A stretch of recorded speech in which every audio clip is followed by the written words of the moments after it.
Chapter 71. If you want to support to continue with the chapters and improve the quality of the language, or read some advanced chapters +7, please follow me on patreon.com/jayjayempi. Nate remained seated across from Carlyle, his hands clasped together, eyes fixed on him. I want to apologize, he finally said, his voice firm but loaded with sincerity. For putting your family in this position. Carlyle tilted his head slightly, listening with patient calm. At first, all of this, investigating, asking questions, finding out more than I should, it was just to keep my mind occupied, Nate continued, a trace of exhaustion in his eyes. Then, when I realized what was happening, it turned into protecting Bella. He paused before letting out a dry, humorless laugh. But now that I have all the information, I'm starting to think it would have been better to remain ignorant. A heavy silence filled the study as Carlyle regarded him with that unshakable calm that seemed to envelop every word he spoke. That's how things happen sometimes, Nate, Carlyle replied softly, a small smile tugging at the corners of his lips. And I want you to know that I appreciate you not sharing our secret with others. That you respect our way of life. Moving calmly, Carlyle stood, carefully arranging some papers on the desk before walking silently around it. He stopped in front of Nate, hands clasped behind his back, his figure radiating serenity. That was all, he continued, with that discreet warmth that defined him. We just wanted to lay the cards on the table. He looked at him sincerely, a soft glint in his eyes. You're important to Bella, who is my son's partner, and you're also close to my daughter. As long as we stay in Forks, you're welcome here, Nate, he affirmed firmly before letting out a quiet, calm laugh. I must admit, despite all the downsides, it's refreshing not having to hide from a human. He paused for a moment, inclining his head slightly. I hope we can get along from now on. Nate looked at him calmly and nodded. So do I, he replied simply, letting the sincerity in his voice show. When they left the study, the murmur of the rain seemed more distant. Nate walked beside Carlyle, with Alice following closely behind. When Carlyle stepped ahead to speak with Esme in the kitchen, Alice stopped in the hallway, raising a hand to gently halt Nate. He turned to look at her calmly, noticing that Alice hesitated for a moment, lowering her gaze before lifting it again to meet his. I'm sorry, she finally said in a low voice, almost a whisper. For putting you in this situation. You deserve to have a normal life. Nate regarded her with an almost cold calm in his eyes, though a flicker of honesty surfaced as he replied. I can't be angry about something that, in the end, I brought upon myself, he said quietly. I asked the questions. I didn't stop. Alice stared at him, her golden eyes shining with a mixture of relief and sadness before she cautiously asked. If the day ever came, would you hate the idea of becoming a vampire? Nate looked away for a moment before meeting her gaze again, reflecting. I'd be lying if I said the idea isn't appealing, he replied calmly. Youth, power, possibilities, they're incredible things. He lowered his gaze briefly before lifting it again, a quiet determination in his eyes. But it's not a decision to take lightly. His lips curved into a soft smile, tinged with melancholy. Especially because of my grandmother. She's the last family I have left. I think I need to stay and be with her in her final years. Alice watched him silently before smiling, relieved, a spark of amusement lighting her eyes. It would be interesting to see you as a vampire, she murmured before letting out a soft laugh. For a moment, they stood in silence before they began descending the stairs together. Then, without warning, Alice stopped, a slight frown forming as she replayed every word of the conversation in her mind. Suddenly, she looked at him with curiosity, as if an idea had just lit up in her head. Hey, about that thing you asked Carlyle, about hunting vampires, she began, her voice calm but intrigued. Nate glanced at her, raising an eyebrow as he waited for her to finish the sentence. But Alice just sighed softly and shook her head. Forget it, she said with a small smile, brushing it off as she looked at him again. You'll tell me when you're ready. Before he could reply, she gently took his arm, pulling him lightly as they reached the bottom of the stairs. Come on, Nate. You have to keep your promise to Esme, she said, amusement in her voice, her eyes sparkling with excitement. You said we'd all cook together, and I'm not letting you escape. Nate let out a quiet laugh, resigned, as he followed her toward the kitchen. When they arrived, he paused for a moment, taking in the scene with mild surprise. The entire Cullen family was gathered there.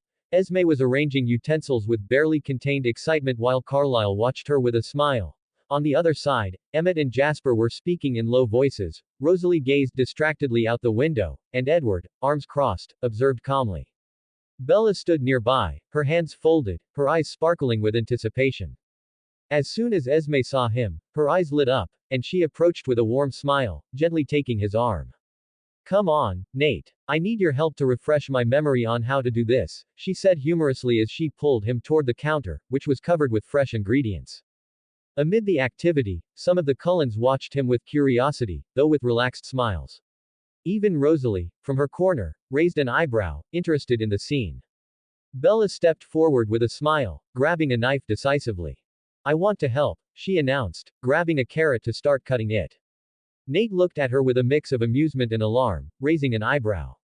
With all due respect, he said as he leaned forward to gently stop her hand, I'd rather cook without any accidents. With a swift movement, he took the knife before she could protest and handed it to Edward, who took it with an impassive expression. Bella looked at him, pretending to be angry, causing Emmett to burst out laughing in the background. Bella, don't take it personally, Edward commented quietly. But for once, I agree with Nate. The usual tension dissolved into a lighter atmosphere, almost like that of a normal family. They all gathered around the kitchen while Nate, with an unexpected charisma, coordinated each step of the preparation with Esme. Even though the food was only for him and Bella, everyone wanted to help, passing ingredients, measuring spices, or stirring pans that didn't really need stirring. At one point, while Bella was organizing napkins and Edward was slicing vegetables with mechanical precision, Nate leaned slightly toward him as if inspecting the cuts. Thank you, he thought, knowing Edward would hear him. For standing up for me with your family. Edward barely reacted, not taking his eyes off the cutting board as he murmured in a neutral tone. I did it for Bella. Nate simply nodded, accepting the response without adding anything else. When everything was ready, Bella and Nate sat at the table while Esme carefully set the plates in front of them. The Cullens remained nearby, some leaning against the walls, others standing, watching with curiosity as two humans ate among predators with angelic faces. Bella ate with a smile, looking at Nate with genuine gratitude. It's delicious, she said sincerely, and Esme beamed with pride, even though she couldn't taste any of it. The atmosphere felt relaxed, and Nate noticed how even the most reserved ones seemed satisfied with the interaction. Rosalie seemed to be in a good mood, almost as if she felt a sense of accomplishment, and out of the corner of his eye, Nate saw that the usually stoic Jasper had a small smile on his face. For a moment, Nate felt a bit foolish remembering how, just a few months ago, his main goal had been to get these people out of his life. That was when Alice, hands clasped and a playful smile on her face, leaned toward him. Remember you wanted to see our abilities. She said in an amused tone, her eyes sparkling with excitement. Nate raised an eyebrow as he chewed, curious. Well, I have a surprise for you. Her tone turned theatrical as the Cullens exchanged a knowing, conspiratorial smile. There will be thunder today. So, when you're done eating, she added, leaning a little closer, you'll finally see what we're capable of. Nate froze with his fork halfway to his mouth, noticing how Bella looked at him, confused, while the Cullens' smiles hinted that something important was about to happen. Creation is hard, cheer me up. Jayjayempi creators' thoughts. 23 comments 0 vote. Chapter 72. If you want to support to continue with the chapters and improve the quality of the language, or read some advanced chapters +7, please follow me on patreon.com/jjmp. Chapter sponsored by Lord Chimera. For correctly answering the dynamics of the previous chapter. The rain fell lightly as thunder rumbled over the forest, marking the beginning of the storm Alice had been waiting for. They walked along the muddy trail toward the clearing, Bella clutching Edward's arm while Alice kept to Nate's side, matching his pace. Try not to blink too much or you'll miss everything, Alice said with an amused smile. I promise I'll pay attention, Nate replied, curiosity outweighing humor in his voice. When they reached the clearing, Carlyle raised a hand, and the Cullens stopped immediately, forming a half-circle. Emmett, Jasper, and I against Edward, Rosalie, and Alice, Carlyle announced calmly, his voice clear even over the rumble of the storm. What about me? Esme asked, turning toward him with a mischievous smile. Only you can be the referee, my love, Carlyle replied with a slight nod of his head. As the Cullens positioned themselves, Nate felt a chill crawl down the back of his neck. Despite their relaxed appearance, each of them moved with a silent coordination that made it clear this was no simple game. Then Jasper threw the ball. The hit sounded like a cannon blast, covered by a thunderclap that shook the air as the ball disappeared in an impossible arc.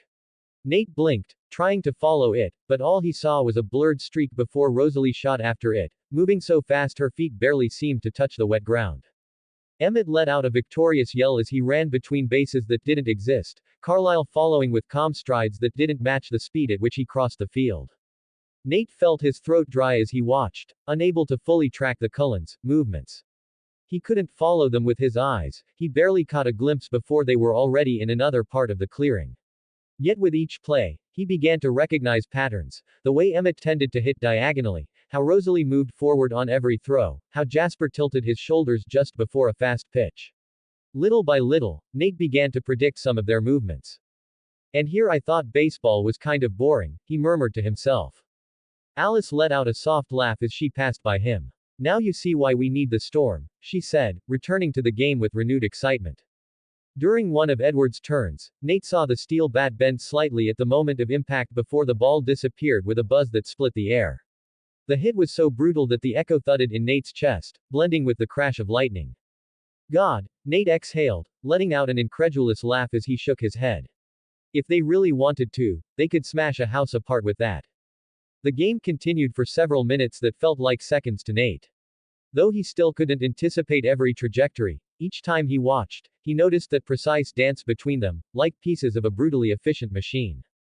And yet, the atmosphere wasn't intimidating, but charged with excitement, laughter, and playful shouts between the Cullens, as if, at least for a moment, they could pretend to be just a family enjoying a game in the rain. Nate exchanged a glance with Edward, who, holding the bat easily, gave him a slight nod before returning to his position. They're happy, Bella said softly. They like being able to be themselves, Nate replied with a gentle smile as he watched them. Bella didn't respond, but her attention returned to the field as the next play was prepared. The rain began to pour harder, the scent of wet earth filling the air, covering the quickening beat in her chest as she watched the Cullens' strength unfold before her eyes. Then, Alice tensed suddenly. Alice? Nate asked, stepping closer. Alice's eyes fixed on nothing for a moment before she blinked.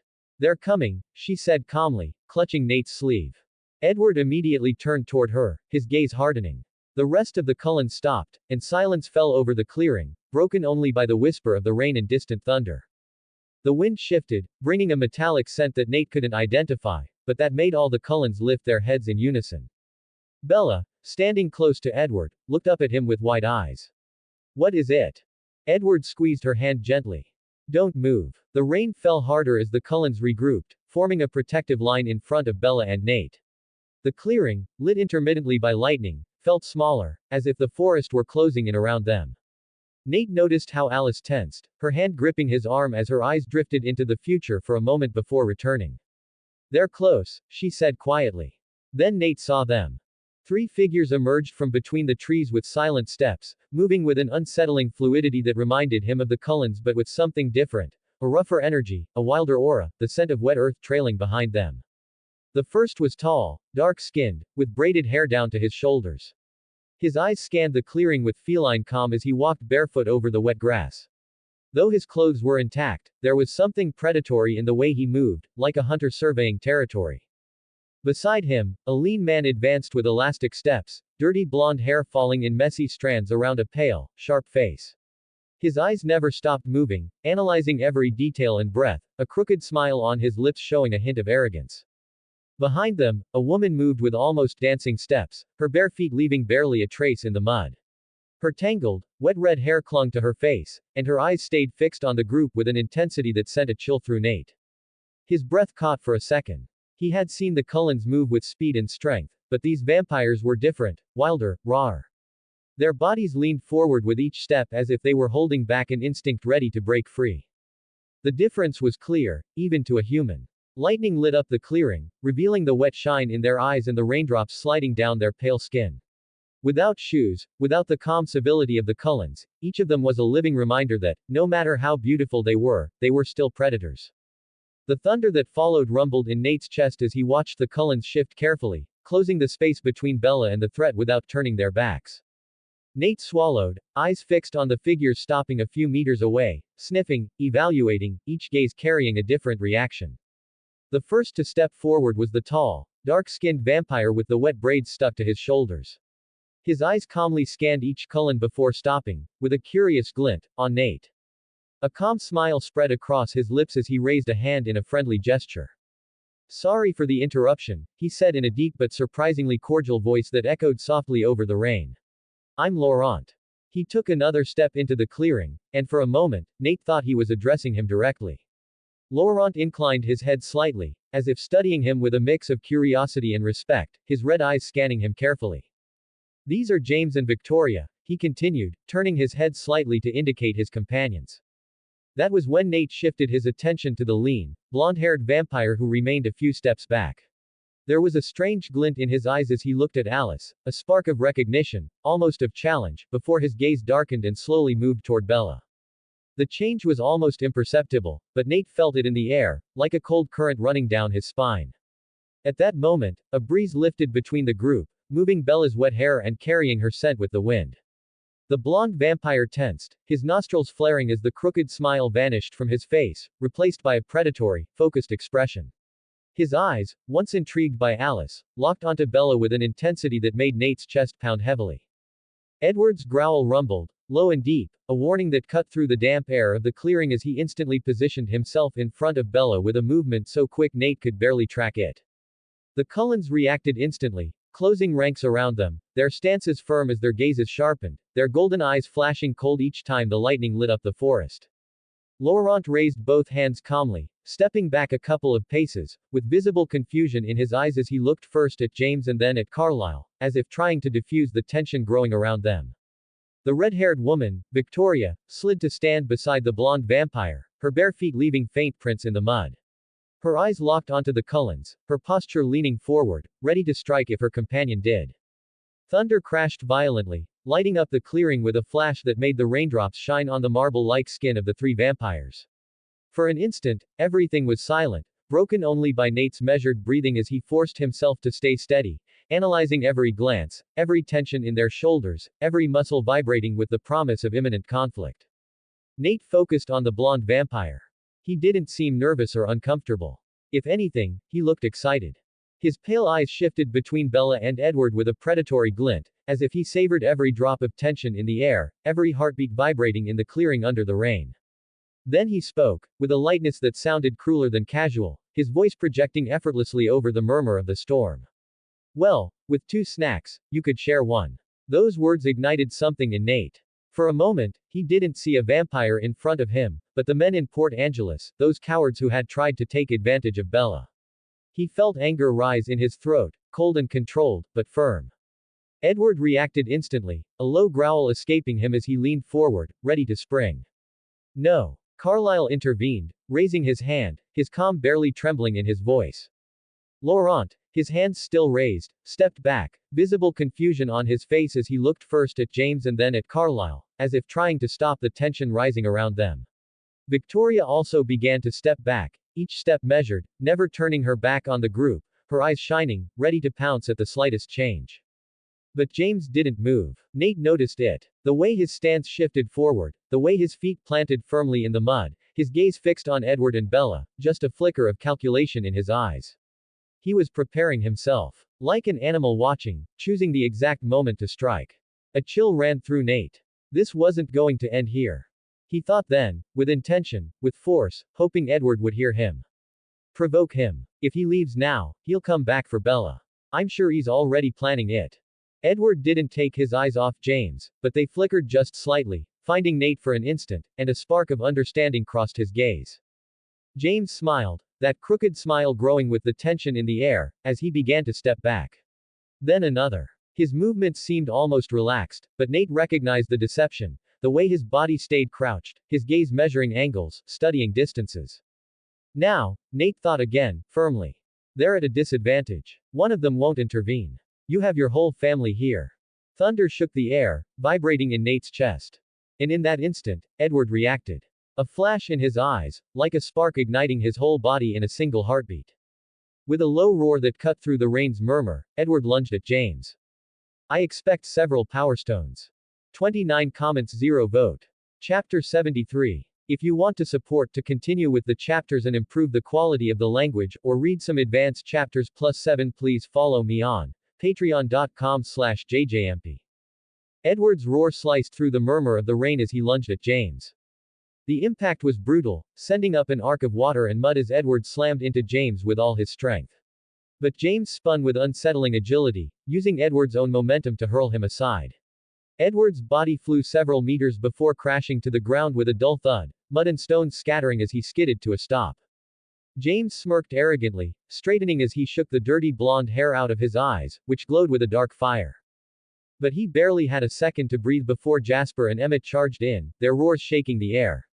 Jasper moved with surgical precision, each strike aimed at vital points, while Emmett attacked with crushing strength, every punch snapping branches and making the ground tremble. Off to the side, Carlisle and Alice lunged at Victoria. The red-haired vampire moved like lightning between them, dodging each grab with movements that looked like an improvised dance, her wet hair tracing red lines through the air with every spin.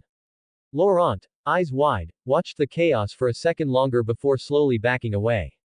Then he turned, ready to flee into the trees, his dark figure swallowed by the rain and mist without a sound. But before he could fully disappear, Rosalie dashed after him without hesitation, her agile figure cutting across the clearing, vanishing in the same direction in a flash of golden hair. As the sound of blows filled the clearing, Nate, his face serious, grabbed Bella's wrist and pulled her back, away from the center of the fight. Esme immediately positioned herself beside them, her golden eyes glinting as she watched every movement, ready to shield them with her body if needed. Nate and Bella could only watch the fight in stunned silence.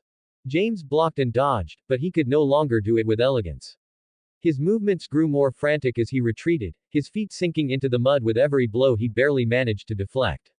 Jasper attacked swiftly, forcing him to react, while Emmett pressed him with sheer power, making him leap and twist at impossible angles to avoid being caught.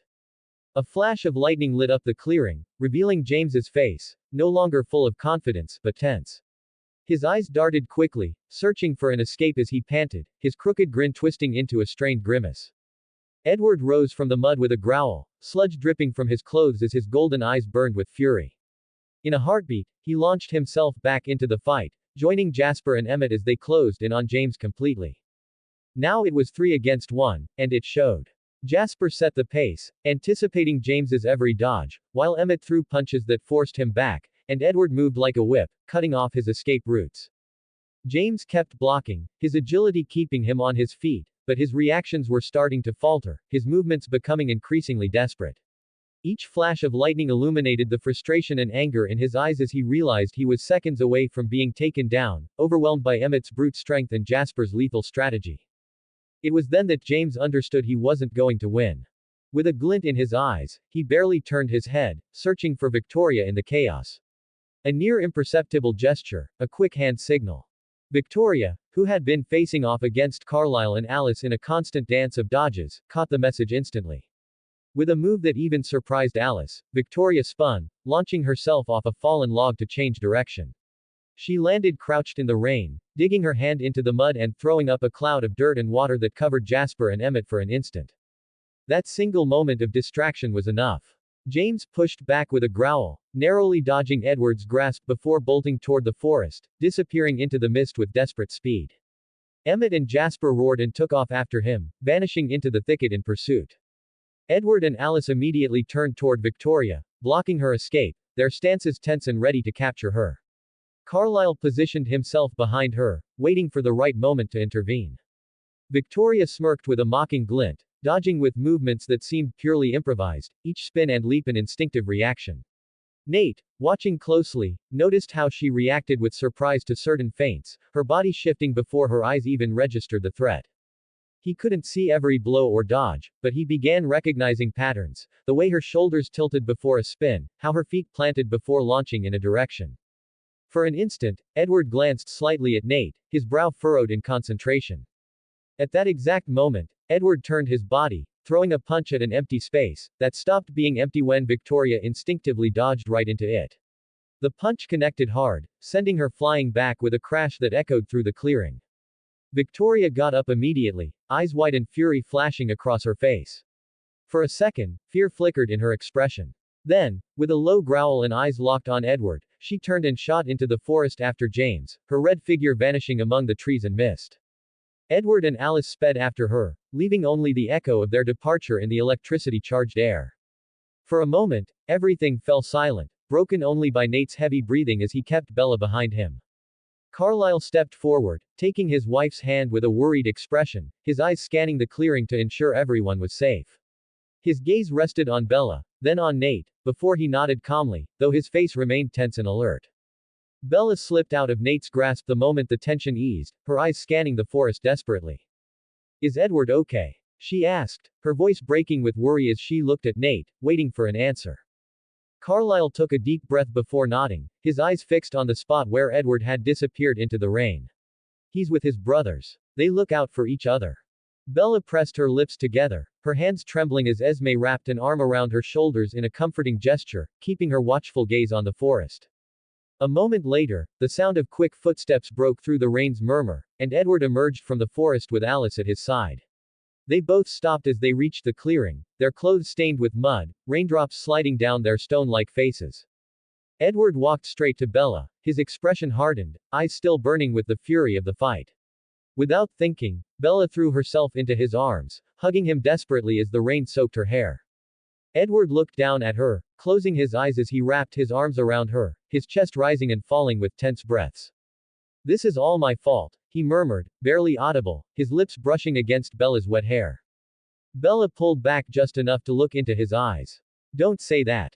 Edward clenched his jaw, his gaze darkening. Nate, standing to the side, stepped forward. What's the situation? He asked calmly, his voice slicing through the moment, needing to understand what they were facing. Edward lifted his gaze, meeting Nate's eyes, his hand firm on Bella's back. I heard it, in his thoughts. His voice was low, but each word struck the dense air of the clearing like a blow. James isn't going to stop. Alice lowered her gaze, her face tense, as Esme stepped closer, forming a small circle around Bella and Edward. He's obsessed with her, Edward continued, his voice hardening. To him, this is a game. A challenge that's now become personal. Bella clung tighter to Edward, a tremor running through her arms. What does that mean? She asked, her voice barely a whisper. It means, Edward sighed, lifting his eyes toward the forest, a spark of fury reigniting in his gaze, that he will follow us. No matter where we go. He won't stop until he has you. The silence that followed was heavy, broken only by the patter of rain and a distant rumble of thunder. Nate crossed his arms, analyzing coldly. Before Edward could continue, a crackling sound in the trees made everyone look up. A figure emerged, walking with steady steps, blonde hair plastered to her face by the rain, an arrogant smile curling her lips. Rosalie. Behind her, hands raised in a gesture of surrender and a resigned look in his eyes, came Laurent, his tall, dark figure contrasting with the wet clearing. His red eyes moved cautiously from one Cullen to another, though there was no aggression in his posture. Looks like I was luckier, Rosalie commented, her smile widening as she looked at Edward and then at Emmett, who had just returned to the clearing with Jasper, both breathing heavily after the failed chase. Laurent stopped, slowly lowering his hands as his gaze met Carlyle's, seeking a hint of mercy. Laurent says he wants to talk, Rosalie added, her voice carrying a barely contained pride as she crossed her arms. The clearing fell silent again, raindrops falling between the tense bodies of the Cullens, Bella's heartbeat loud as she remained under Edward's protective arm. All eyes turned to Laurent. Then speak, Carlyle said calmly, though there was steel in his gaze, ready to defend his family. Laurent looked around, his hands still raised, as the Cullen circle slowly closed around him. Carlyle stood calmly in front of him, Edward beside Bella, his brow furrowed and hands clenched, while Alice moved to stand next to Nate, her watchful eyes never leaving the visitor. The rain kept falling, marking the moment with its steady drumming on the soaked leaves and earth. Laurent sighed, lowering his hands in a peaceful gesture.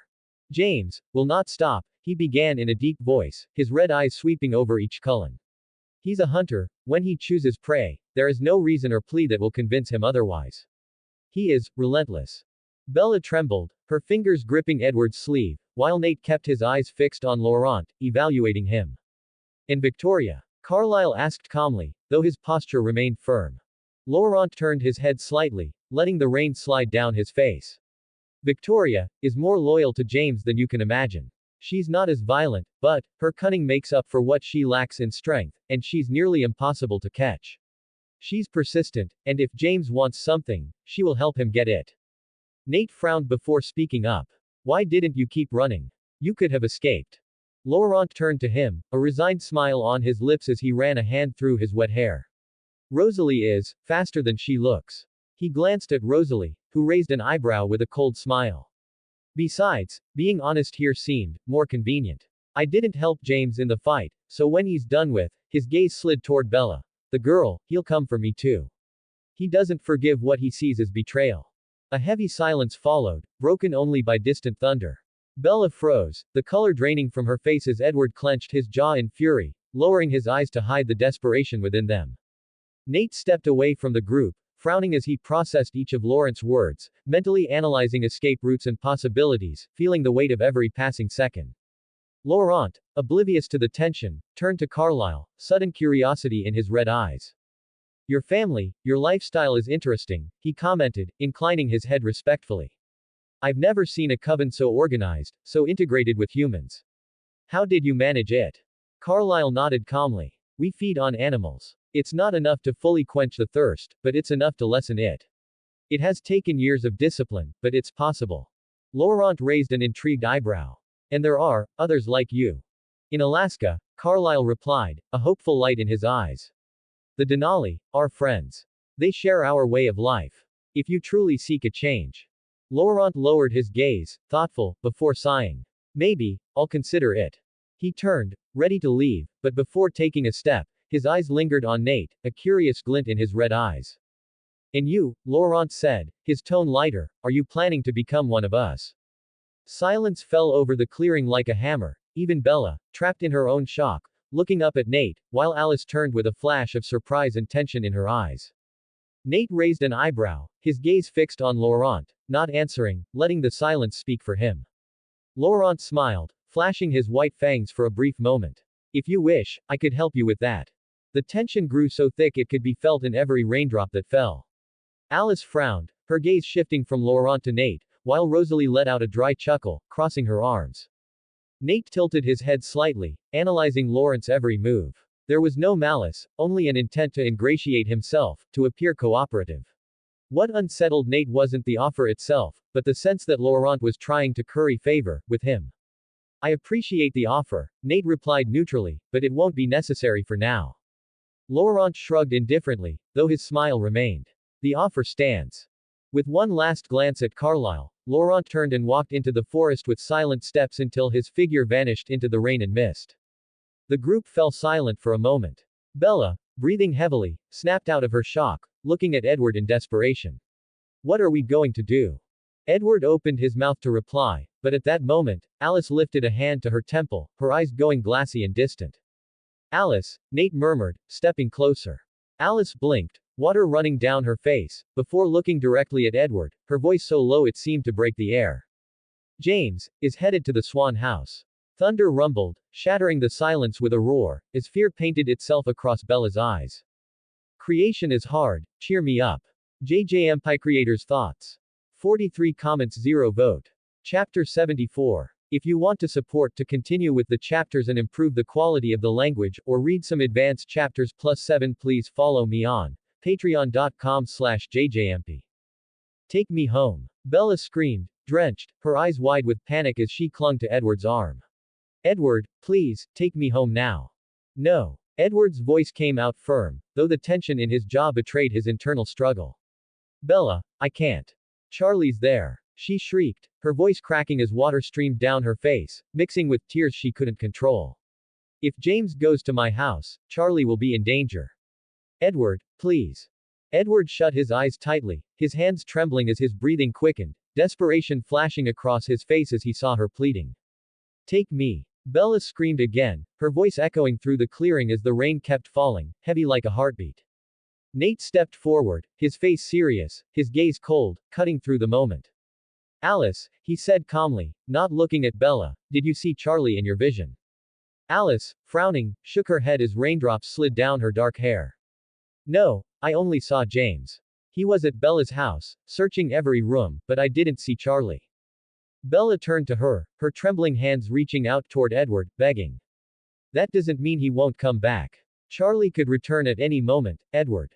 If he gets there and James is there. Edward's chest rose and fell with each heavy breath, his golden eyes dark and full of fear as he looked at Bella, trapped between his instinct to protect her and the helplessness of not knowing how. Then, Nate stepped forward again, calmly positioning himself in front of her. Bella, if you go now, you can't do anything, he said firmly, his eyes locked on hers. You'll only put yourself in danger. And you'll put Charlie in danger. But, Bella began to protest, but her voice broke into a sob. Nate was already pulling out his phone, his movements quick but steady, stepping a few paces away from the group as he shielded the device from the rain with his hand. The phone rang once, twice, before Charlie's raspy voice answered on the other end. Yeah, Charlie. It's Nate, he said in a friendly, relaxed tone, as if they weren't standing in the middle of a forest with a hunter after them. Hey, sorry to bother you, but I need a favor. Charlie let out a grunt. What's going on, kid? Nate chuckled softly, keeping the tone light. I promised to take dinner to my grandma, but something came up and I won't get there in time. Think you could drop something off for her? I'll pay you back later. On the other end, Charlie let out a rough laugh. Ah, Nate, no problem. I was planning to grab something for dinner anyway. I'll swing by and keep the lady company for a bit. Thanks a lot, Charlie, Nate said warmly before hanging up. For a moment, only the murmur of rain and a distant thunderclap could be heard. Nate turned back, slipping his phone into his pocket, returning to his serious posture as he looked Bella in the eyes. He won't go near your house now, he said firmly. We have time to think. Alice tilted her head, a small smile forming as she watched him, a silent glint of respect in her eyes. Bella, still trembling, managed to take a steadier breath, though fear remained in her eyes like a reflection that couldn't be erased. Carlyle stepped forward, his brow furrowed, his voice low but firm. We need to think about what we're going to do now. The sound of rain hitting the leaves mixed with the tense silence as everyone processed his words. Nate, eyes still on Bella, asked calmly. Bella, among your things, do you have anything that could attract James? Something personal, with your scent. Bella shook her head immediately, her voice low and cracked. No, just school stuff, and some memories from Phoenix. Nate narrowed his eyes, speaking softly, almost as if thinking aloud. Laurent said James is a tracker. He saw that a direct confrontation won't work, not against you all. Logically, he'll try to find a way to draw Bella out. Bella's eyes widened, a shiver running down her spine as a slight tremor shook her shoulders.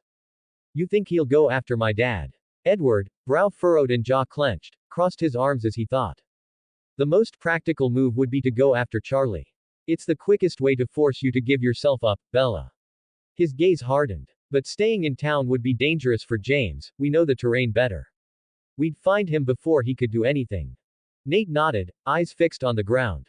The safest bet is that he'll go after your mother, at least, that's what I would do. As he said it, he lifted his gaze, meeting the Cullens' eyes. Emmett raised an eyebrow curiously, while Rosalie pressed her lips together in slight annoyance. Carlyle tilted his head slightly, evaluating calmly.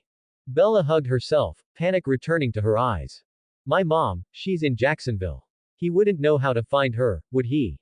But James doesn't know that. From your stuff, he could assume she's still in Phoenix, Nate explained calmly. He fell silent before looking at the group seriously. I don't think James will stay in town much longer.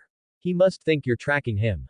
Carlyle's brow furrowed. You're making a lot of assumptions, Nate. Vampires aren't always so logical. He could linger around town, or head to your grandmother's house right now. A shadow of concern crossed Nate's face before Alice suddenly raised her hand. Wait, she exclaimed, her glassy eyes focused on something invisible. No, Nate's right. I see James leaving the city. Relief washed over the group like a whisper. Bella let out a shaky sigh as Emmett relaxed his stance. Then we're on the clock, Nate continued. We could go to Phoenix and wait for him there. Even ambush him. Carlyle tilted his head. It's a risky plan. Bella lifted her gaze, her voice trembling. Nate, you don't have to get involved in this. James only wants me, not you. Alice intervened firmly, her voice laced with anxiety. It would be better if Nate stayed here, safe, in Forks. Edward, face tense, stepped forward, positioning himself in front of Nate. Please, he said roughly, come with us. Help me keep Bella safe. Alice glared at him, her voice cutting through the air. Edward, it's not fair to ask him that. You can't drag him into this. Edward, no. Bella screamed, tears mixing with the rain. He doesn't have to risk himself for me. Rosalie scoffed, crossing her arms. And what exactly is he supposed to do? She asked coldly. What can he do that we can't? Edward turned to Rosalie. I was able to hit Victoria thanks to Nate's thoughts. He snapped in frustration. He saw her moves before she made them. If it hadn't been for him, she would have gotten away. Silence fell heavily. Everyone looked at Nate. Nate lifted his gaze, taking a deep breath before speaking clearly. I can't stay on the sidelines if my presence can make a difference. The air loosened with a beat. Alice looked away in frustration, Emmett nodded, Bella let out a sob, and Edward closed his eyes in relief. Carlyle nodded seriously. Then we'll do this together. The rain continued to fall as the decision was sealed under the soaked forest. So, how are we going to do this? Bella asked softly. Nate took a deep breath. We have to go to Phoenix. As soon as possible. The Cullens looked at him, expectant. When James finds out your mother isn't there, he'll look for another way to find you, he explained. But if he finds out you're also in Phoenix with minimal company, he might take the risk to attack. It was Jasper who broke the silence. So you plan to use her as bait? Nate held her gaze. Internally a little surprised because it was the first time he'd spoken to him. I know it sounds terrible, but yes. If James is as good a tracker as Laurent said, he'll try to separate her from you all. If we force him to approach, we'll have the advantage. Edward clenched his fists. We won't put her life at risk for a plan we're not even sure will work. I'm willing to try. Bella shouted with determination. I don't want anyone else to be in danger because of me. Carlyle stepped forward, his voice calm. Nate, how sure are you this will work? Sure enough, to go with Bella myself. Nate took a deep breath before continuing. I'm going to make a call. I think there's a way to keep Charlie and my grandma safe while we're gone. His eyes swept over the group. But I think some of you should stay in Forks in case Victoria is still around and we need backup. Emmett stepped forward, his voice firm. I'll go to Phoenix with you. Nate shook his head. No. Neither you nor Jasper should go. Emmett frowned. Why not? You both fought James and nearly killed him. If he senses you nearby, the chances of him coming close will be much lower. Esme asked softly. Then, who will go with Bella? Nate breathed calmly before answering. The smartest move would be for Edward, Rosalie, Bella, and me to go. Rosalie raised an eyebrow skeptically while Carlyle nodded, reflective. Carlyle and Alice could arrive later as reinforcements. Jasper crossed his arms before asking. Why Edward and Rosalie? Edward, reading Nate's thoughts, answered firmly. Because it makes sense. James knows I wouldn't leave her alone, he saw how I reacted when he tried to attack her, and if I'm not there, he'll get suspicious. Plus, if Victoria is nearby, only I can read Nate's mind to coordinate. As for Rosalie, James hasn't fought her, he might underestimate her, and that could lower his guard. Nate nodded in agreement. Alice glared at him, her eyes sparking. No. I'm going with you. Nate sighed, trying to remain calm. It's better if you're with Carlyle. If you see anything, you can alert the group immediately. No. Alice insisted stubbornly. My visions can change in seconds, Nate. It's better if I'm with the most vulnerable group so I can warn them right away. Silence fell again as the rain kept hitting the leaves, filling the air with a constant heartbeat. Nate breathed, brow furrowed and jaw clenched, before nodding reluctantly.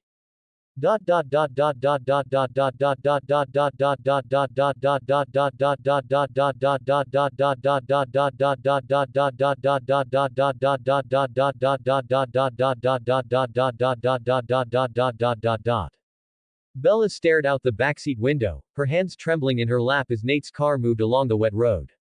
How are we even going to justify a trip to Phoenix, Nate?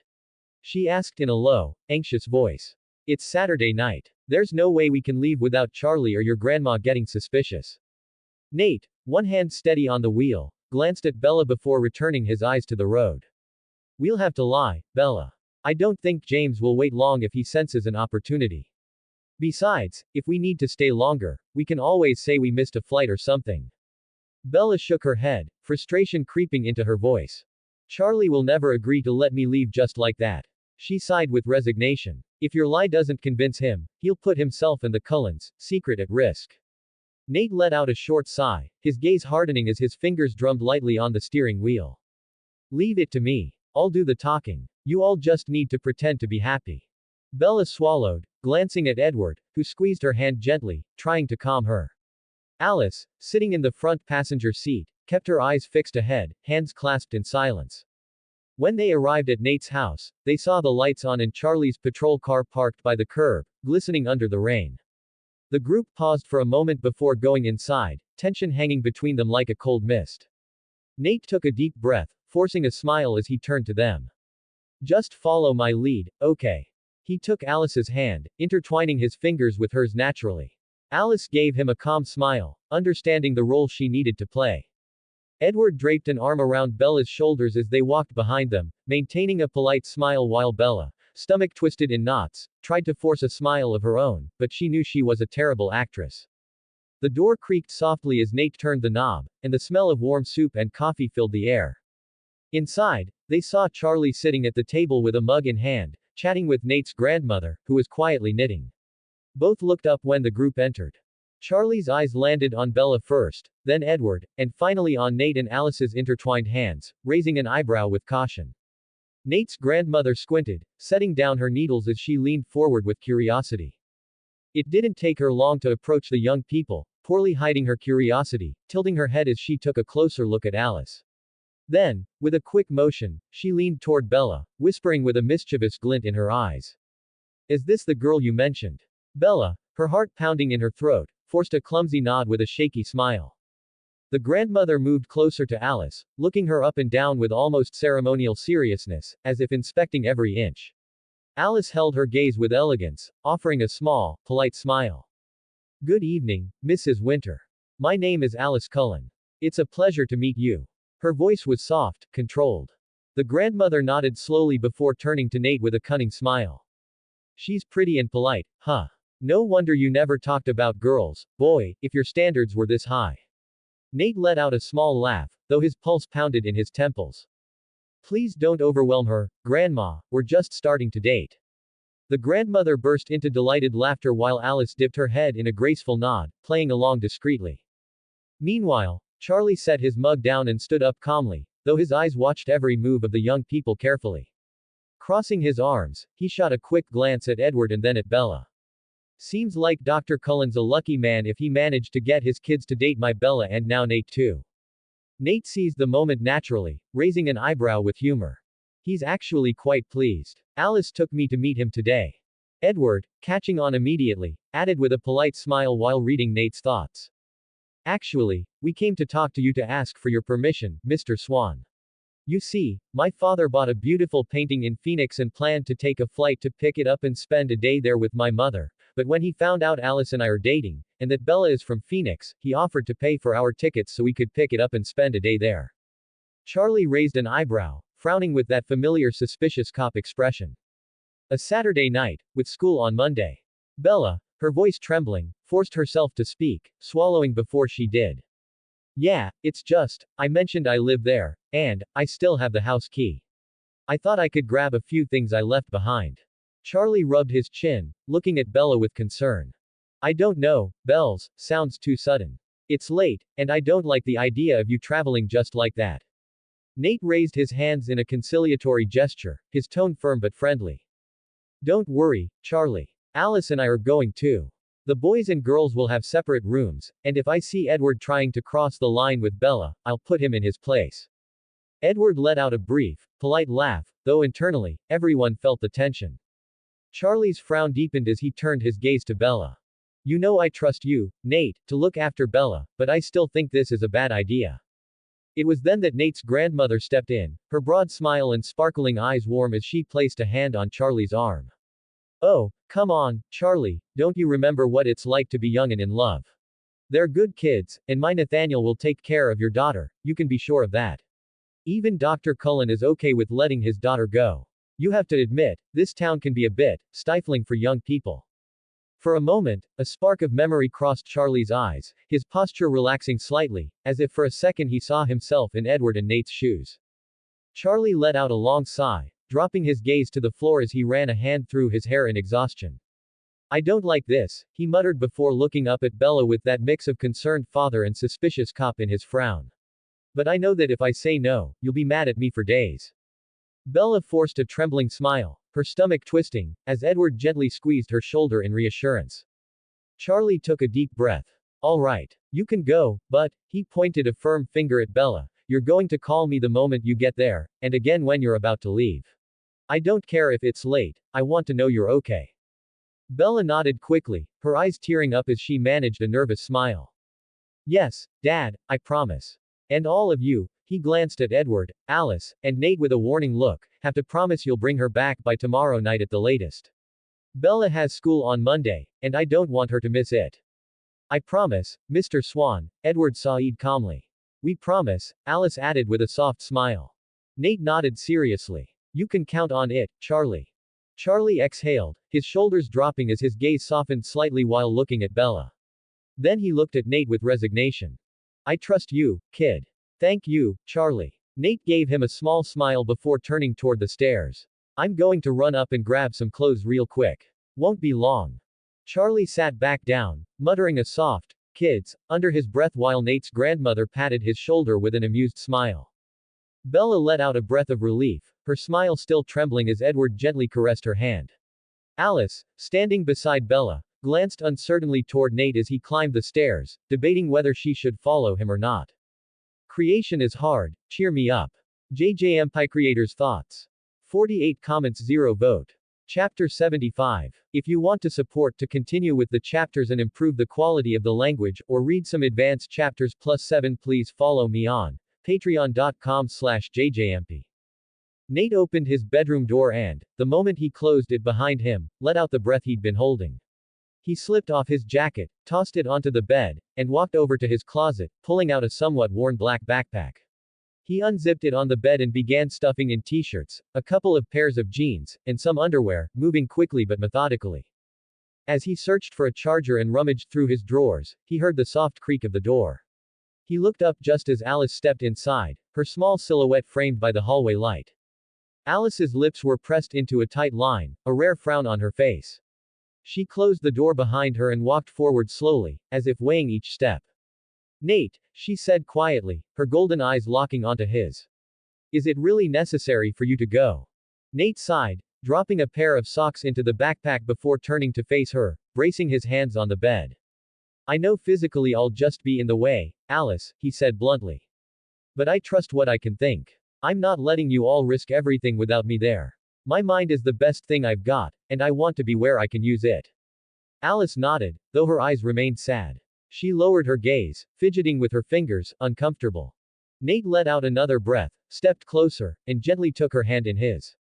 It's going to be okay, he said with a small, reassuring smile. We have a plan. We're not alone, remember. Alice lifted her gaze slightly, her eyes softened. She squeezed his hand, firmly, as if clinging to that certainty even if it felt fragile. I know, she murmured, her voice barely a whisper. I just don't like it. Nate gave her hand a gentle squeeze before patting it lightly and letting go to return to packing. He rummaged through a pile of books, looking for a cable, when he heard a small sound behind him. Alice had moved toward an old, half-open box in the corner of the room. Alice paused in front of the box, looking at it as if it might bite her. She took a breath, then glanced back at Nate over her shoulder. I know you haven't mentioned it for some reason, she said, hesitant. But don't you think you should take your knife? Nate frowned, distracted, turning to her. My knife. You mean my dad's? He walked over to Alice, who stepped aside to let him see inside the box. Nate opened it fully, revealing an old leather sheath. He picked up the knife, its dark wooden handle polished smooth from years of use. And what good would it do me? He asked with a half laugh. I thought your skin was like stone. But when he looked up, Alice was staring at him as if he had just revealed an impossible secret. Her eyes were wide, lips slightly parted. You really don't know. She said almost voicelessly, as if doubting what she was seeing. All this time I thought you didn't mention it because you were keeping it a secret or something. Nate blinked, confused. Alice, what are you talking about? Alice took a deep breath, her voice firming. That knife, she said, pointing at it, can cut through our skin, Nate. The night Edward and I broke in here, Edward cut himself on it. By accident. It sliced through him like nothing. Nate blinked again, brow furrowing as he processed her words. He looked down at the knife in his hands. Are you sure about that? He asked in a low, serious voice, lifting his gaze back to Alice. Alice swallowed, a bit nervous, and reached out for the knife. Let me show you. Carefully, she took the polished wooden handle and, with a precise motion, pressed the tip lightly against the pad of her finger. Nate watched as, with an unsettling ease, the blade pierced Alice's pale skin. Alice quickly pulled her finger back, bringing it to her lips as the small wound closed within seconds. The room fell silent. Nate stood frozen, staring at the knife with such intense focus that his entire face seemed to harden, as if a shadow had crossed his eyes. The room seemed to hold its breath as he thought, his fingers closing tightly around the wooden handle. Nate, are you okay? Alice asked softly, uncertain, noticing the change in his expression. Nate blinked, snapping out of his thoughts. His eyes refocused on Alice, though the dark glint in them didn't entirely fade. Yeah, he replied in a deep tone that contrasted with his usual calm. It's just something I'll have to figure out later. With controlled movements, he sheathed the knife and tucked it into a side compartment of his backpack. Alice watched him with a furrowed brow, her golden eyes reflecting concern. Nate, where did that knife come from? She asked cautiously. Nate's hand froze on the zipper of the backpack. He was silent for a moment before lifting his gaze to Alice, his eyes serious, his voice firm, leaving no room for argument. First, we focus on James, he said clearly. After that, we'll talk about this. Alice looked at him with frustration, ready to argue, but saw in his eyes that she wouldn't get anything more out of him right now. She exhaled slowly and nodded, reluctantly. All right, she murmured. Nate zipped the backpack closed with a sharp tug and slung it over his shoulder, his hand brushing once more against the knife's sheath. Without another word, he gestured for Alice to follow him as he walked toward the door, determination returning to his stride. Nate descended the stairs with the backpack over his shoulder, his brow still furrowed, eyes fixed on the ground as each step echoed in the house. Alice followed behind him, watching him with worry, her hands clasped together as she lightly bit her lip. Downstairs, Charlie was still giving Bella an endless stream of warnings, his brow furrowed as she nodded, clearly nervous. Yes, Dad, I promise, everything will be fine, Bella said with a tense smile, gripping Edward's arm a little too tightly. When Nate and Alice reached the last step, Nate lifted his gaze. This time, he didn't bother hiding a smile. His eyes remained dark, something simmering beneath them, and his voice came out firm. It's time to go, he announced, looking at everyone. We still need to swing by Bella's place before heading to the airport. There was a moment of silence before Charlie huffed and gave Bella one last warning look. Edward nodded politely, quietly thanking Charlie for trusting them, while Alice stood off to the side, her expression calm but her golden eyes fixed on Nate, as if still trying to read him. The group began to move toward the door, the damp night air greeting them with the scent of wet earth. Just as Nate was about to step through the door, he felt a hand on his arm. He stopped, turning to see his grandmother standing behind him, the warm hallway light illuminating her lined face, her eyes fixed on him with an unusual intensity. Nathaniel, she said in a low, serious voice that made even Edward glance their way. I don't know what you're getting yourself into tonight. Nate froze, surprised, lips parting slightly as his grandmother lifted a hand to tuck a strand of hair behind his ear with a maternal gesture. She continued, her voice breaking just a little, be careful. Before Nate could respond, his grandmother pulled him into a hug, holding him tighter than he would have expected from her frail frame. Nate blinked, standing completely still, eyes wide, while Alice watched with a hand over her heart and Edward, a few steps away, furrowed his brow slightly, surprised to hear the woman's accelerated heartbeat. His grandmother pulled back, resting her hands on Nate's shoulders, looking into his eyes with a mix of pride, sadness, and something like resignation. Then, with a sigh, she turned and went back inside, closing the door softly behind her, leaving the group under the cold porch light. Nate stood for a moment, staring at the closed door, his brow slightly furrowed, before turning to Edward, who was watching him closely, hands in his jacket pockets. Edward, Nate said quietly, his tone serious. How much does my grandmother know? Edward tilted his head slightly, his golden eyes glinting in the dim light as he listened to the last echoes of the house. It's not that she knows anything specific, he replied calmly, with a small smile that didn't reach his eyes. It's more of an instinct she has. Nate raised an eyebrow, confused. Your grandmother's mind has certain traits, Edward continued, crossing his arms. Similar to yours, though not as complicated. For a moment, Nate's brow furrowed further, his eyes darkening as he stared off into empty space. Maybe I get that from her, he murmured to himself, barely audible. Edward watched him silently, a hint of curiosity in his gaze, before giving a small nod. Nate let out a breath, adjusted the backpack on his shoulder, and walked toward the car, where Alice was already waiting by the back door, Bella sitting inside looking out the window nervously. Without another word, they all got into Nate's car, the doors shutting with a dull thud under the damp Forks night. The engine came to life with a low purr, and the headlights lit the road ahead as they pulled away from the house, heading toward Bella's place. The drive to Bella's house passed in silence, the steady sound of rain on the windshield and the low hum of the engine filling the car. When they arrived, Edward turned to Bella with a small, supportive smile, and the two of them quickly got out, walking through the rain toward the front door. Nate kept his hands on the wheel, his gaze lost in the darkness ahead, the lights from Bella's house illuminating the wet street. Alice watched him quietly for a few seconds, brow furrowed, before breaking the silence softly. "You said you'd make a call, remember?" she said, her voice low but filled with concern. Nate blinked, snapping out of his thoughts, and nodded slowly. "Yeah, I know." Alice murmured something barely audible as she placed a light, almost trembling hand on Nate's thigh. "You're distracted." Nate closed his eyes for a moment, taking a deep breath before opening them to meet her gaze, a spark of determination returning to his eyes. "You're right. I'll focus on James." He pulled out his phone, unlocking it with a swift motion as Alice slowly withdrew her hand, watching him carefully. He dialed and brought the phone to his ear, listening to the line ring. It took 3 or 4 rings before a rough, familiar voice answered. "Yeah, Billy, it's Nate," he said, his voice firm but controlled. There was a brief pause before Billy responded with a low grunt. "What is it now, kid?"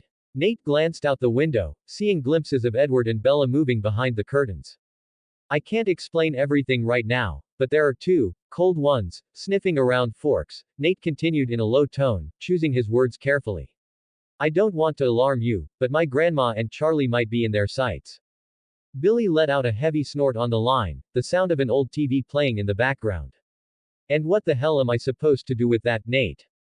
We're going to try to divert them, but if you can talk to your spiritual warriors," Nate said, using the term respectfully, "and make sure they keep an eye on Forks until we're back, it would help." Billy was silent, and Nate could picture him rubbing his knee in frustration. "I'll talk to the council, as soon as I can," Billy finally grumbled. "But damn it, kid, I told you to stay away from the leeches." Nate clenched his jaw, looking down at the steering wheel. "I know." Billy muttered something inaudible before hanging up, leaving the line dead. Nate lowered the phone, resting it on his lap as he exhaled deeply, closing his eyes for a moment. "Creation is hard, cheer me up." Jayjayempi creators' thoughts. 26 comments 0 vote. Chapter 76. If you want to support to continue with the chapters and improve the quality of the language, or read some advanced chapters +7, please follow me on patreon.com/jjmp. The drive to the Port Angeles airport passed in silence. When they arrived at the airport, there were no unnecessary words. They walked quickly, backpacks slung over their shoulders, buying tickets with cash Edward had on him, careful not to draw attention. The flight was scheduled to depart in less than half an hour, which felt like seconds to the group. Now, on the plane headed to Phoenix, the cabin was dimly lit, the steady hum of the engine filling the space with a soft murmur that slipped between breaths. Edward and Bella sat a few rows ahead, she dozing off with her head on his shoulder while he kept his gaze forward, watchful even in this seemingly calm moment. Nate was seated next to Alice by the window. His hands rested on his knees, tense, while his eyes were lost in the darkness of the wing illuminated by the navigation lights.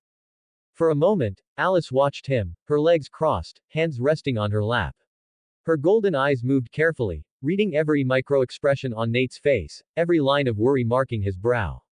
"You're still somewhere else in your head," she commented softly, using that light tone she employed to keep her words from sounding like a reproach. Nate blinked, pulling himself out of his thoughts, turning to her with a small, tired smile. "I know," he admitted, letting out a sigh. "I'm just running through every scenario that could go wrong." Alice tilted her head slightly, a small smile appearing on her lips. "You know," she said, looking him directly in the eyes, "even if I'd rather you didn't put yourself in danger, I admire what you're doing." Nate raised an eyebrow, a spark of curiosity in his gaze. "Admire what?" "That I'm throwing myself into impossible trouble." Alice let out a soft laugh, shaking her head. "No. The way you manage to stay calm, how you got people centuries older than you to follow your plan, how you make it all seem under control," she said honestly. "Not everyone can do that, Nate." He was quiet for a moment before smiling, a warm glint in his eyes. My dad used to say the best way to face a problem was to keep a cool head, even if you were shaking inside, he said, his tone a mix of nostalgia and a faint, almost hidden sadness. Alice stayed quiet, smiling softly as she toyed with the edge of her sweater sleeve. He must have been a wise man, she said sincerely. He was, Nate replied, looking into the distance for a moment before meeting her gaze again. I wish you could have met them, him and my mom. Alice shifted a bit in her seat, lowering her gaze before looking up again with a small, curious smile. And how would you have introduced me to them? She asked, a playful glint in her eyes, as if trying to lighten the heavy air between them. Nate blinked, surprised, before letting out a short, genuine laugh that made a couple of passengers turn curiously. Are you seriously asking me that right now? He said, shaking his head in disbelief, though the smile on his face softened the hardness in his features. It's just curiosity, and I think it's healthy for you to stop torturing yourself for 5 minutes, Alice shot back, leaning in slightly toward him. Nate breathed out, his smile turning softer, carrying a warmth he didn't try to hide. Probably, my mom would have sat you at the table and wouldn't let you leave without feeding you everything she could find. She was calm but sweet, a lot like Esme, he said, a warm light in his eyes. My dad, he would have tried to act uninterested, but he'd be watching you like a hawk, trying to figure out your intentions, and in the end, he'd relax and crack a bad joke to break the ice. Alice smiled, looking down for a moment, almost as if she could picture it. I would have liked to meet them, she murmured honestly. And they would have liked to meet you, Nate replied with a calm smile. For a moment, they sat in silence, sharing that small refuge within the hum of the plane, as if time itself had paused. Then Alice gently placed her hand over Nate's, giving it a careful squeeze. Thank you for looking out for us, even when you don't have to, she said, a smile lighting up her golden eyes. Nate looked at her hand over his and laced their fingers together, squeezing gently. I'll do my best not to lose anyone else, he murmured, almost to himself. Alice watched him silently, her smile tinged with a quiet sadness as the plane continued its course. Several minutes passed without words, Nate staring ahead, his eyes blinking slowly as exhaustion finally began to catch up with him. Alice felt the grip of his hand loosen little by little and looked at him tenderly as his eyes closed, his breathing evened out and his head tilted slightly back, finally falling asleep. Carefully, Alice adjusted her jacket to serve as a pillow for Nate's head, letting him rest as the night continued on toward Phoenix. I hope you can rest, Nate, she whispered softly, closing her eyes as she leaned her head on his shoulder, allowing herself, if only for a few hours, to imagine a world where she could fall asleep like this. A world without the threat of a hunter waiting at dawn. Creation is hard, cheer me up. Jayjayempi creators' thoughts. 26 comments 0 vote. Chapter 77. If you want to support to continue with the chapters and improve the quality of the language, or read some advanced chapters +7, please follow me on patreon.com/jjmp. They arrived in Phoenix around 3:30 in the morning. The warm, dry air felt like a slap after the perpetual humidity of Forks, every breath heavy with the scent of asphalt and dust. They rented a car in silence, the words they didn't speak clear in the glances they shared as neon lights and empty streets guided them toward a discreet hotel near the airport. Edward insisted on getting a room with double beds to keep them all together. They rode the elevator in silence, each of them wrapped in thoughts heavier than the backpacks on their shoulders. Once in the room, they dropped their bags in a corner, the curtains left slightly open, letting in the blinking lights of the street. Bella sat on the edge of the bed, rubbing her hands together while Edward stood by the window, arms crossed, eyes fixed on the darkness outside. Alice paced back and forth, arms tightly crossed, her brow furrowed. Nate sat in a chair, observing them in silence, analyzing every gesture before speaking. We need to plan how to draw him out, he said finally, breaking the heavy silence. If we wait for James to strike on his own, we could be here for days. Bella looked up, worry clear in her eyes. And if he doesn't come? What if he realizes it's a trap? Nate inhaled slowly, letting the air out before speaking calmly. He'll come. If James is the hunter you all say he is, if he likes this game as much as Laurent said, and as Edward saw in his mind, he won't give up that easily. Edward turned, dropping his arms to his sides. And what exactly are you suggesting, Nate? Nate looked up, calm determination in his eyes. Bella and I will go to her old house. It's the perfect bait. It'll be the first place he checks, and all we need to do is leave Bella's fresh scent there before moving to another location. If James catches her scent without sensing the rest of you, he won't hesitate to get closer. A moment of heavy silence filled the room before Alice burst out. No, she said, her voice unusually loud for her. Nate, you can't ask us to leave you two alone there. I can't see you in my visions, I won't be able to warn you if something goes wrong. That's why you can't focus on me, Alice, Nate replied with unsettling calm. Focus on James, on when he'll go to Bella's house and when he'll decide to follow the trail. Edward took a step forward, his face hardening. I'm going with you. There's no way I'm leaving you two alone with James out there. Nate raised a hand, calm but firm. No, Edward. Nate, are you serious? Edward snapped, his voice barely containing his fury. James only needs a second to kill you both. I know, Nate said, his tone making Bella look at him. But he won't. Not immediately. Alice stared at him, incredulous, fear glinting in her eyes. How can you be so sure about that? Nate leaned forward, resting his forearms on his knees while keeping his gaze on Edward. James doesn't want to kill Bella right away. He wants to hunt her, to save her every second, to stretch the moment as much as possible before ending it. He turned to Edward. You saw it in his mind. James does this for the game, not the prey. He won't kill us until he feels he's had his fun. Edward clenched his jaw, his golden eyes darkened with frustration. And what if you're wrong, and he decides to end it quickly?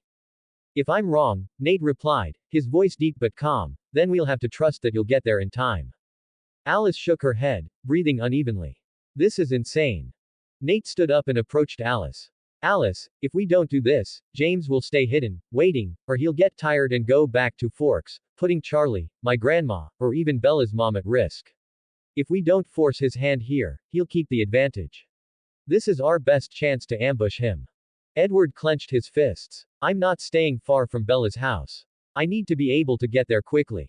That's what I want, Nate said, nodding. You and Alice can stay close, but not so close that James senses you and runs. He looked at Bella, his voice softening. If I'm right, James will take his time. I just need to buy you a few minutes. I trust I can make him talk. Then he looked at Edward. Those minutes will have to be enough for you to get there. Edward turned toward the window, running a hand through his hair in frustration. I don't like this. I know, Nate replied with a small, tired smile. I don't either. Alice looked at him, fear reflected in her eyes, her hands trembling as she clenched them into fists.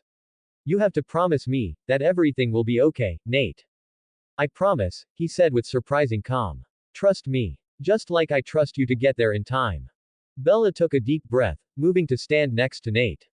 So, when do we leave? Nate looked around at all of them, keeping calm even as his heart pounded in his chest. At dawn, he said firmly. If we're lucky, James will attack shortly after Carlisle and Rosalie arrive. Even if you can't take him down, you just have to hold him off until backup arrives. A heavy silence settled as they all processed the decision, the hum of the city outside reminding them that dawn was close, and their game with James was about to begin.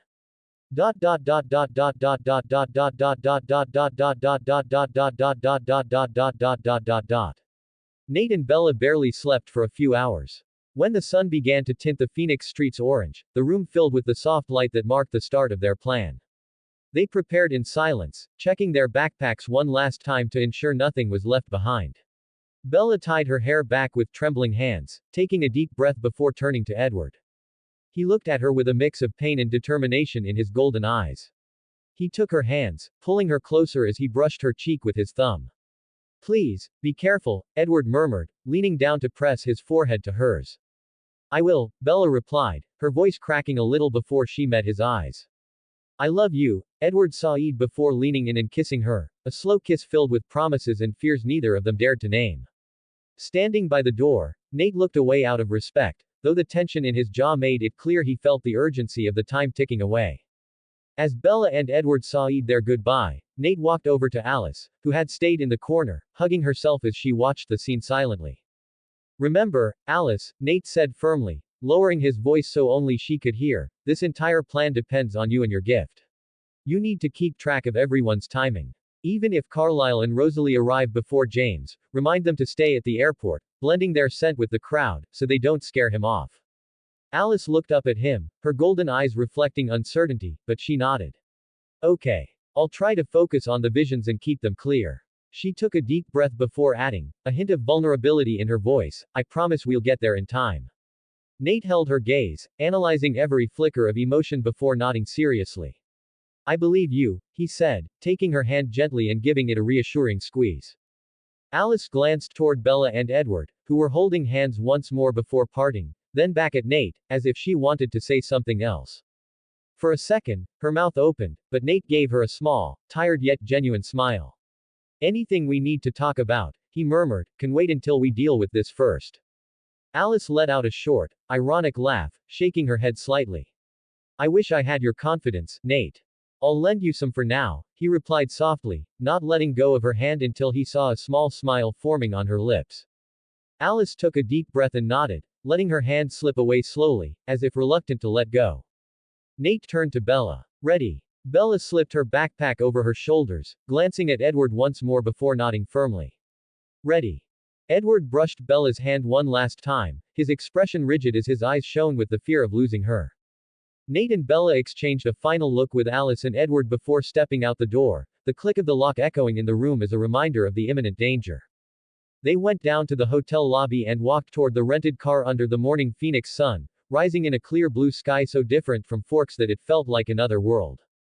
Nate opened the driver's door and turned to Bella. It's time, he said as she settled into the passenger seat with a trembling sigh.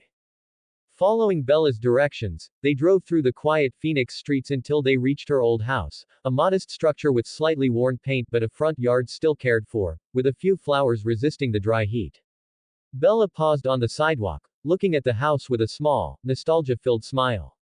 She pulled a small keychain from her backpack, turning the key in her fingers before slipping it into the lock. My mom only took a few things when she moved, she said softly as she opened the door. She never liked packing too much. Nate smiled as he followed her in, letting Bella enter first. It's a nice house, he said, scanning the walls lined with wooden frames, old photographs, and a few children's drawings taped up, survivors of time.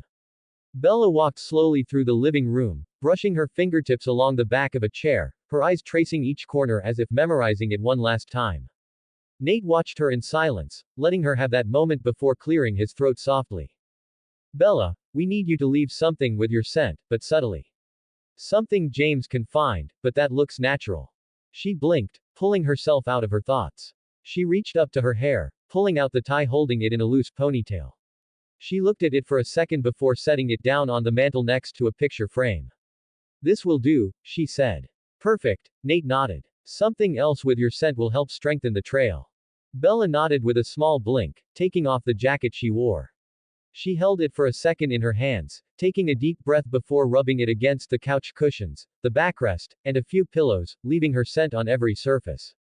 When she finished, she slipped it back on, zipping it up with a small tug as she ran a hand through her hair. All set, she whispered, though her gaze remained distant, as if she was leaving a piece of herself there. Nate nodded, scanning the room with analytical eyes. Good. Now we need to leave before James shows up too soon. Then he turned to her, pausing before he spoke. Bella, do you know a place nearby, somewhere empty, where not many people go? It will be safer if we draw him out somewhere he can't hurt anyone else. Bella lowered her gaze, walking slowly to the sideboard where family photos still sat in worn frames. She ran her hand over the pictures, each one showing different moments of her childhood. For a moment, it seemed like she wouldn't answer, but then she looked up, a spark of determination in her eyes. I know the perfect place, she said, her voice barely trembling. It's close. And not many people pass by. Nate looked at her, weighing the seriousness in her tone before nodding. Then let's go. Bella took one last deep breath before turning toward the door, casting a final look at the house that had once been her refuge, now turned into bait. Creation is hard, cheer me up. Jayjayempi Creators Thoughts. 3 comments 0 vote. Chapter 78. If you want to support to continue with the chapters and improve the quality of the language, or read some advanced chapters +7, please follow me on patreon.com/jjmp. They arrived without saying much, walking from Bella's house through streets that felt far too quiet for daytime. The warm air clung heavily against their skin, and each of Bella's steps grew more cautious as they approached the light-faced building with large windows covered by dark curtains. A sign on the door stated it was closed on Sunday, and the empty streets around them seemed to hold their breath. Bella stopped in front of the door, raising a hand to knock before letting it fall, a tremor betraying her nerves. Nate glanced at her, a slight frown on his brow. How do you know this place? He asked quietly, scanning the streets, alert. Bella lowered her gaze, taking a deep breath before answering. I used to practice here, when I was a kid. Nate blinked, surprised, and a small, teasing smile crossed his face for a moment. You. Ballet. He shook his head with a short sigh, holding back a laugh. Bella rolled her eyes, letting out a brief, nervous giggle before looking back at the door, fear returning to her eyes. They circled the building until they found a side window without bars, its old latch loose from use. Nate leaned down to check it, testing it carefully before forcing it open with a firm shove that popped the lock. He lifted the glass just enough to slip through first, turning to extend a hand to help Bella carefully inside after him. Inside, the scent of varnished wood and chalk dust filled their senses. Mirrors covered one wall, reflecting their figures again and again as they moved silently across the polished wooden floor. Ballet bars lined one side, mute witnesses to Bella's past, and she paused for a moment, looking around with nostalgia laced with fear. She closed her eyes and swallowed before turning toward Nate, who was already scanning the room, identifying exits, escape routes, and cover points by instinct, knowing there was no escape from what was coming. He pulled out his phone to check messages just as it buzzed in his hand, the screen lighting up with Alice's name. I saw it. James will be at Bella's house soon. Get ready. A knot formed in Nate's stomach, though his expression didn't change. He calmly put the phone away before walking over to Bella, who instantly noticed the shift in his demeanor. What happened? She asked, her voice trembling. Nate held her gaze, his voice firm. Alice had a vision. James, he's going to your house. Color drained from Bella's face, her breath shortening as a shiver ran through her shoulders. So, he's coming. Yes, Nate replied, with a calm that felt foreign against the pounding in his chest. But it's okay. It could still be minutes, maybe hours before it happens, and after that, it will take him time to track us here. We have time. Bella lowered her gaze, hugging herself, nodding silently as her eyes shone with fear. Nate stepped closer, leaning down just enough for their eyes to meet. Bella, listen carefully. When James gets here, my goal is to buy as much time as I can. No matter what I say, no matter what I do, just go along with it. Don't question it, okay? She swallowed hard, holding back the panic in her eyes. After a second that felt endless, she nodded firmly, even though her hands were still shaking. I promise I won't leave you alone in this, Nate added, his voice softer now. They sat down by the wall, keeping their eyes on the windows as daylight filtered through the curtains, reflecting their silhouettes in the mirrors, stretching them long in the quiet. Minutes passed heavily, tension building like a weight on their shoulders. The echo of their breathing mixed with the pounding of their hearts, every sound amplified by the stillness. Suddenly, Bella broke the silence, her voice low, almost fearful, as if the words burned her throat. Nate, do you think it was a mistake, falling in love with Edward? Nate lowered his gaze for a moment, running a hand through his hair before letting out a sigh and looking at her again. Obviously, he said seriously, watching confusion and hurt fill Bella's eyes. Then, a lopsided, almost tired smile softened his expression. I mean, falling in love with a vampire, probably not the best idea in the world. Bella stared at him, blinking, before letting out a brief, nervous laugh as a tear slipped down her cheek. Besides, Nate continued, his humor dry, if you'd fallen for Jake, we'd be in La Push eating pie right now, not here, waiting for a psychopath with a hunter complex. Bella let out another laugh, choked by a sob, before wiping her tears and looking at him with sincerity. Thank you, for not leaving me alone, she whispered, gratitude shining in her eyes. I feel safer with you here. Nate held her gaze, letting the silence speak for him before nodding firmly. I won't let them hurt you, Bella. She took a deep breath, clutching her backpack to her chest as she closed her eyes for a moment, trying to calm her heartbeat while the daylight kept streaming through the curtains, illuminating the reflections in the mirror across from them. They waited. Every moment that passed was a step closer to James's arrival. Seconds turned into minutes. Minutes stretched into nearly 2 hours. Time in the studio warped, each breath, each heartbeat etched into the echo of that silent room, barely lit by the light slipping between the curtains. Nate remained with his back against the wall, eyes fixed on the windows, every muscle in his body ready. Bella sat next to him, hugging her knees to her chest, her gaze lost in the reflection staring back at her from the studio mirrors, seeing herself looking tired, pale, and full of fear. For a moment, Bella broke the silence, her voice trembling as if it pained her to get the words out. Maybe, Maybe James didn't follow the trail. The phrase lingered in the air, a hint of hope in her eyes as she lifted them to Nate, looking for him to confirm that illusion. Nate simply looked at her, saying nothing, though the tension in his jaw revealed he didn't share that hope. That's when it happened. A sharp, brutal crack echoed in the room, slicing through the silence. It was the sound of the front door being forced open. Bella flinched, her hand flying to her mouth, her eyes wide with panic. Nate reacted instantly, pushing off the wall and moving in front of her, body firm, breath forced into control as he kept his gaze fixed on the entrance.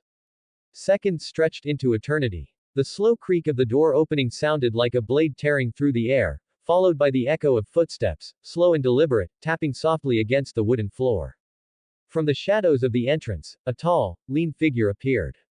His pale hair fell in disarray, and his eyes glowed with a predatory light as they swept over every corner of the studio, the calm of a hunter savoring every second of the chase. James. He stopped at the threshold, sniffing the air with a gesture that made Bella's blood run cold before he began moving forward slowly, his walk almost relaxed, as if he had all the time in the world. Nate forced himself to keep a clear mind, analyzing each of the vampire's movements, the slight tilt of his head, the way his shoulders remained relaxed yet ready to strike, the gleam of anticipation in his gaze. James stopped a few steps away from them, his red eyes fixed on Nate before slowly drifting to the trembling figure of Bella behind him. "We're alone," Nate said firmly, his voice ringing clearly in the empty room. James narrowed his eyes, his mouth curling into a barely perceptible smile before he murmured in a low, rough voice. "I see that." The vampire began walking toward them, each step slow and measured, as if enjoying the creak of the wood beneath his feet and the growing tremble in Bella. Nate raised a hand, his gesture firm, signaling for him to stop, speaking with clear, controlled words. "We did this because we wanted to talk to you." James arched an eyebrow, stopping, and for a moment, Nate saw a flicker of intrigue in his eyes, a spark of curiosity breaking, for a second, that predator's mask. "Talk to me," James repeated, with a lopsided smile that didn't reach his eyes. "We came alone to show the sincerity of our group," Nate continued, choosing each word carefully. "We don't want to turn this into an unnecessary conflict." James laughed, a low, rough sound that blended with the studio's echo. "Your group," he mocked, tilting his head as his eyes sharpened. "But you're only humans." Nate's pulse quickened, but his voice didn't waver. "We don't want to drag this out any longer than necessary," he pressed on seriously. "Edward, the vampire who attacked you, only reacted because he can read minds. He knew you were going to attack."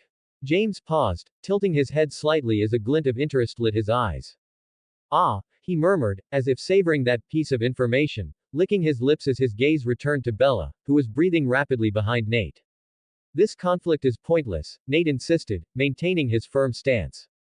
"We know you want Bella, but both of us have already been approved by the Volturi. At the end of the school year, we will be turned over to a member of the guard. Arrow himself has given his approval." For a moment, everything fell silent. The air grew heavy, almost unbreathable, as James's eyes flickered, processing each word with dangerous calm. Behind Nate, Bella let out a small gasp of surprise, her eyes wide with confusion and shock. "What?" she managed to say before falling silent as she met Nate's hard gaze over his shoulder. The message was clear. "Don't speak." Bella swallowed, lowering her gaze, nodding awkwardly as she forced herself to stay calm even as her hands trembled. When Nate looked back at James, he found the vampire watching him with something he hadn't expected. Not fear. No doubt. But a smile widening, a hungry glint in his eyes, like a predator discovering the prey was more interesting than he'd thought. "The Volturi," James repeated, licking his lips as he stepped forward, his crooked smile reflecting in the mirrors around them. "Oh, this just got much more interesting." A chill ran down Nate's spine as adrenaline burned in his throat, a single thought pounding in his mind with brutal clarity. "God damn it." James began advancing again, each step terrifyingly calm, like a bored lion approaching its prey out of whim, not hunger. Nate felt a shiver run down his spine. He swallowed, lifting his hand behind him and placing it in front of Bella, keeping her at his back as he gently pushed her back, never taking his eyes off James. "Do you really think you can stand against the Volturi?" Nate said, but this time, his voice trembled slightly, a crack ringing in the charged air. James stopped for a second, tilting his head, the smile on his face fading for an instant as a flicker of doubt crossed his gaze, almost imperceptible. Nate took a deep breath, feeling his temples pounding. All you'll do, is get yourself and Victoria killed. For a moment, doubt remained in James's eyes, but then, like a cloud swept away by the wind, it vanished, replaced by an even wider, predatory smile. It's worth it, for the ultimate hunt, he murmured. Before Nate could react, James vanished in a blink, the air vibrating in his wake. Suddenly, he was there, right in front of Nate, so close Nate could see the feverish glint in his eyes. With a casual movement, like swatting a fly, James lifted his hand and slammed it into Nate's chest. The impact was brutal. Nate felt his bones crack as he was thrown back, his body flying through the air before crashing into the mirrors with a deafening crash. Glass shattered into thousands of fragments, falling like a rain of blades around him, cutting his skin, embedding into his back. Pain tore through his body like fire. He felt with certainty as some ribs broke, each breath turning into a dagger. Nate! Bella screamed, her voice breaking, before stumbling back several steps, her face pale with terror. James turned his head slowly toward her, his eyes gleaming with amusement as he began to walk, each step thundering in the echo of the studio. Bella tried to back away further, but her legs trembled. James reached her in 2 steps, lifting his hand with terrifying slowness before grabbing her by the throat, lifting her slightly off the ground. Looks like Edward won't be coming this time, James said, pronouncing the name sweetly, mockingly, like soft poison. Bella tried to scream, but only a choked whimper escaped as James began to squeeze, his iron fingers closing around her throat with meticulous slowness, savoring each second as he watched her struggle. Nate, blood running down his back in each breath of fire, forced himself to stand, bracing his hand against the glass-covered floor, feeling shards drive deeper into his palm as he fought to get up. Is this really your ultimate hunt? Nate shouted, his voice hoarse but burning with rage. James stopped, turning his face toward him, irritation crossing his expression for an instant. What's the challenge in this? Huh, even I, a human, beat Edward with his stupid gift. Nate yelled, spitting blood onto the floor as he stood, his hand trembling. The anger in James's eyes flickered, and turned into something different. Genuine interest. Nate saw it, and with pain burning through every broken rib, he stepped forward, breathing heavily. If this is your idea of a game, you picked the wrong opponent. Nate continued, his voice filled with wildfire. If I had your abilities, if the playing field were even, you wouldn't stand a damn chance. For a moment, everything fell silent. James stood still, his hand still around Bella's neck, eyes locked on Nate. Then, a flicker of nostalgia crossed James's gaze, a shadow of something old, something forgotten, as a genuine, almost melancholic, smile formed on his lips. Do you really think you'd be a challenge? He murmured softly, looking down at Bella, then back at Nate. Suddenly, James released Bella, letting her drop to the floor like a rag doll, gasping as she struggled to catch her breath, tears streaming down her face as she clung to the ground. James began walking toward Nate, each step heavy, echoing in the studio as the light glinted off the scattered shards of glass. He stopped in front of Nate, so close that Nate could feel the cold air radiating from the vampire's skin. James looked into his eyes, searching every detail of Nate's wounded, bloodied face, looking for fear. But he didn't find it. Nate's gaze was fierce, determined, his body trembling but his eyes burning with fury as he held James's stare. The vampire smiled, fascinated. Then, let's test that, he murmured with delight. He lifted his hand, grabbing Nate's left arm tightly, lowering his face slowly, so close Nate could feel the icy breath of James on his skin.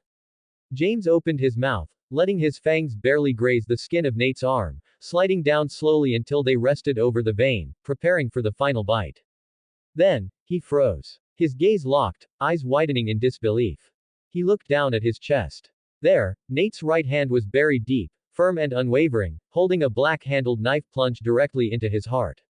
Nate held James's gaze, his eyes filled with hatred, and whispered in a hoarse voice.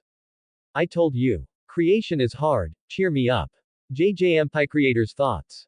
30 comments 0 vote. Chapter 79. If you want to support to continue with the chapters and improve the quality of the language, or read some advanced chapters +7, please follow me on patreon.com/jjmp. James stood there with the knife buried in his chest, unmoving, his gaze fixed on Nate as if trying to understand what had just happened. A few clumsy steps backward made the floor creak beneath his boots while his eyes, once filled with cruel amusement, now brimmed with disbelief. With a sharp gesture, James grabbed the knife's handle and yanked it out of his own chest. There was no blood, only a dry sound, almost like stone cracking, before the blade clattered to the floor with a metallic ring that echoed through the empty studio. The vampire stayed still, so motionless that for a moment, Nate, his breath ragged and pain throbbing in every broken rib, thought he would fall. But James took a step forward. And another. His voice came out hoarse, with a slight tremor of rage that fractured it. If I were human, that would have killed me. And he started walking toward Nate with steady steps.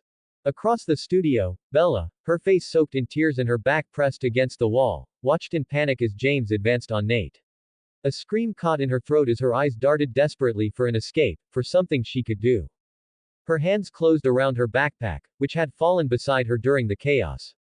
Without thinking, with a trembling cry, she lifted it and hurled it at James with all her strength. It struck his shoulder, making him turn his head for just a second as the backpack bounced to the floor with a dull thud. James slowly turned his head toward Bella, his icy eyes locking onto her with an intensity that made her take a step back. I'll kill her first. His voice was a whisper laced with hatred as he turned, leaving Nate behind while he started toward Bella, each step of his boots echoing across the wood like an omen. Nate, his vision blurred from the pain, reached out a desperate hand but couldn't keep it raised. A harsh cough rattled from his throat as he struggled to stay on his feet, a thin line of air escaping his lips with every burning breath. James leaned forward slightly, preparing to lunge at Bella, his silhouette blocking the light streaming through the broken windows. Then the crash came. A roar of shattering glass filled the studio as the windows exploded inward into a rain of glittering shards, falling like rain as two figures burst through in a blur of shadows and speed. Edward arrived first, a cry of pure fury ripping from his throat as he slammed into James, driving him with brutal force into a nearby mirror that shattered in a shower of splinters. Alice landed with lethal grace a few steps away, her dark, dilated eyes fixed on Nate, who could barely stay standing with a hand pressed to his side.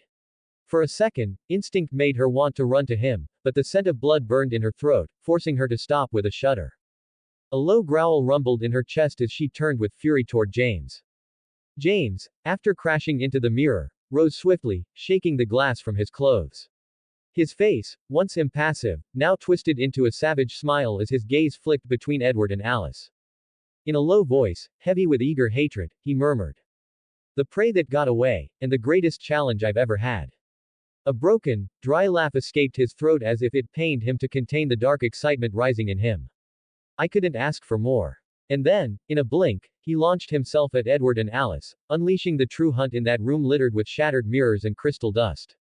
Edward intercepted him, his hands closing around James's throat as he drove him into a wall. James retaliated, raising a fist that struck Edward's side with a dull crack, forcing him to let go.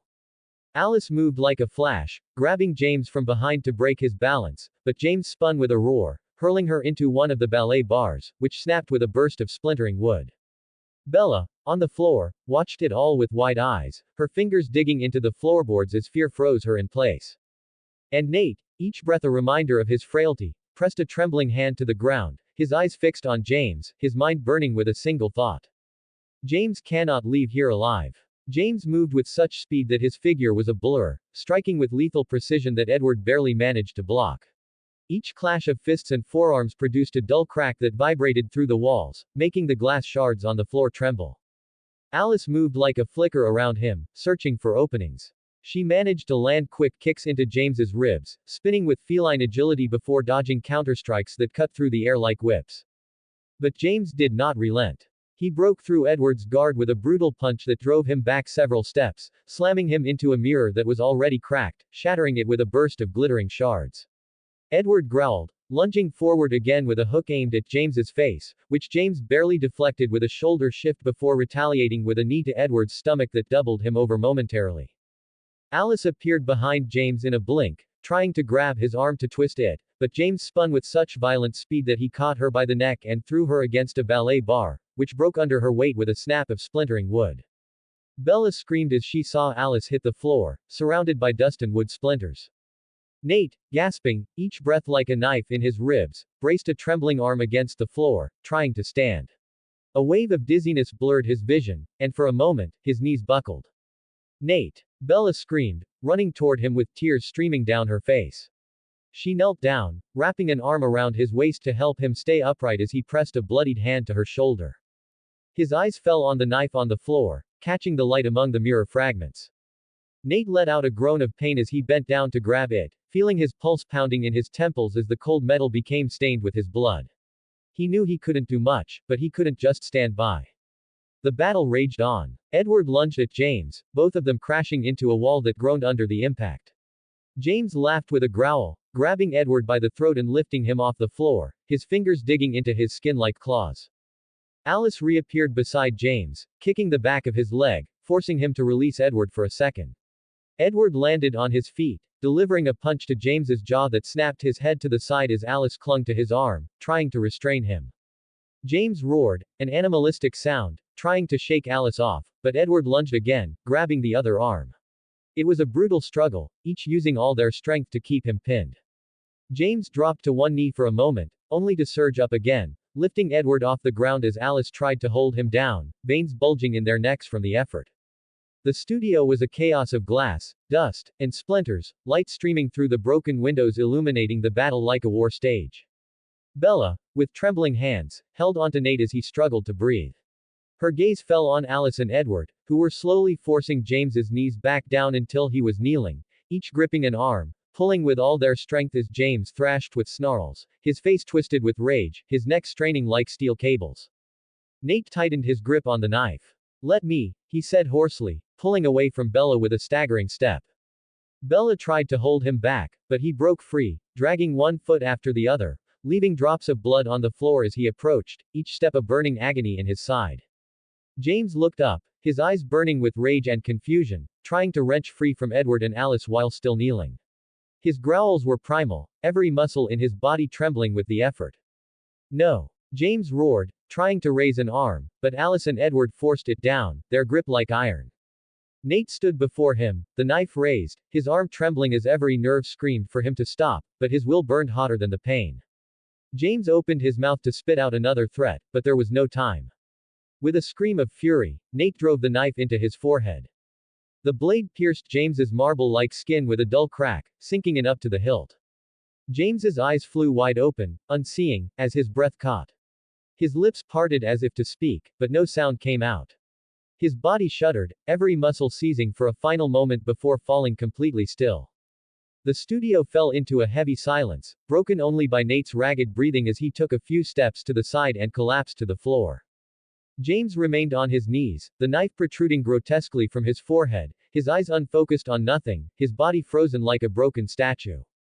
Alice slowly released his arm, her gaze fixed on James's empty face. Edward, his expression hardened, gripped James's head with both hands, preparing to twist and tear it off in one clean motion. Then the sound of footsteps echoed from the entrance. Victoria stepped in slowly, her red eyes blazing with horror and fury as she took in the scene. For a moment, everything froze. Victoria did not move, paralyzed, her breath ragged as her fiery red hair glowed in the light. The knife remained lodged in James's forehead, his body unmoving, Edward holding his head with clear intent to decapitate him. "James," Victoria whispered, her voice cracking, a whisper turning into a roar of pain.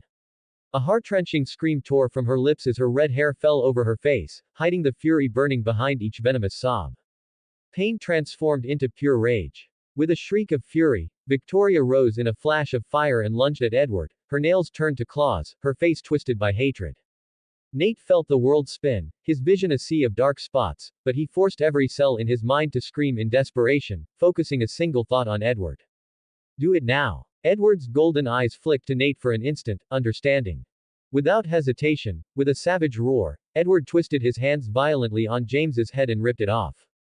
A sickening crack filled the room as James's head separated from his body, his dead eyes still open, the knife grotesquely jutting from his forehead. Victoria froze, her eyes wide, a broken moan escaping her throat as she saw Edward throw the head to the floor while James's lifeless body slumped with a dull thud. "No, no!" Victoria screamed, collapsing to her knees, trembling with fury as venom pooled at her lips. And in that instant, like a lightning strike, she launched herself at Edward, ignoring everyone else. Edward intercepted her with a forearm block, but her momentum carried her forward, her claws tearing at Edward's clothes, leaving shallow marks on his stone skin. Edward growled, stepping back while countering with a punch to Victoria's ribs, making her spit venom. Alice tried to grab her from behind, but Victoria spun with vicious speed, slashing Alice's face with her sharp nails. Alice barely managed to push herself back. Victoria turned again to charge at Edward, her eyes brimming with almost animalistic hatred. Nate, watching from his position, felt every heartbeat like a whip against his broken ribs, but he narrowed his eyes, forcing his mind to focus on Victoria, reading her, predicting her next move, filtering every murderous impulse in her burning aura. Now, to the left. Nate thought desperately of Edward. Edward moved a second before Victoria swung her right claw, dodging by inches and countering with a brutal punch to her stomach, sending her crashing into a mirror that shattered behind her. Victoria immediately rose, murderous fury in her eyes, her lips twisted in a rictus of hate. Don't get distracted, hold the right. Nate thought again, gasping. Edward intercepted a strike aimed at his neck, catching Victoria's arm and slamming her to the ground with a harsh thud, breaking several floorboards. Victoria screamed in rage, kicking and clawing as Edward pinned her down, trying to tear her arm off.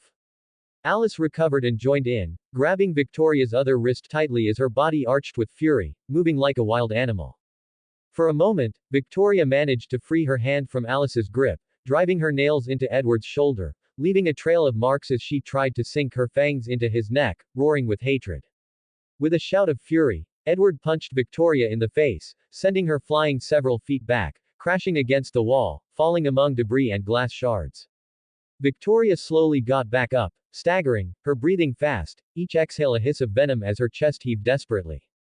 She clenched her teeth, ready to lunge again, but she stopped. Her gaze shifted for a second, as if she could see something no one else could. Rage turned to frustration. Victoria looked up at Edward and Alice, a strangled cry in her throat, her face transformed into a portrait of pure hatred.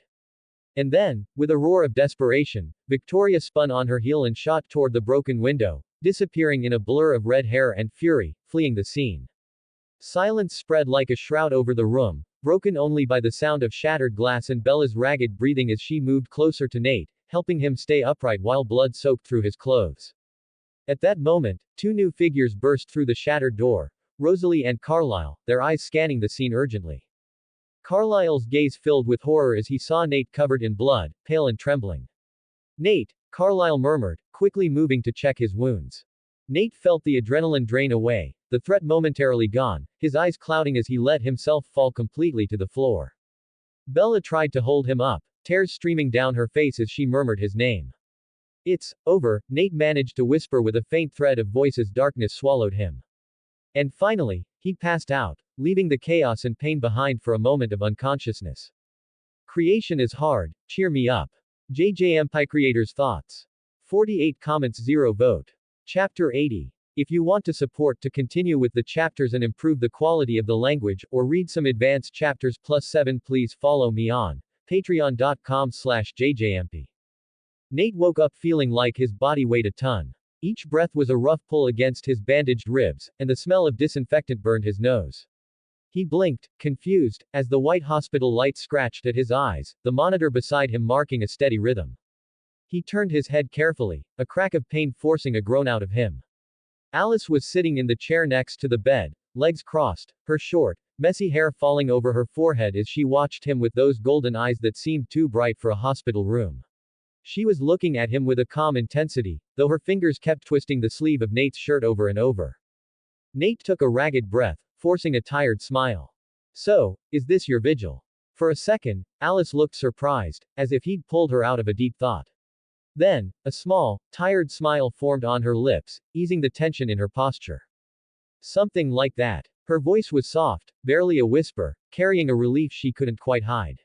She lowered her gaze to her hands, and when she looked up again, her eyes traced Nate's face with a mixture of worry and relief that loosened the tight knot in his chest. Nate shifted, a sharp pain making him grit his teeth. Alice reached out almost unconsciously, touching his cheek gently, as if to steady him, though her hand stopped halfway before fully resting there. You broke a few ribs, she explained calmly, her fingers cold but comforting against his skin, and you've got some scars, but you're going to make it. She paused, as if hesitant to pull her hand away, but finally withdrew it slowly, letting it drop into her lap as she continued to watch him. I always wanted a break, but this is ridiculous, Nate muttered with a crooked smile. Alice let out a small, brief laugh, lowering her head as her short hair fell forward before she pushed it back with a nervous flick. The others? He asked hoarsely. Alice looked up, meeting his gaze seriously. It's been a day since all of that, she said slowly. Bella's fine. She has a small mark on her neck, but nothing she can't hide with her hair or makeup. She sighed, and her expression softened for a moment. She wanted to stay, but Edward convinced her to go back to Forks so she wouldn't get into more trouble. They left together. Nate nodded slowly, processing each word while fighting to keep his eyes open. Alice leaned closer, hesitating before gently brushing a strand of hair off his forehead. Carlisle got there in time to help you. He was able to stop the bleeding and stabilize you, but we needed to bring you here for a full checkup, she explained, her thumb brushing lightly against his temple before pulling away, her eyes fixed on him. Silence settled in, broken only by the steady beep of the monitor. Nate swallowed with difficulty. And my grandma. Alice tilted her head, messy hair falling to one side. We told her that, you fell down the stairs at Bella's house and hit a mirror. A guilty smile crept onto her lips. She's on her way. She shouldn't take long to get here. Nate let out a huff that turned into a groan of pain. You know she's not going to believe that for a second, right? Alice laughed softly and shook her head. I know, she admitted. I wouldn't believe it either, but she kept calling, and it was the best we could come up with. The moment was filled with quiet as they looked at each other. Nate felt his chest lighten as he saw Alice stop twisting his sleeve. Her hands were now still as she watched him. Then, with a slight hesitation, she reached out again, letting her fingers brush against his on top of the blanket before pulling them back carefully, as if afraid she didn't have the right. You should get some more rest, she murmured, her voice carrying a softness that bordered on tenderness. Nate gave a tired smile, closing his eyes for a moment before opening them to look at her. Are you going to be here when I wake up? Alice paused, and a small smile lit up her face. As long as you want me here. For a second, Nate stayed quiet, exhaustion pulling at him, but the warmth of that smile kept him awake a moment longer. He lifted his hand with effort, brushing his fingers against hers, nodding with a faint smile. Deal, he whispered. Alice intertwined her fingers with his for a moment before letting go gently, leaning into place her cool hand on his forehead in one last soft gesture. Nate closed his eyes, letting the darkness take him as he listened to the steady beat of the monitor and felt, at least for a moment, that he wasn't alone.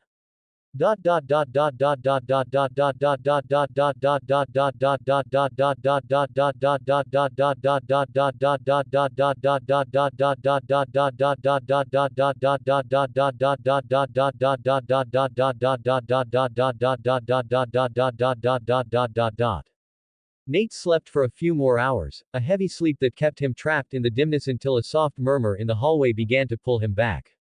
He gently squeezed the fingers he was holding, realizing Alice was still there, sitting next to his bed, her golden eyes fixed on their hands, as if afraid to let go.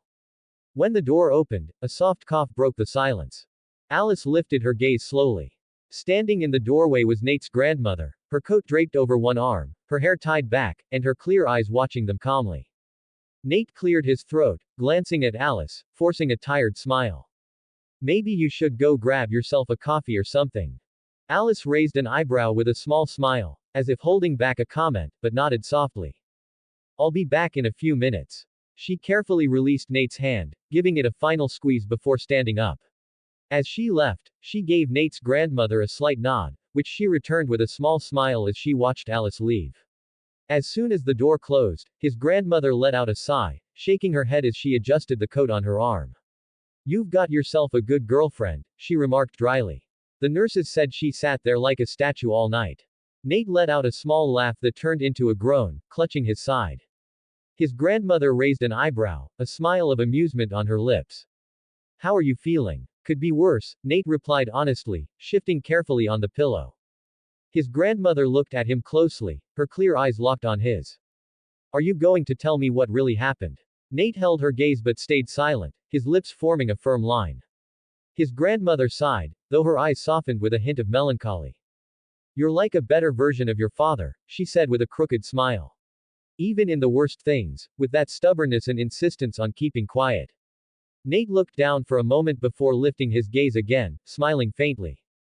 Thanks, for not pushing. You're welcome, she replied, shrugging lightly. In a couple of days, we'll be able to go home. You can recover in peace. Nate nodded calmly, letting out a small sigh of relief. Then, she stood, adjusting her coat as she headed toward the door. Now, if you'll excuse me, I think I'll take this chance to talk to the next Mrs. Winter, she said with playful humor. She looks much nicer than you. Nate's laugh echoed in the room, dry but warm, despite the pain in his ribs. His grandmother walked a few steps before stopping at the threshold, placing a hand on the doorframe, standing still for a moment without turning around. When you first came to Forks, I left you a note saying there were no rules, she said firmly, her voice barely trembling. But I've changed my mind.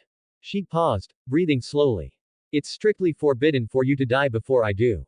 She stayed silent for another moment, her hand still on the frame, before adding softly. I'm too old to bury another one of mine. With those words, she left the room, leaving Nate staring at the empty doorway, feeling a strange warmth in his chest as the beeping monitor reminded him that, at least for now, he was still here. Creation is hard, cheer me up. Jayjayempi creators' thoughts. 29 comments 0 vote. Chapter 81. If you want to support to continue with the chapters and improve the quality of the language, or read some advanced chapters +7, please follow me on patreon.com/jjmp. The days in the hospital passed slowly, filled with medications that left him in a constant haze while the monitor marked each heartbeat as a reminder that he was still there. It was strange, getting used to existing again in a body full of pain, but with each morning, the pain grew a little less sharp, each breath a little less heavy. Until, finally, they let him go. Discharge came on a cloudy morning, with the nurse removing the IV lines while his grandmother packed his things with the same precision she used to organize the pantry at home. And Alice, well, Alice was there, quiet but present, holding his coat when he forgot to grab it, correcting each clumsy step with a smile. They took a flight back to Forks that same afternoon, with his grandmother in the window seat, Nate in the middle, and Alice on the aisle, reading a book with such intense focus that Nate suspected she hadn't turned the page in half an hour. Every so often, she would slide her gaze toward him, as if checking to make sure he was still breathing. The first days at home were quiet. His grandmother didn't allow any visitors, except for Alice, because, in her words, I didn't have the heart to send away a worried young lady. Alice practically appointed herself his nurse. She visited every day after school and stayed a little past nightfall. She would just smile, bring him tea, adjust his pillows, and sit quietly reading while he slept. Nate noticed she was quieter than usual. When he finally started spending more time awake, enough to hold a conversation without falling asleep in the middle of it, his grandmother agreed to allow visitors. Mike and Eric came first, almost tripping over each other in their excitement to tell Nate about their recent progress with Jessica and Angela, respectively, with that pure teenage enthusiasm that made Nate laugh, even though it hurt his ribs to do so. They left as quickly as they arrived, leaving behind a bag of chips and a comic book that Eric insisted would save him from boredom. The next day, Jessica and Angela showed up. Angela, with her shy smile, brought a basket of fruit, saying her mom swore fruit helped with recovery. Jessica, on the other hand, kept glancing around the room, inspecting every corner as if expecting to find a secret, though it was clear that Alice's constant presence in a corner of the room, quiet and watchful, made her uncomfortable. After them came Charlie, Jake, and Billy. It was quite a sight to see Billy making his way up the stairs with the help of the other two, grumbling between breaths that he didn't need to be treated like an invalid while Charlie threw dry jokes that made Jake laugh. Jake promised he would visit whenever he had a free moment, commenting behind his father's back that Nate should enjoy the time with his nurse, giving him a light punch on the shoulder before leaving. Charlie made a couple of jokes about how he knew it was a bad idea for everyone to go to Phoenix, but that he was glad the incident hadn't turned out worse. Still, Nate noticed a glint of doubt in his eyes, the look of someone who knew something didn't add up but chose not to say anything for now. Billy, however, stayed silent, his eyes fixed on Nate as if trying to make sure he was truly okay. He didn't say much, and it was clear that Alice's presence in the room made him uneasy, his hand gripping the armrest of his wheelchair whenever she moved. Finally, just when he thought there wouldn't be any more visitors for a while, Bella and Edward arrived. Much to Nate's confusion, they stayed in the doorway for a moment, Bella looking paler than usual, her hands intertwined with Edward's, who was staring at Nate with those unfathomable golden eyes, as if he could see through the bandages, through the broken ribs, through all the unspoken words. For a moment, the room felt too small, the air heavy with things Bella seemed ready to say. Bella took a breath, holding it as if it was hard to let go, before lifting her gaze to Nate. I wanted to apologize, Nate, for all of this. I've been thinking, and I think your life would have been much simpler if we had never become friends. Nate looked at her in silence for a moment before a tired smile crossed his face. He shook his head slightly, careful not to strain his ribs too much. I don't regret getting close to you, Bella. His voice was low but firm. In fact, I don't regret anything that's happened. His gaze flickered briefly toward Alice, who remained seated in the chair by the window, attentive to the conversation, her hands folded on her lap. Bella took a deep breath, as if gathering courage. If the situation were ever reversed, she murmured, I would do whatever I could to help you. Nate's smile softened, though his eyes darkened for a moment. I hope it never comes to that. For a moment, the air in the room seemed to lighten. Bella allowed herself a small smile, her hands clasped in her lap. I hope you're recovered before the dance, she said, a hint of expectation in her voice. Nate raised an eyebrow, letting out a small huff that turned into a low chuckle. I'm pretty sure I will be, he replied. So, I'll take you to the dance, like I promised. Bella smiled, but for a second her expression shifted to doubt as she glanced at Alice. Seeing that Alice was smiling too, a flash of relief crossed her face. However, when she turned to Edward, her smile faded slightly. Edward didn't look uncomfortable, but his gaze was distant, fixed on some point on the wall, as if he were miles away. Edward, Bella murmured, squeezing his hand to pull him out of his daze. He blinked, returning to himself, and gave her a small smile before shaking his head, as if trying to clear his thoughts. We should go, Bella said softly. You need to rest. Alice, who had remained silent throughout the visit, stood up, smoothing her dress with an automatic gesture before looking at Nate with a soft smile. I'll head out too, she said, dipping her head slightly toward him. I'll see you tomorrow. Nate held her gaze, feeling a strange warmth in his chest. Thank you, Alice. She smiled at him, and for a moment Nate thought he saw a hint of melancholy in her expression before she walked toward the door with Bella. But before they could cross the threshold, Edward stopped, raising a hand in a brief gesture. Could I have a few minutes alone with Nate? Bella looked at him, confused, before exchanging a quick glance with Alice. Both of them nodded slowly. All right, Bella said. Alice gave Nate one last soft look before taking Bella by the arm, guiding her out of the room. The door closed with a quiet click, leaving Edward standing still as the dim afternoon light streamed through the window, casting long shadows across the white sheets. Edward walked over to the window, his hands clenched at his sides, his body tense like a spring about to snap. Nate, I'm planning to leave Forks soon. Nate looked up from the bed, his eyes fixed on Edward, reading the tension in every line of his face. Why? Edward clenched his teeth, looking down at the floor before letting out a breath in a hiss. Why? He repeated with a bitter laugh, then lifted his eyes, shining with barely contained fury. Because all of this is a damn mistake. My presence, my decision to stay, it constantly puts Bella in danger. He ran his hands through his hair, pulling in frustration. This time we were lucky, Nate.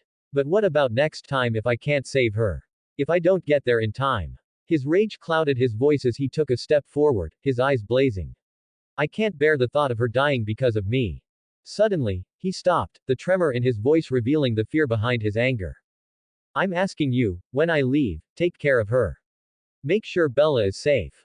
Nate watched him calmly, breathing slowly before shifting on the bed, straightening his back slightly. His response was low, sharp. No. The word dropped like a gunshot in the room. Edward blinked, confused. What? No, Nate repeated, his voice quiet but firm as stone. Edward's face twisted with disbelief and anger. How can you say that? After everything that's happened, I can't risk her anymore. Nate didn't blink. It's too late for that. No. Edward shouted, taking another step forward, his golden eyes burning with anger and a pain so deep it looked like it was consuming him from the inside. Victoria is still out there. If I leave now, I can hunt her down, eliminate her, and Bella will be safe. Once Victoria is gone, there will be no one left to hurt her.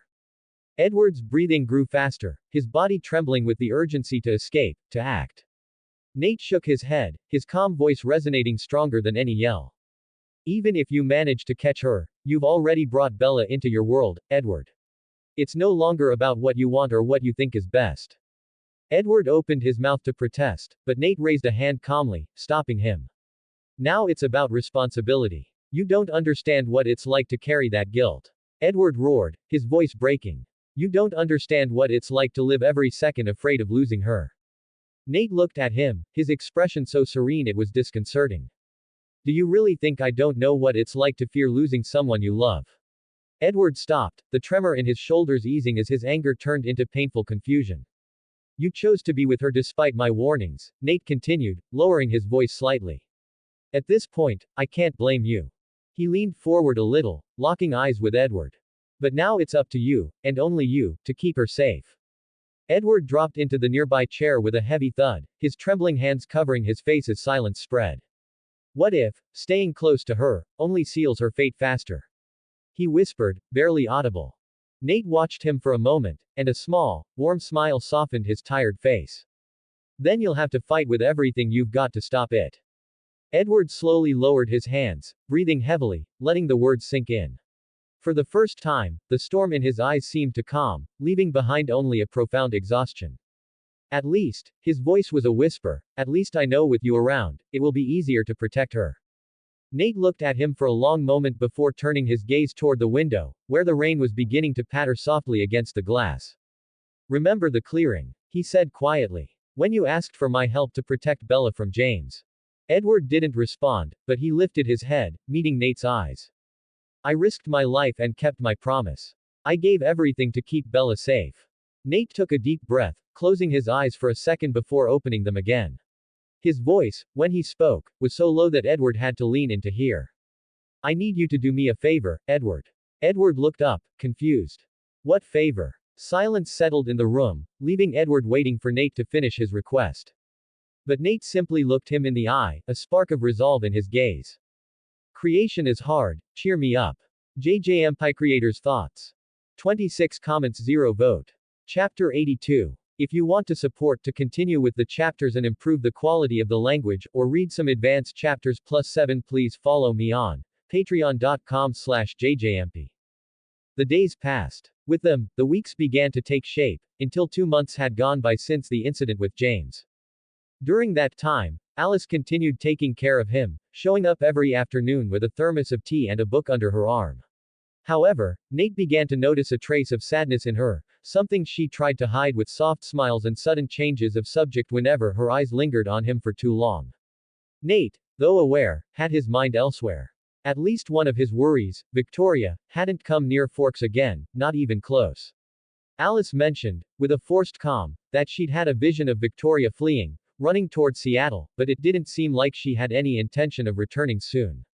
Nate figured that whatever Victoria was planning, she wouldn't accomplish anything with the Cullens protecting Bella so closely. Another thing that changed was that Nate recovered.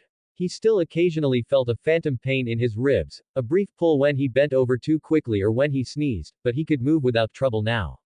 He felt his recovery had been particularly quick, thanks to getting plenty of rest, but decided to take a few extra days before returning to school.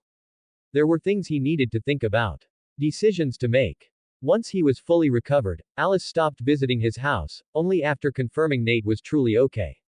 She did it suddenly, with a smile that didn't reach her eyes, claiming that now that he didn't need her, she would use the time to meet with her family to discuss what to do about Victoria. Nate noticed there was something else, a hidden undertone in her gaze before she left.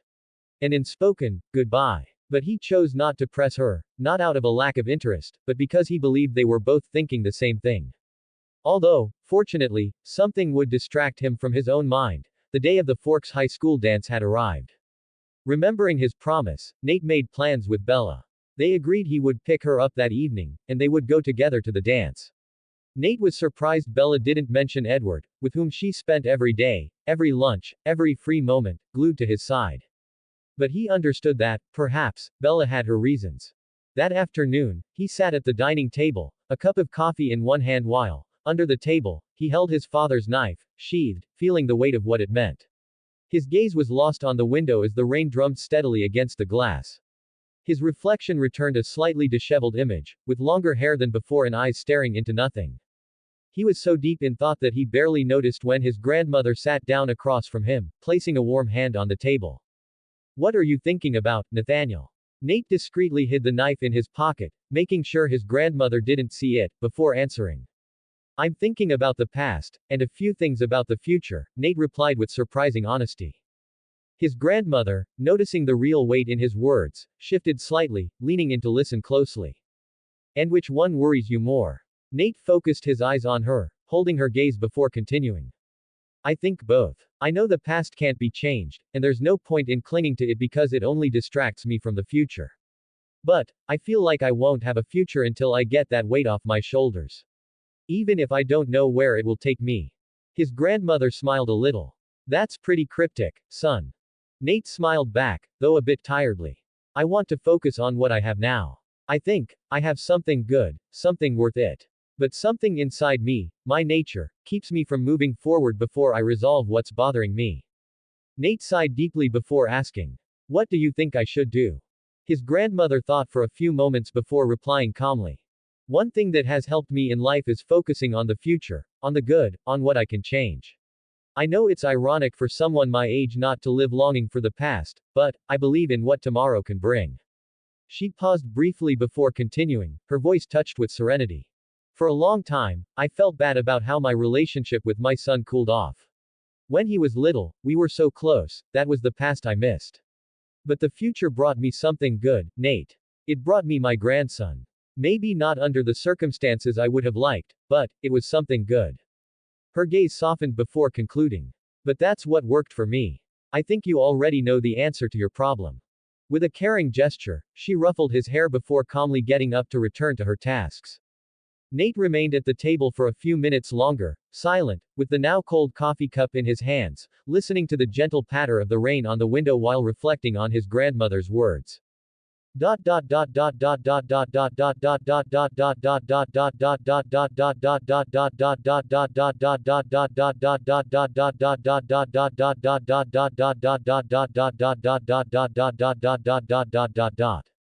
Nate prepared calmly for the dance, taking the time to smooth his hair in the mirror before putting on the blue suit Alice had chosen for him a while ago.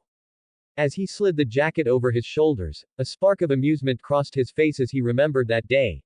Alice, with a determined glint in her eyes, sliding the tie into his hands while insisting the blue matched his eyes. He had been reluctant at the time, but deep down, he liked how he looked. Once ready, he said goodbye to his grandmother, who stood in the doorway with crossed arms and a mischievous smile. "Say hi to Alice for me, will you?" she said casually. Nate stood still for a second, opening his mouth to say something, but before he could respond, his grandmother, almost as if ignoring him, turned around with a small wave of her hand and went back inside. Nate took a deep breath, put the keys in his pocket, and got into his car, turning on the engine as the soft music filled the interior, giving him a moment of calm before what promised to be a long night. He drove to Bella's house, parking by the curb with a small bouquet in hand, modest but pretty, wrapped with a white ribbon that contrasted with the blue of his suit. He knocked, and Charlie opened the door, a warm smile on his face. "Good to see you looking healthy, kid," he said with humor as he let him in. "I still don't fully get why you're taking her instead of Edward, but, between us, I like the idea better." Nate let out a small laugh, shrugging. "It's something we agreed on months ago," he explained. Charlie nodded, adjusting his belt as his expression softened. "Promises are important to keep," he added with a conspiratorial gesture. "Have fun." Nate raised an eyebrow, an amused smile on his face. "Aren't you going to tell me to take care of her, Chief Swan?" Charlie chuckled, shaking his head. "When you take care of her, someone always ends up getting hurt," he replied jokingly, earning a shared laugh before they both turned toward the stairs. Bella came down carefully, lightly holding up her blue dress to avoid tripping. Seeing her, Nate chuckled softly, crossing his arms as he looked at her with a genuine smile. "We almost look like we're matching," he commented, raising an eyebrow. Bella rolled her eyes playfully, laughing. "At least this way, people will think we're twins instead of a couple," she quipped, making Nate's smile widen. Nate responded almost dryly. "Twins creep me out a bit." Bella let out a soft laugh, shaking her head slightly as she tucked a strand of hair behind her ear. They said goodbye to Charlie with a, "Take care," that sounded more fatherly than protective before heading out to the car. As Nate drove toward the school, with forks, lights flashing like intermittent glimmers through the rain-fogged windows, Bella adjusted the hem of her dress over her legs before turning toward him, hands clasped in her lap, shifting a little before speaking in that tone she used when she wasn't sure how to ask something. "Can I ask you something weird?" Nate kept his eyes on the road, adjusting his grip on the wheel slightly. "Depends on how weird it is." Bella sighed, her expression curious but cautious.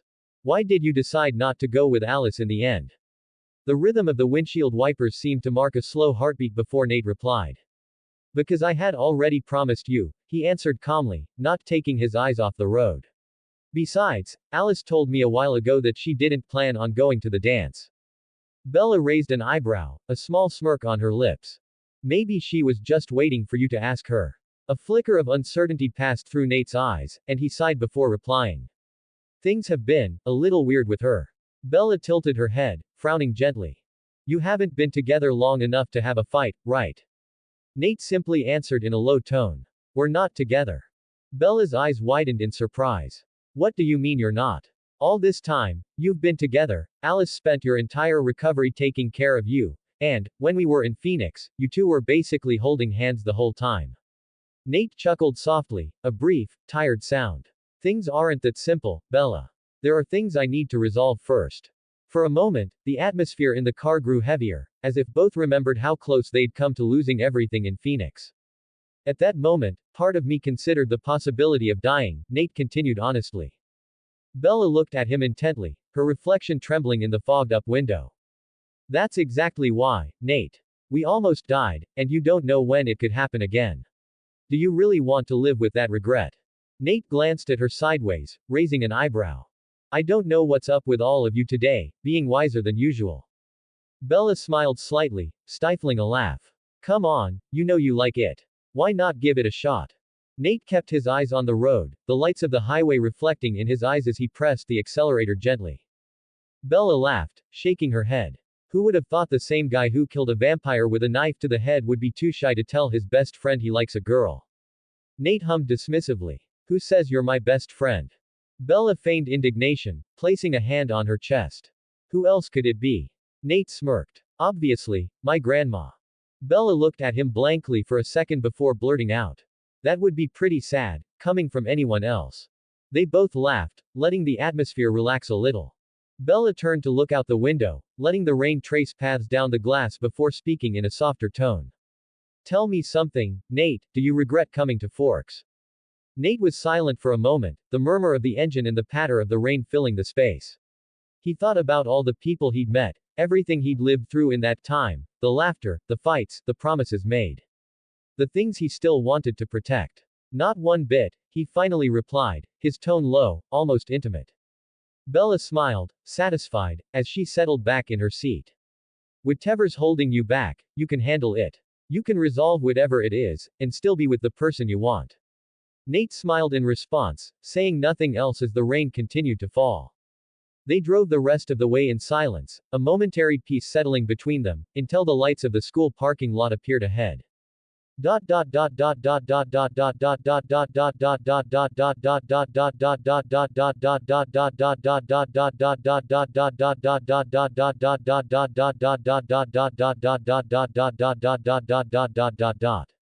Both got out of the car, feeling the cold Forks breeze slip between the folds of their clothes as they walked toward the illuminated entrance of the school.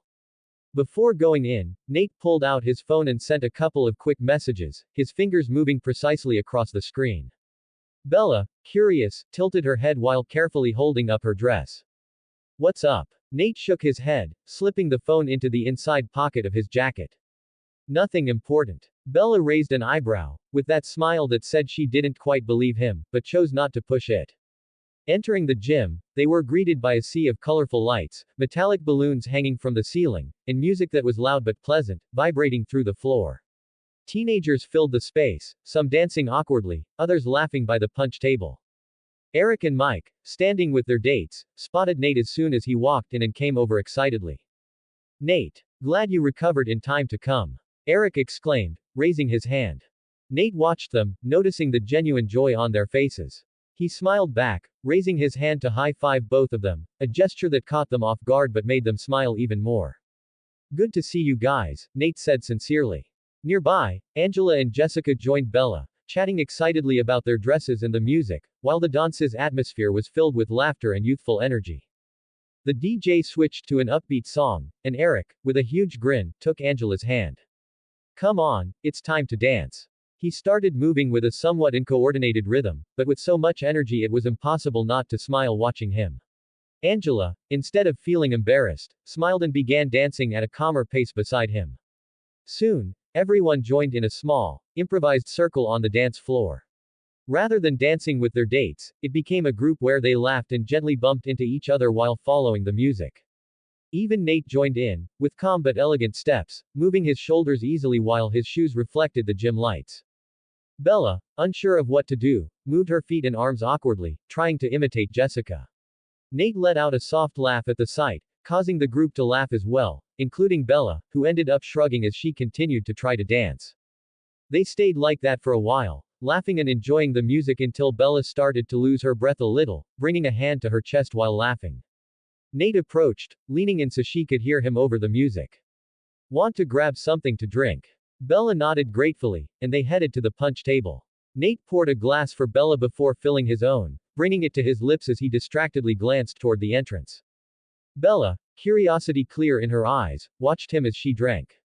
You've been looking at the door a lot, are you waiting for someone? Nate lowered his glass, smiling as he shook his head. I'm having a good time, he said honestly. It's almost perfect. Bella raised an eyebrow, amused. Why, almost? Nate opened his mouth to answer, but at that moment, the DJ switched the song to a slow melody, inviting couples to the dance floor for an improvised waltz. Bella lifted her wrist with a playful smile. So what now, Mr. Almost Perfect? Are we going to dance? Just remember, I warned you. Nate chuckled softly, shaking his head. I thought about it, and I'd rather not risk it. Bella frowned, confused. Nate smiled, leaning in slightly. Don't worry, my replacement just arrived. Before Bella could ask what he meant, Nate looked past her. Bella turned just in time to see Edward entering the gym, dressed in a perfectly tailored dark suit with a small bouquet in hand. Her face immediately lit up as she ran to hug him, the blue of her dress mixing with Edward's black suit in an embrace that felt inevitable. Edward held her carefully, his gaze calm and affectionate, before lifting his eyes to Nate. Nate, not wanting to intrude, raised a hand in a small wave. Take care of her, Edward, he said with a genuine smile. Edward nodded before stepping closer, handing the bouquet to Nate. Nate took it, raising an eyebrow, confused. And this? Edward smiled slightly, a calm glint in his eyes. It's her favorite flower, he explained simply, before turning back to Bella, wishing her luck with a look. Nate looked at the bouquet in his hand for a second, then let out a small laugh, shaking his head. With one last glance at the dance floor, where Bella and Edward held hands to begin dancing to the slow music, Nate turned and started walking toward the exit, the bouquet in hand and a resolved expression on his face. Creation is hard, cheer me up. Jayjayempi creators' thoughts. 13 comments 0 vote. Chapter 83. If you want to support to continue with the chapters and improve the quality of the language, or read some advanced chapters +7, please follow me on patreon.com/jjmp. Warning. This chapter is mostly romance. If that's not your thing, I recommend reading only the last paragraphs. Nate was driving through the rain, the droplets sliding down the windshield, distorting the yellow glow of the streetlights on the wet asphalt. The wipers moved in a slow rhythm, leaving streaks of water that were covered again within seconds, just like his mind, which barely cleared before filling up with thoughts again. The blue suit Alice had chosen for him was still in good condition, though the collar of his shirt was damp, clinging cold and persistent to his skin. The boutonniere Edward had given him rested on the passenger seat, still holding a few raindrops on its petals. Nate glanced at it, feeling a knot form in his throat. As he drove down the road leading to the Cullens' house, he couldn't help but think about how he had ended up in Forks. He remembered how he felt the first time he stepped into this place, an empty shell, an echo of who he had been before losing his parents. He had come here searching for a place to hide from the pain, convinced that if he kept himself busy, if he walked enough under the rain, if he isolated himself enough, the emptiness inside him would stop hurting. He remembered how, just a few weeks later, he discovered the Cullens' secret. How, in an instant, all the apathy he felt turned into anger. A protective instinct, so fierce it had surprised him, ignited within him. He was ready for anything, even to give his life, to protect the people of Forks from them, to make sure no one else lost their family the way he had lost his. Back then, he would have given anything to make them disappear from Forks, to watch them leave and have his world feel safe again. And now, as the lights of the Cullens' house appeared in the distance between the trees, he found himself driving toward them, simply because he could no longer stay away from her.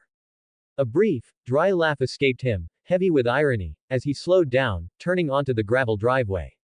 The Nate who had arrived in Forks would have done everything he could to find a way to kill them, to rid the town of their presence. The Nate he was now, the one who had rebuilt himself through silences, arguments, tension-filled conversations, and unexpected laughter, was nervous, his heart pounding, because he didn't want to stay away from Alice. When he parked in front of the house, he left the engine running for a moment as the rain continued to softly drum on the roof. Steam fogged the windows, blurring the warm lights of the house on the other side of the glass. With a long sigh, he opened the glove compartment and took out his father's knife. He held it in his hands, feeling the cold metal against his skin. He turned it over a few times, his thumb brushing over the handle as memories softly yet painfully hit his mind. He remembered the good moments. The laughter in the kitchen while they cooked together. The walks in the park while his mother tucked her hair behind her ear. The nights when his father taught him something new, as if there was nothing in the world he didn't know. He remembered that feeling of safety, of family, of home. He kept looking at the knife as if his gaze could uncover every secret it held, as if the key to why his world had fallen apart was hidden in its blade. He tucked it into the inner pocket of his jacket with a slow, firm motion, as if drawing an invisible line between the past and what he was about to do, knowing he would need every ounce of willpower now. He turned off the engine, the hum of the car ceasing while the rain became the only sound filling the space. Carefully, he picked up the boutonniere before opening the door, letting the cold and damp air brush against his skin as he stepped out. Standing in the rain, he took a deep breath, water running down his hair, sliding down the collar of his shirt, soaking the shoulders of his jacket. He looked toward the Cullens' house, lit with warm lights filtering through the windows, and for a moment, something inside him calmed. He thought of Alice. He thought about what it had been like to have her by his side, how her mere presence lifted the weight off his shoulders, how talking to her felt like he could be himself for the first time in a long while. Without having to measure every word, without analyzing every step, without building walls to protect himself. It was like being home, once again. He thought about how much she meant to him, even if until recently, he hadn't been willing to admit it out loud. He thought about how he didn't want to make her wait any longer. And deep down, he didn't want to wait anymore either. He knew, in a way, that what he was about to do was selfish. There were things he needed to resolve, matters he hadn't yet put to rest. But he didn't want to leave things unfinished. He didn't want to keep walking with uncertainty burning at his back every day. For once, he didn't want to plan. He just wanted to say what was in his heart. He allowed himself to smile, even if it was a small smile, filled with a genuine nervousness that made him feel human. With firm steps, he walked toward the entrance, feeling the gravel give way under his shoes as the rain kept falling around him. He climbed the porch steps, adjusted his soaked jacket with a shrug of his shoulders, took one last deep breath as his heart pounded hard, and raised his hand to knock on the door. The sound of his knuckles against the wood was lost in the constant murmur of the rain. But at that moment, Nate knew that every heartbeat, every breath, every step that had brought him here had been worth it. It wasn't long before someone opened the door. It was Carlyle. He wore the calm that always seemed to surround him, as if even the rain softly falling on the porch couldn't disturb him. Upon seeing Nate, a warm smile formed on his face, but it quickly faded as he looked him over from head to toe. His eyes fell to the boutonniere Nate held carefully in one hand, to the drenched suit, to the wet hair dripping onto the collar of his shirt. And then his gaze rested on Nate's face, reading every line of tension there. Carlyle didn't take long to understand. In a kind, almost understanding tone, he spoke. "It's good to see you well, Nate. I thought you'd be at the dance with Bella tonight." Nate forced a small smile, his breath still heavy in his chest, as if each heartbeat reminded him why he was here. "Hi, Doctor." He paused briefly, lowering his gaze before meeting Carlyle's eyes again. "I never thanked you for treating me after the incident in Phoenix." His voice came out low, sincere, carrying a trace of exhaustion he hadn't had time to process. But seeing the way Carlyle looked at him, that deep look that seemed to see right through him, Nate let out a sigh, letting some of the weight he carried fall away. "Yes, I was there, until recently." His hand tightened around the boutonniere. "But, I need to talk to Alice." For a moment, the space between them was filled with a heavy silence, only interrupted by the constant murmur of the rain and the distant creaking of the house. Carlyle held his gaze with the same serenity as always, but there was a different glint in his eyes, something between protection and understanding, as if he could see every step that had brought Nate here. "I don't want to stop you, Nate," he said softly. "A part of me knows that even if I tried, you would find a way to get to her." His tone wasn't threatening, nor a warning, but rather a truth they both recognized. "But I need you to understand what you're doing. Nate looked at him steadily, the blue of his eyes unwavering, not looking away for a second. Carlyle continued. For us, loving someone is not the same as it is for humans. His words were careful, each one carrying measured weight. For us, it is something that marks us forever. There was a flash of pain in his gaze, just for a second, as quick as a heartbeat. I know you're a good person, Nate. I've seen it. I witnessed everything you did to protect Bella, even when you didn't have to. His eyes softened before hardening again with a paternal glint. But I don't want you to hurt my daughter. Alice has been through much more than you can imagine, and even if she hides it with her smile, even if she makes everything look easy, I know how much it can hurt her if she gets hurt. Nate swallowed but didn't look away. Carlyle tilted his head slightly. I have the feeling that you're not yet ready to give yourself fully to her. His voice was not cruel, but filled with an honesty that was almost painful. At least, not in the way she would be willing to give herself to you. The rain hit the porch steps as the cold breeze stirred Nate's wet hair. For a moment, nothing moved. Nate held Carlyle's gaze, no trace of doubt in his eyes. He felt the beating of his own heart pounding in his ears, strong and determined, reminding him why he was here.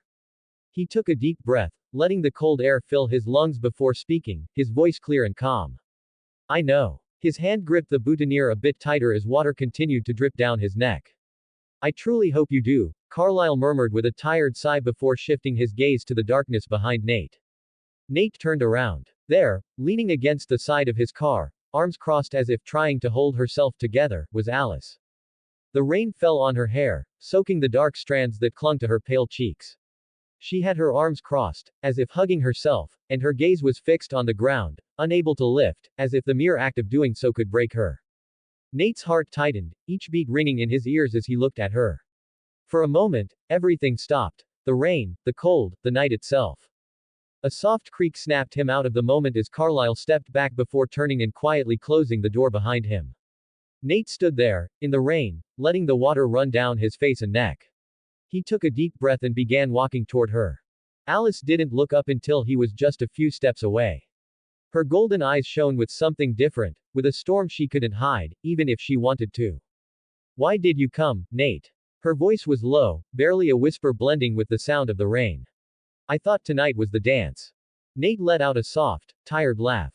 It was the dance, he replied calmly. I was there, until I realized it wasn't where I wanted to be. Alice lifted her gaze, and though she couldn't cry, the droplets sliding down her cheeks looked like tears, leaving silent lines on her skin. You shouldn't be here, she murmured, shaking her head softly. You should be there, dancing, making plans, living a normal life, one that's yours. Nate looked down, taking a deep breath, but didn't respond immediately. Alice took a deep breath, her voice trembling as she spoke. When we met, everything was so easy. Talking to you, walking together, laughing, it was so simple I thought I could handle it, that I could stay close to you and it wouldn't matter. Her fingers clutched at her own arms, trying to stop the shaking. But after James, I realized it wasn't that simple, she continued, her eyes locked on his. That being close to my world puts you at risk. And that every day, every time I looked at you, her voice broke for a moment. You mattered to me more. So much more than you should. Nate felt a strong heartbeat in his chest, echoing in his ears as he listened. And now is the time when we can still stop this, Alice whispered. Before it's too late, before it becomes impossible for me. The sound of the rain filled the space between them for a moment. You're the smartest person I know, Nate. I'm sure you know all the reasons why we shouldn't be together, Alice continued softly. I understand, Alice, Nate said calmly, his voice firm yet gentle. I know you're right.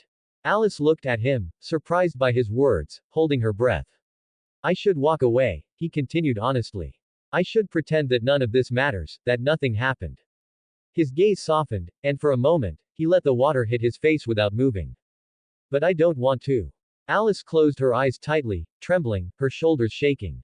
I know it's not the smartest thing, Nate admitted, with a small, tired smile. But the good things I feel when I'm with you, they outweigh all the bad. Alice opened her eyes, a glint of longing reflected in her golden irises. Her breathing was quick, and every word from Nate seemed to hit her chest. I thought what I felt for you was just infatuation, then I believed I just enjoyed your company. But what I feel for you isn't fragile, and it won't disappear no matter how hard I try to make it, he added softly. I don't want to keep pretending it isn't there. Alice lowered her gaze, covering her mouth with her hand for a second, her voice barely a whisper. She swallowed, her shoulders lifting with a tremble. I don't want it to disappear either. She forced herself to look up, water streaming down her cheeks, her golden eyes more vulnerable than ever. But, I'm scared, she whispered, her voice breaking. A silence settled between them as Nate looked at her, letting his heartbeat calm. He stepped even closer to her, speaking almost in a whisper. I'm willing to take the risk, he said with decision in his voice, but if you're not, just tell me you don't want to be with me. If that's what you want, I'll leave. Alice stood still, her lips trembling, her hands clenched, as the rain continued to slide down her face. It's not fair, she murmured, her voice barely audible. For a second, Nate felt like he couldn't move, his heart pounding as he heard those words. Of course I want to be with you. Alice's voice barely held for a moment before she launched herself toward him, wrapping him in a hug that nearly took his breath away. Nate held her tightly, lowering his head to rest it on her wet hair as his arms wrapped around her waist. The world seemed to go quiet around them, leaving only the rhythm of their breathing and the constant sound of the rain on their bodies. They stayed like that, saying nothing, letting the moment speak for them, holding each other as if they couldn't let go. When they finally pulled back just enough to look at each other, Nate lifted the soaked boutonniere with a crooked smile. In my defense, he said, lifting the crushed flowers, it looked a lot better before it got soaked. Alice let out a soft laugh, the kind that lightened the heaviness in Nate's chest. Her lips curved into a smile as she took the boutonniere delicately. Thank you, she murmured, a mischievous glint in her eyes. You're welcome, Nate replied, with a softer smile as he leaned in to press his forehead to hers, sharing the same breath for a moment. Then, as if remembering something, he turned and reached through the half-open window of the car, turning on the radio. A soft song filled the cold, damp air, blending with the rain. You know, Nate said as he returned to her with that calm smile that made her feel safe, technically, it's still prom night. Alice raised an eyebrow, amused. Here. Now? She asked. I can't think of a better place, he replied, offering her his hand. Alice took it, and Nate gently pulled her closer, placing a hand on her waist as she rested hers on his chest, right over the warm, steady heartbeat under her palm. They began to sway to the rhythm of the music, in a slow dance over the wet gravel, under the rain that continued to fall. Alice looked up to meet Nate's gaze, who smiled before leaning in to touch his forehead to hers. Thank you for not leaving, Alice whispered, her words getting lost in the music. Thank you for letting me stay, Nate replied, a sparkle in his eyes. For a moment, everything stopped. The music, the rain, the cold, it all shrank to that instant, their eyes filled with shared longing as their lips met in a soft, slow kiss, full of care and a contained hunger. The kiss deepened, Alice rising on her tiptoes while Nate leaned further down to her, wrapping an arm around her as his fingers tangled in her wet hair. Their lips moved with a mix of urgency and tenderness, every second a reminder that they were there, together. When they pulled away just enough to breathe, their foreheads remained pressed together, small, knowing smiles on their lips as the rain continued to fall on them.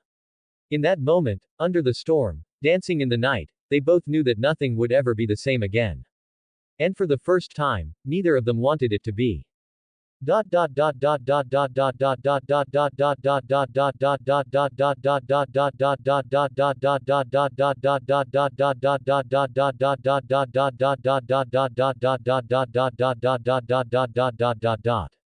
They stayed there, wrapped in each other's arms, kissing under the rain for a long while, unhurried, as if the world could pause in that moment just for them. Alice, who had been on her tiptoes to reach him, finally let both feet rest on the ground, leaning her head against Nate's chest with a serene smile, closing her eyes for a moment to savor the warm heartbeat beneath her ear. Nate, one hand absent-mindedly tracing patterns on Alice's back, looked genuinely happy, wearing that rare, calm expression he seldom allowed himself to feel. They stayed like that for a while, breathing together, letting the rain become a soft backdrop to their silence. Finally, Alice tilted her face up to him, still pressed against his chest, an uncertain expression in her golden eyes as she whispered. Are you sure you won't regret this? Nate lowered his gaze to her with a confident, reassuring smile. I just hope you won't regret it, he replied softly, before adding with a playful grin, besides, everyone we know has been assuming we're together for ages. I wouldn't want to disappoint them. Alice let out a small laugh, catching onto the tease, gently rubbing her cheek against Nate's chest with her eyes closed. You're right, she murmured with a hint of humor, we have to be together, for them. Nate's warm laughter echoed softly between them, and they stayed there a moment longer, letting the rain continue to soak them, uncaring of anything outside that moment. It was Alice who finally broke the silence, her voice calm but carrying something new. I think things are going to be very different now. Nate smiled, but his expression turned serious all of a sudden, a shadow of uncertainty crossing his eyes. About that, there's something we need to talk about. Alice immediately lifted her gaze, expectant, a slight tension in her shoulders. Nate took a deep breath, placing a hand on Alice's cheek, his thumb softly brushing over her cold, rain-wet skin as he looked into her eyes. There's another reason I came today, he continued, honesty clear in every word. I didn't want to leave things hanging between us before I leave. Alice blinked, confusion flickering across her face. Where are you going? She asked quietly. Nate sighed, lowering his gaze for a moment before finding her eyes again. Carefully, he pulled his father's knife from the pocket of his suit, the same knife he had used to end James's life months ago, holding it firmly as he showed it between them. I need to leave Forks for a few weeks, he finally said, rain sliding down his jaw, his gaze steady. Or, at least long enough to figure out what this really means. Alice's eyes darkened for a moment, reflecting worry, unspoken questions, and the heavy weight of understanding exactly what that knife meant, knowing in that instant that, indeed, things would never be the same again. End of Volume 1. Author's notes. We've finally reached the end of Volume 1. For those who want to know, the next volume is where the story starts to move in another direction, leaving canon behind, among other things that many asked. I uploaded a double chapter today to finish the volume properly. I won't be uploading any more chapters for another 3 days.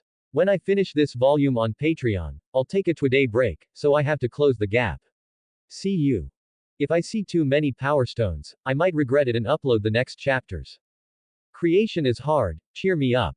Jayjayempi creators' thoughts. 49 comments 0 vote. Chapter 84. If you want to support to continue with the chapters and improve the quality of the language, or read some advanced chapters +7, please follow me on patreon.com/jjmp. It was Monday morning, with a gray sky and the damp scent of wet earth filling the air. Nate settled into the driver's seat of his car, exhaling as he headed toward the Cullen house. As soon as he parked in front of the garage, a figure slipped out from one of the second-floor windows, landing on the gravel with feline lightness before striding quickly toward the car. Alice opened the passenger door and climbed in with a single smooth motion, closing it softly behind her. Good morning, Nate greeted with a small smile. Alice leaned in to give him a brief kiss, just a warm brush that left a tingle on his lips before she settled into her seat. Good morning, she replied, her smile lighting up her face as she buckled her seatbelt. Nate started driving toward school, letting the low hum of the music fill the car as the misty forest slipped by around them. Have you told them yet? Nate asked as he turned onto the main road, glancing sideways at her. Alice let out a small smile, twirling the end of her hair. Not yet, she admitted, an amused glint in her eyes. I think it's better if we tell them in person. Nate nodded, eyes on the road. Yeah, that's probably best. When they arrived at school, Alice quickly got out and walked around the car to hook her arm around his naturally as they headed toward the building. As they passed, whispers rose in the air, students turning to look at them, murmuring with curiosity. Far from looking uncomfortable, Alice seemed happy as she leaned closer to Nate. I thought people would stop being impressed by now, she said quietly with a playful smile. Nate let out a soft laugh. Alice, it's a small town. Here, even changing cereal brands is news. Alice laughed, giving him a playful shove with her shoulder before leaning back into him as they walked. When they reached the hallway where they usually split up for first period, Alice gave his arm a final squeeze and shot him a smile over her shoulder before disappearing into the crowd of students. Nate entered his classroom, shaking his jacket lightly to get rid of the drizzle that was still falling. As he looked up, he saw Eric hunched over his phone, a wide grin on his face as he typed quickly. Annoying Angela this early, Nate teased as he walked to his seat. Eric immediately looked up, dropping his phone with a grin that stretched ear to ear. Nate. Dude, is it true? Nate raised an eyebrow as he dropped his backpack beside him. Is what true? Eric leaned forward, lowering his voice though the excitement was clear on his face. That you're dating Alice Cullen. Nate blinked, surprised, before letting out a short laugh. How the hell did you guys find out so fast? We literally just got to school. Eric shrugged, amused. Not much exciting happens here, bro. Word travels fast. Nate shook his head as he sat down. Yeah, fair enough. Eric let out a low whistle. Wow. There were rumors when you two started having lunch together months ago, but you confirming it is a whole different thing. You'll have to tell me everything later. Nate's smile softened, a little tired as he arranged his notebooks. It'll have to be when I get back, Eric. Eric frowned. Get back. Nate took a deep breath before speaking. I'm leaving for a while. Where to? My accident kept me from doing a lot of things, Nate explained calmly. Now that I'm 18, I need to travel to DC to claim my parents' house and sort out some paperwork. It's something I should have done before, but, well. He shrugged. It'll be a slow process, might take a few weeks. Eric took it in, letting out a sigh. Damn, that sucks. You just got back to school. When are you leaving? Tomorrow, Nate replied with a small smile. I came today to say goodbye and let the school know. Eric clicked his tongue. Too bad we can't do something as a group before you go, but hey, a few weeks isn't that long. Maybe even less, Nate replied calmly, though both of them knew nothing was guaranteed. The bell rang, filling the classroom with the murmur of class starting. Eric settled into his seat while Nate looked out the window, letting the gray sky fill his mind. Classes passed normally until the fourth period. Nate ran into Edward for the first time that day, who greeted him with a brief "Good morning, Nate." Nate offered a smile, realizing that despite everything they had indirectly shared, they had never actually had a normal classmate conversation. Morning, he replied, taking the seat beside him. He pulled out his notebook, but before class started, Nate turned slightly in his chair, lowering his voice. Hope you don't mind if I steal Bella for lunch. Edward raised an eyebrow, surprised, before a small smile touched his lips. Steal Bella. Nate raised his hands in a calm gesture. It's just to have lunch with the others. Eric insisted, and I thought I'd invite her. Edward watched him for a moment before nodding. No problem. We weren't planning on having lunch together today anyway. Nate smiled, a touch of humor in his eyes. You say that like you two don't spend every minute together. Edward let out a soft chuckle before turning to face forward. The conversation ended there, and Nate focused on the lesson, keeping his mind deliberately blank to avoid sharing thoughts with Edward as the teacher spoke. When the bell rang, Edward stood with his usual quiet grace, gathering his things. Before leaving, he turned to Nate. Oh, and Nate, he said calmly, congratulations on you and Alice. Nate raised his eyebrows, offering a calm smile. Thanks. Edward held his gaze, his golden eyes serious but calm. I don't think I need to ask you to take care of her. I was planning on it anyway, Nate replied honestly. Edward nodded, and before turning away, Nate added. By the way, Alice and I will drop by your house later. It might be good if Bella's there. Edward nodded again before disappearing into the stream of students leaving the classroom. Nate soon reached the cafeteria, spotting Bella scanning the room, likely looking for Edward. He approached with a calm smile. Hey, Bella, he greeted. Bella turned to him, relaxing her shoulders slightly when she recognized him. Oh, hi, Nate. Having lunch with us today? He asked, nodding toward the table where Eric, Angela, Mike, and the others usually sat. The guys insisted, and I thought it'd be nice if you joined. Bella blinked, a bit surprised, but after a second, she nodded. Sure, no problem. They walked together toward the table, where Eric waved them over. Nate, Bella. Right on time, Eric said with a grin. Angela smiled softly. Hi, Nate. I just heard. You and Alice make a cute couple. Bella flinched for a second, her expression softening as she glanced sideways at Nate. Glad you took my advice, she managed to whisper quietly. Nate just smiled, giving a small nod. Mike, with his usual humor, quipped, you barely ate with us before your accident, and now that you've got a girlfriend, you're going to abandon us for good. Before Nate could answer, Eric jumped in. Oh, no, Mike, he's already abandoning us for real. He's leaving Forks for a while. Mike blinked. What? You're leaving? Everyone at the table turned toward Nate. Yeah, I'm leaving for a bit. I need to go to DC to sort out my parents' house. The accident delayed everything, and it's time to take care of it. Jessica, leaning in with curiosity and a smile that tried to look sweet, commented, what a shame, just when you and Alice started dating, you're going to be apart for weeks. Nate raised an eyebrow calmly. That's how it goes sometimes. Bella frowned slightly. You're leaving. For how long? Nate looked at her calmly. It's complicated. I'll tell you more later, at the Cullen house. Bella nodded, though the curiosity remained in her eyes. Eric added, trying to lighten the mood, as long as you don't take too long, it's all good. But when you get back, you'll have to tell us everything about your trip and your relationship. Nate nodded, smiling. Deal. Soon, the conversation shifted back to homework, movies, and forks, weather, while Nate quietly treasured those simple moments before leaving. After lunch, Nate shared a class with Alice, sitting beside her as she carefully arranged her books before looking at him with a raised eyebrow. Are you sure it's a good idea to leave tomorrow? She murmured. You still haven't talked to your grandmother. You should also say goodbye to Charlie and Jacob so they won't worry. Nate slid his hand under the table, taking hers calmly. I'll call my grandmother after I talk to your family. Technically, it's not a lie that I need to put the house under my name, so I hope she won't be alarmed. Alice sighed softly but didn't pull her hand away from his. As for Jake, Nate continued, he'll stop by my place after I leave yours. I have a favor to ask him, and I'll say goodbye to Charlie before I go, just need to swing by the station at some point. Alice nodded patiently. I still think it's too rushed, she whispered, frowning slightly as she absent-mindedly played with Nate's fingers, but okay.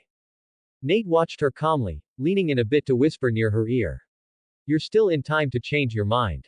Alice let out a soft laugh, that low laugh that lit up her face. No, she replied, turning her golden eyes toward him with determination. I've already made my choice. They shared a final squeeze of hands before focusing on the class, letting the monotony give them a moment of quiet before what was to come. When the bell rang, Nate said goodbye with a gentle squeeze of Alice's hand before turning toward the hallway. Instead of heading to the gym for his last class, he walked over to the administration building, calmly explaining his upcoming absence to the secretary. The woman, her expression tense behind her glasses, flipped through Nate's file before looking up. Mr. Winter, you've already missed 2 months this semester. I know, and I'm sorry for the trouble, Nate replied sincerely. But I'm confident my grades are still at the required level, and this matter is urgent. After a resigned sigh and a bit of back and forth, the woman finally approved the request with a muttered, don't take too long. When he left, he found Alice leaning against his car, waiting with a small smile that brightened the gray afternoon. Nate smiled back before getting into the car with her. Without saying much else, he started the engine, ready to continue with his farewell agenda. On the way to the Cullen house, Nate took a detour to the station, parking in front of the small brick building. Alice turned in her seat, looking at him softly. I'll wait here, she said, placing a light hand on his arm before letting go. Nate smiled, nodding, before getting out and closing the door gently behind him. The cold breeze outside carried the scent of pine and rain as he climbed the steps and opened the station door. Inside, the bell above the door chimed, causing Charlie Swan to look up from his paper-filled desk. He wore reading glasses, which he immediately removed when he recognized Nate. Nate, Charlie greeted, leaning back in his chair. What a surprise seeing you here. Nate approached with his hands in his pockets. I wanted to let you know before you heard it from Bella, I'm leaving tomorrow, sir. Charlie raised an eyebrow. Oh yeah, where are you headed? Washington, D.C., Nate explained calmly. I need to take care of my parents' house, put it under my name, sort out paperwork, all the things the accident delayed. Charlie nodded slowly, his expression hardening with concern before softening again. Well, I hope to see you back safe. Nate offered a half smile. I'll be stuck talking to lawyers, so I'm not too sure about that. The comment drew a short laugh from Charlie, who shook his head before standing up. Without hesitation, he patted Nate on the shoulder before pulling him into a firm hug, a gesture Nate hadn't entirely expected. Seriously, kid, Charlie said in a graver tone, take care of yourself. Nate returned the hug, squeezing for a second before pulling back. I will, sir. Charlie gave him a final nod, his hand still on Nate's shoulder before letting go. See you, Nate. Nate stepped out of the station with cold air in his lungs, mixing with the warmth from Charlie's hug. He walked back to the car, where Alice waited with her hands folded on her knees, watching him closely. All good? She asked as Nate settled into the seat and started the engine. Yeah, he replied with a calm smile, pulling out of the parking lot. They drove in silence for a few streets, the soft patter of rain on the car roof accompanying them, until Nate remarked with a touch of humor. With all these goodbyes, it almost feels like I'm about to die.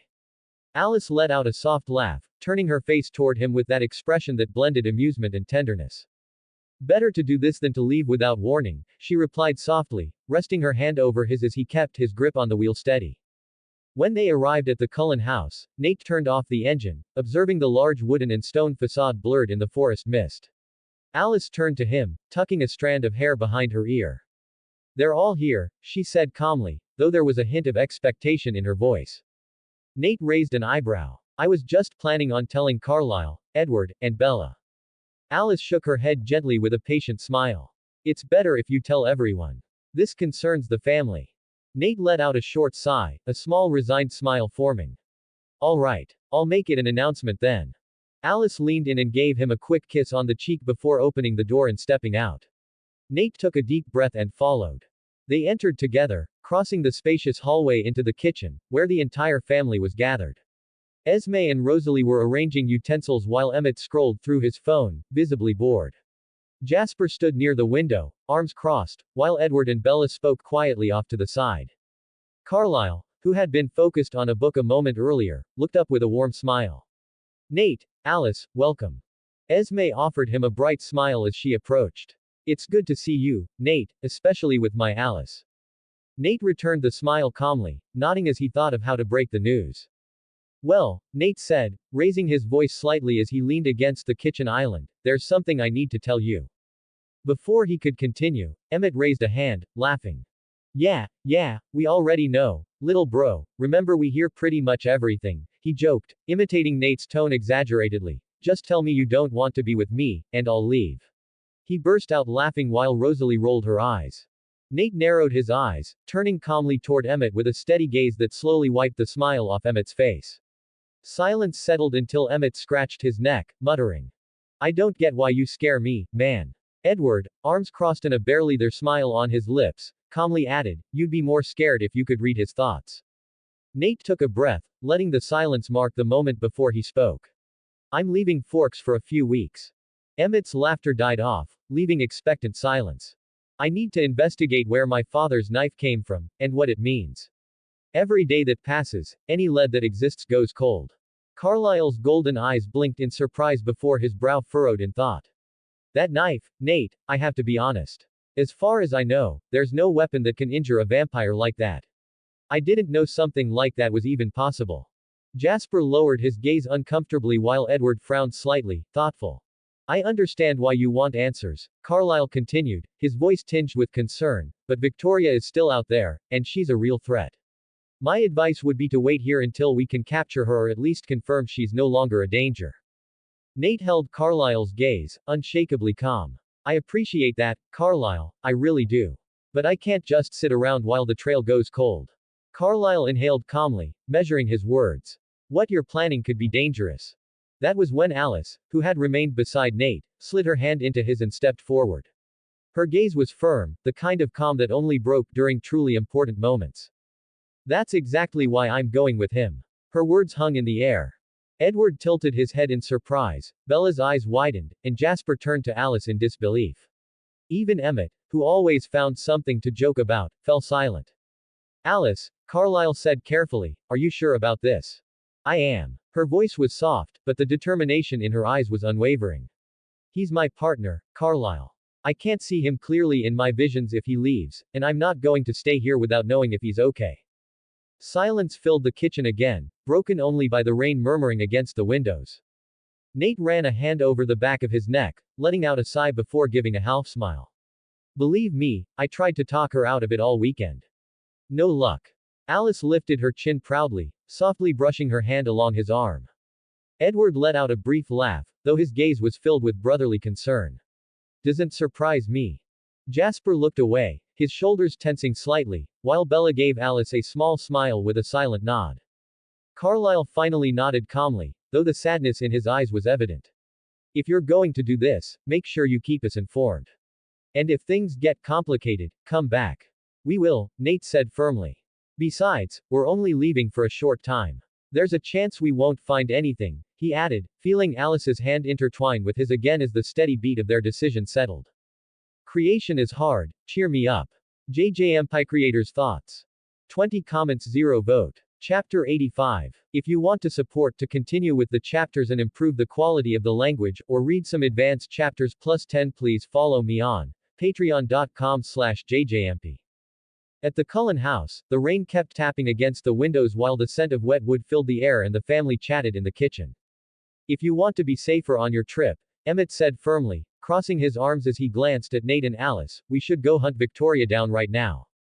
Carlyle replied calmly, in a tone that contrasted with the tension vibrating in the room. It's been 2 months since James died.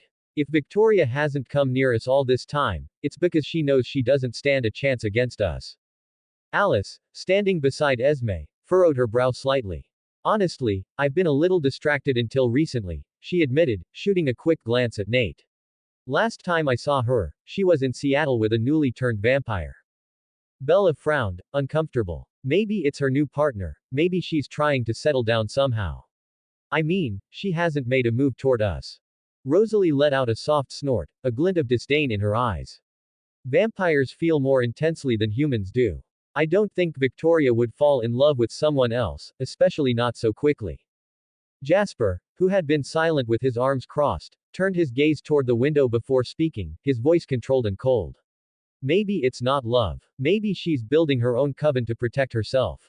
There was a heavy pause before Jasper inhaled with determination, his gaze hardening. Either way, I'm going to Seattle to find her. The air in the room tightened as every eye turned toward him. Emmett immediately straightened up, tapping the countertop lightly with his hand. Then I'm going too. Edward, who had been observing silently, leaned forward, his brow slightly furrowed. Victoria is slippery. Even if you find her, she'll find a way to escape. Nate, who had been leaning against the island, looked up. What if you talk to Laurent? He was in her coven. If anyone has an idea of how to catch her, it's him. He's already betrayed her once, maybe he'd be willing to cooperate again. A brief silence fell until Carlyle slowly nodded, a shadow of reflection in his golden eyes. I spoke to our cousins in Denali recently. They mentioned Laurent is staying with them, trying to adapt to our lifestyle. Emmett raised an eyebrow. You think he'd want to help? Carlyle exhaled calmly. If he truly is committed to changing, maybe. At the very least, asking won't cost us anything. Jasper nodded. Then we'll go to Denali first. If he won't cooperate or doesn't have any useful information, we'll try to ambush her while she's still in Seattle. Even with a newborn, she shouldn't be a match for us. Alice, who had been silent, gave a small, grateful smile, her gaze shifting from Jasper to Emmett. Thank you, she murmured sincerely, moved by how her family protected them. The tension began to ease as the conversation drifted to other topics, the murmur of the rain once again filling the room. It was then that Nate took the opportunity to step aside. I'm going to the bathroom, I'll be right back. Alice brushed her hand gently against his as he passed, giving him a calm smile before returning her attention to the conversation. Nate walked down the quiet hallway to the bathroom, closing the door with a soft click. He washed his face with cold water, looking at his reflection in the mirror as a droplet slid from his fringe. He took a deep breath, letting the water wash away some of the tension that had built up in his back. When he opened the door to leave, he stopped dead. Jasper was there, leaning against the wall with his arms crossed, his gaze fixed on some distant point as if listening to something far away.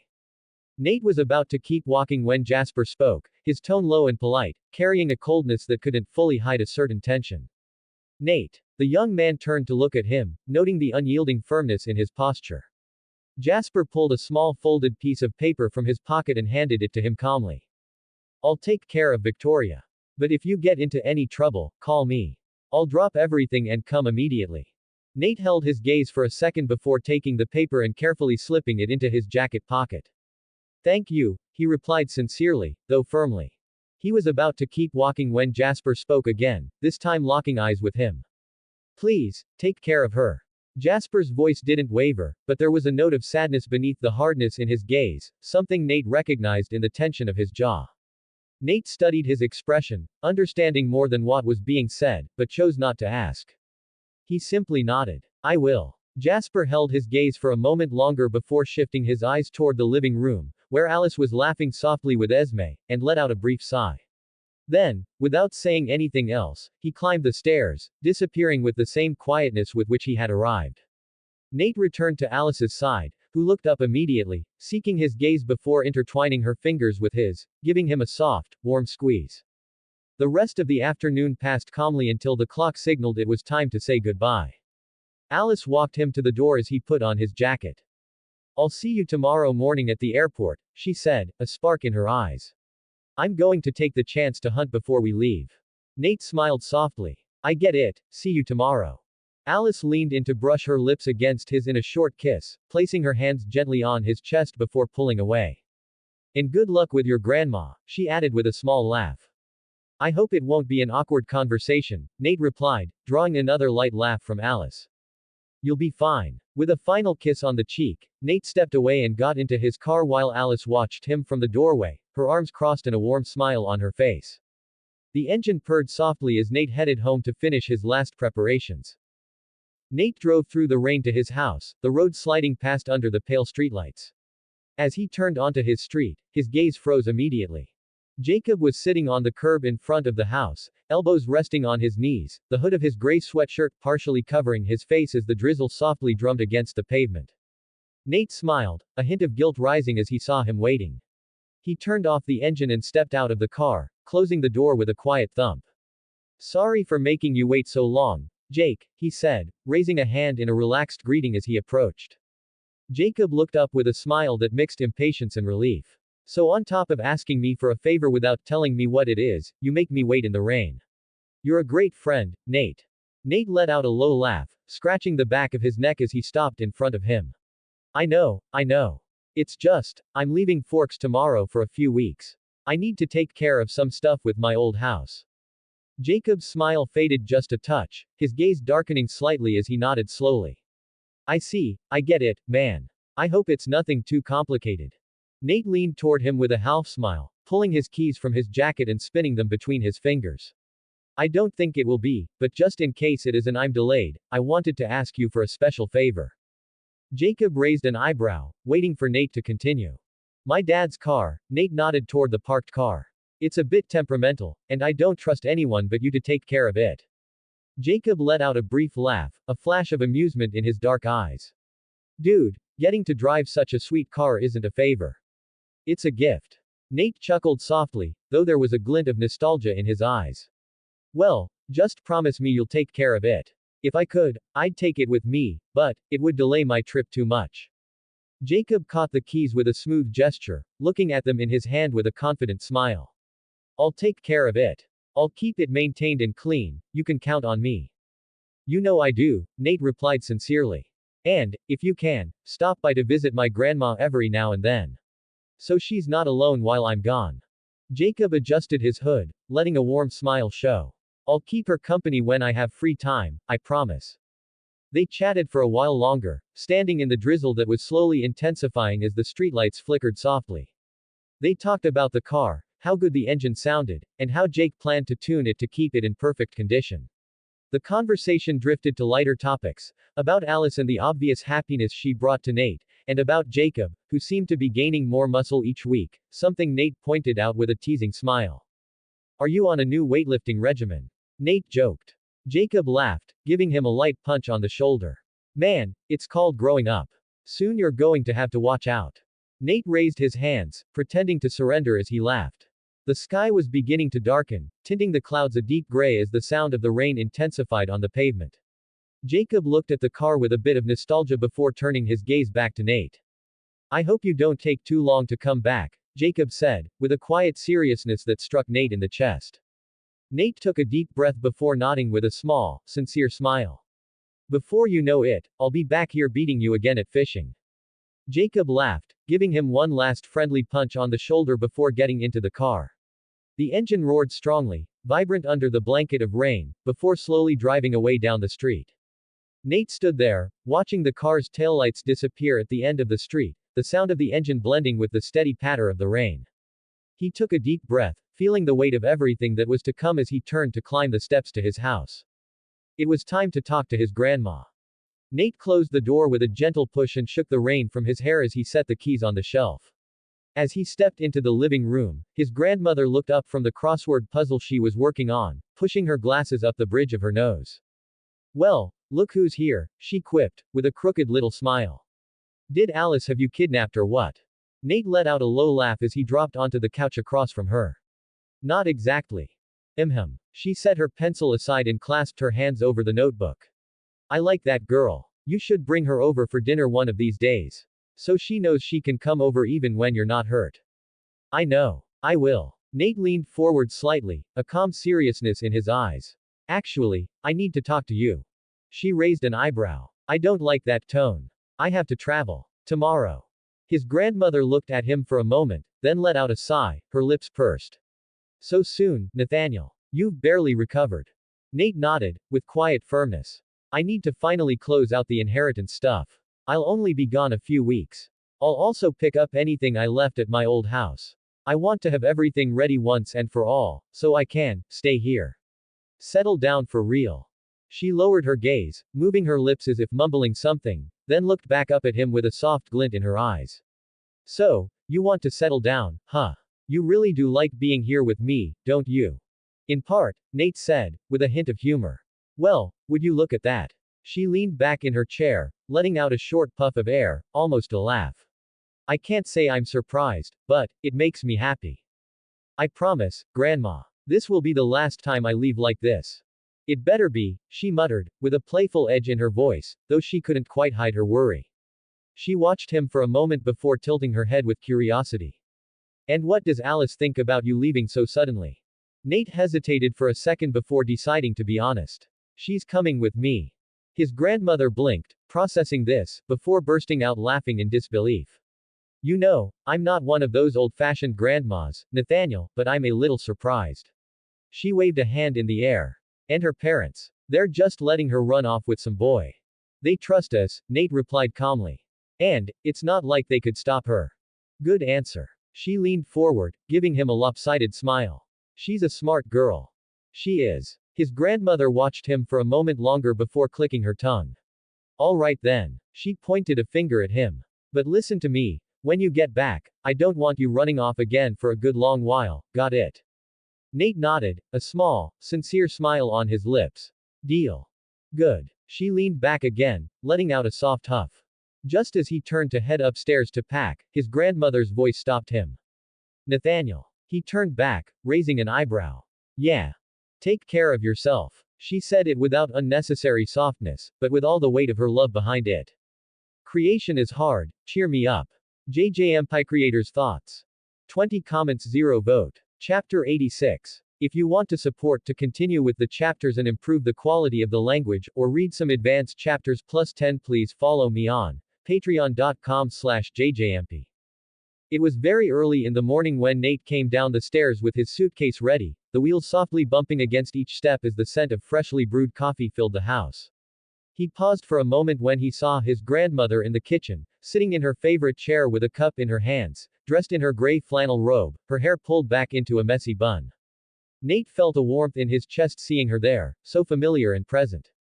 You didn't have to get up so early just to see me off. She looked up over her glasses, a crooked smile on her lips.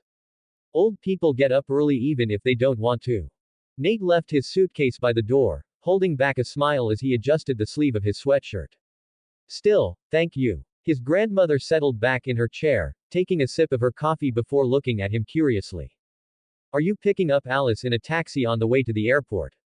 Nate sat down across from her and shook his head gently. No, Alice is coming with Edward, and he's taking us. His grandmother raised an eyebrow, setting her cup down on the table with a soft tap. Seems like no one in this town cares about skipping class. Nate let out a short laugh. Seems like it. They had a light breakfast, a couple of slices of toast with jam and coffee, in a quiet, peaceful silence. Nate's grandmother flipped through the newspaper, though she didn't seem to be truly reading it, occasionally casting quick glances at her grandson, as if trying to memorize him before he left. The sound of a car engine stopping made Nate stand and peek out the window. Outside, the Cullens' Jeep was parked in front of the house. He saw Alice get out from the passenger seat, closing the door softly as she adjusted her slightly damp short hair before looking toward the window.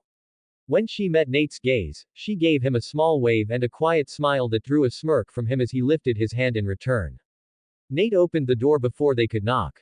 Alice walked in calmly, shaking off her coat gently before approaching Nate and taking his hand, giving it a light squeeze before turning toward his grandmother.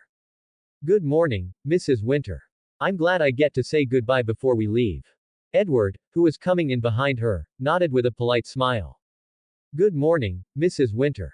Nate's grandmother set her cup aside, crossing her arms as she held back a smile. I've told you to call me Maggie, Alice. You practically lived here for 2 months while taking care of my grandson. Alice let out a small laugh. Thank you, Maggie. His grandmother turned her gaze toward Edward, raising an eyebrow. You, however, should still call me Mrs. Winter. Edward forced a small, strained smile. Of course, Mrs. Winter.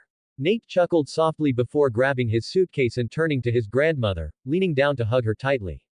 He felt the scent of soap and coffee on her robe and the firm beat of her heart as she wrapped her arms around him. I love you, Grandma. I'll be back as soon as I can. She didn't say anything at first, just hugged him tighter with a short sigh. Take care of yourself, Nathaniel. Remember to call often. Nate nodded with a calm smile. I'll call you every day. Maggie made an amused face. Every day. Don't exaggerate, I'm not that free either. A couple of times a week will be fine. Nate laughed as he leaned toward her. All right, deal. Seeing it was time to leave, Alice stepped closer to say goodbye. Maggie looked at her with a mix of humor and complicity. Take care of my boy, will you? Lately, I think he seems smarter than he actually is. Alice smiled as she took Nate's hand. Don't worry, Maggie. I'm keeping an eye on him. Maggie nodded with satisfaction. I hope so. With those final words, they left the house. They climbed into the Cullens Jeep, Alice taking the passenger seat while Nate settled in the back with the luggage. Their eyes met in the rearview mirror, and Alice gave him a knowing smile before reaching back, searching for Nate's hand, which he held firmly as Edward started the engine. As they drove away, Nate watched his grandmother's figure grow smaller through the window, her hand raised, a faint, hidden worry on her face. Nate waved back, a warm knot forming in his throat as the house disappeared in the distance. He exhaled calmly, letting the tension ease as they drove along the roads toward Port Angeles Airport, Alice's hand gripping his, and a long road ahead of them.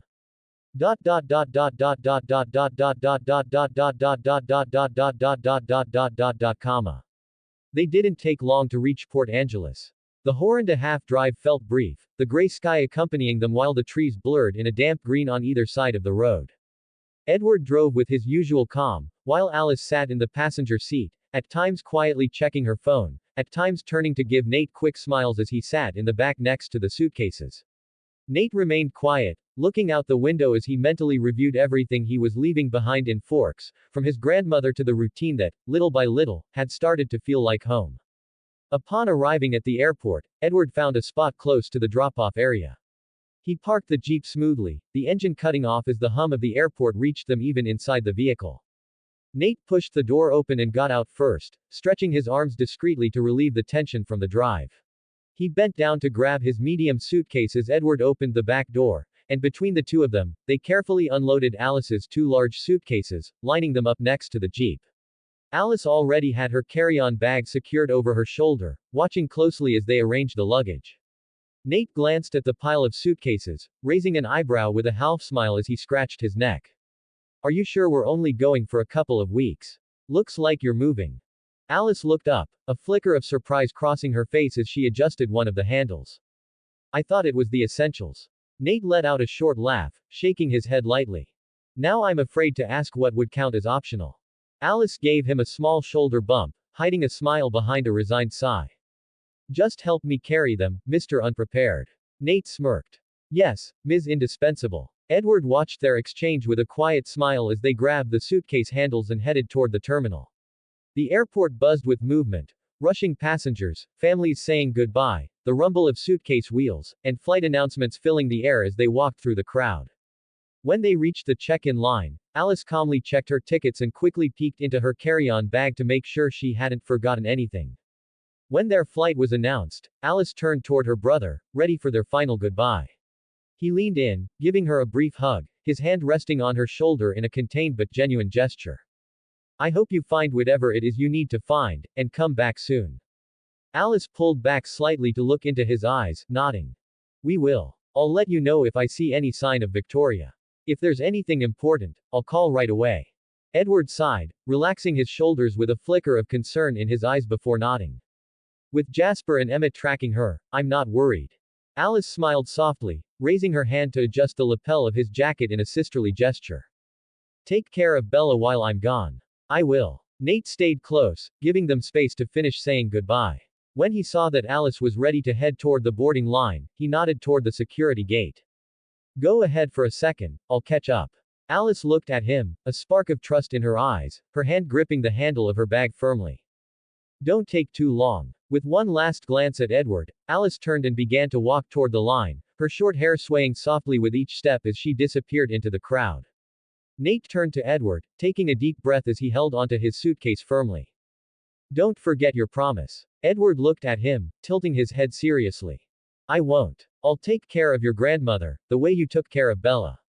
Nate nodded in approval, his eyes locked with Edward's. And remember what we talked about. Don't think about leaving her alone again. Edward showed a small, sincere smile, the kind he rarely let others see. I won't, and thank you for helping me understand that. Nate smiled before giving him a light pat on the shoulder. See you soon. Edward returned the gesture before walking back to the jeep, his figure blending into the flow of the parking lot. Nate watched him leave, listening to the engine fade as the vehicle disappeared into the traffic outside the terminal. He exhaled calmly, grabbing his suitcase as he began to walk toward the boarding line. Through the crowd, he spotted Alice, who had stopped to wait for him before going through security. Nate approached calmly, picking up one of her suitcases to lighten her load before they boarded the plane together. Creation is hard, cheer me up. Jayjayempi creators' thoughts. 19 comments 0 vote. Chapter 87. If you want to support to continue with the chapters and improve the quality of the language, or read some advanced chapters +10, please follow me on patreon.com/jjmp. The flight to DC was calm, with Alice settled next to Nate as they shared comfortable silences, watching the clouds drift beneath them. Upon landing, the bustle of the airport greeted them with air warmer than Forks. Alice headed straight to the restroom to change into clothes more suited for the weather, and after a few minutes, she rejoined Nate, weaving through the travelers until they reached the exit, where they hailed a yellow cab that smelled of old upholstery and a faint trace of cigarette smoke. Alice settled next to Nate in the back seat, almost entirely hidden beneath a wide-brimmed hat, dark sunglasses, and a light scarf around her neck, her long clothes covering every bit of skin. Nate glanced at her sideways before leaning in slightly, lowering his voice to a whisper. It must be uncomfortable for you to move around during the day, I'm sorry. Alice turned her head just enough to reveal a small smile beneath the brim of her hat. I'm used to it. Not every place is like Forks, and you can't always count on a cloudy day. Nate nodded gently, letting out a quiet sigh as he turned his gaze toward the window. The city unfolded around them with red brick buildings, wide streets, and sidewalks filled with people in a hurry, while traffic moved forward under a clear sky. Every intersection and street pulled at a memory, a familiar feeling that struck him with a distant ache. He remembered walking these streets just a few months ago, before everything changed. Alice broke the silence in a soft voice, placing a hand on her bag. Are you planning on visiting any old friends while we're here? Nate shook his head gently, not taking his eyes off the window as the red light brought the cab to a stop. There's no one I really want to see, I'd rather take care of what we need to do and get back to Forks. Alice nodded, lowering her gaze in quiet understanding. All right. The rest of the ride passed quietly. The taxi moved through streets Nate recognized, each corner awakening echoes of a routine that now felt so far away. Walks back home, quick runs to the corner store, afternoons when the world felt small and stable. Now, each of those places seemed to belong to another Nate, one who no longer existed. Finally, the cab pulled up in front of a two-story house with a light facade and a wooden porch still in decent shape, though the railings showed signs of time.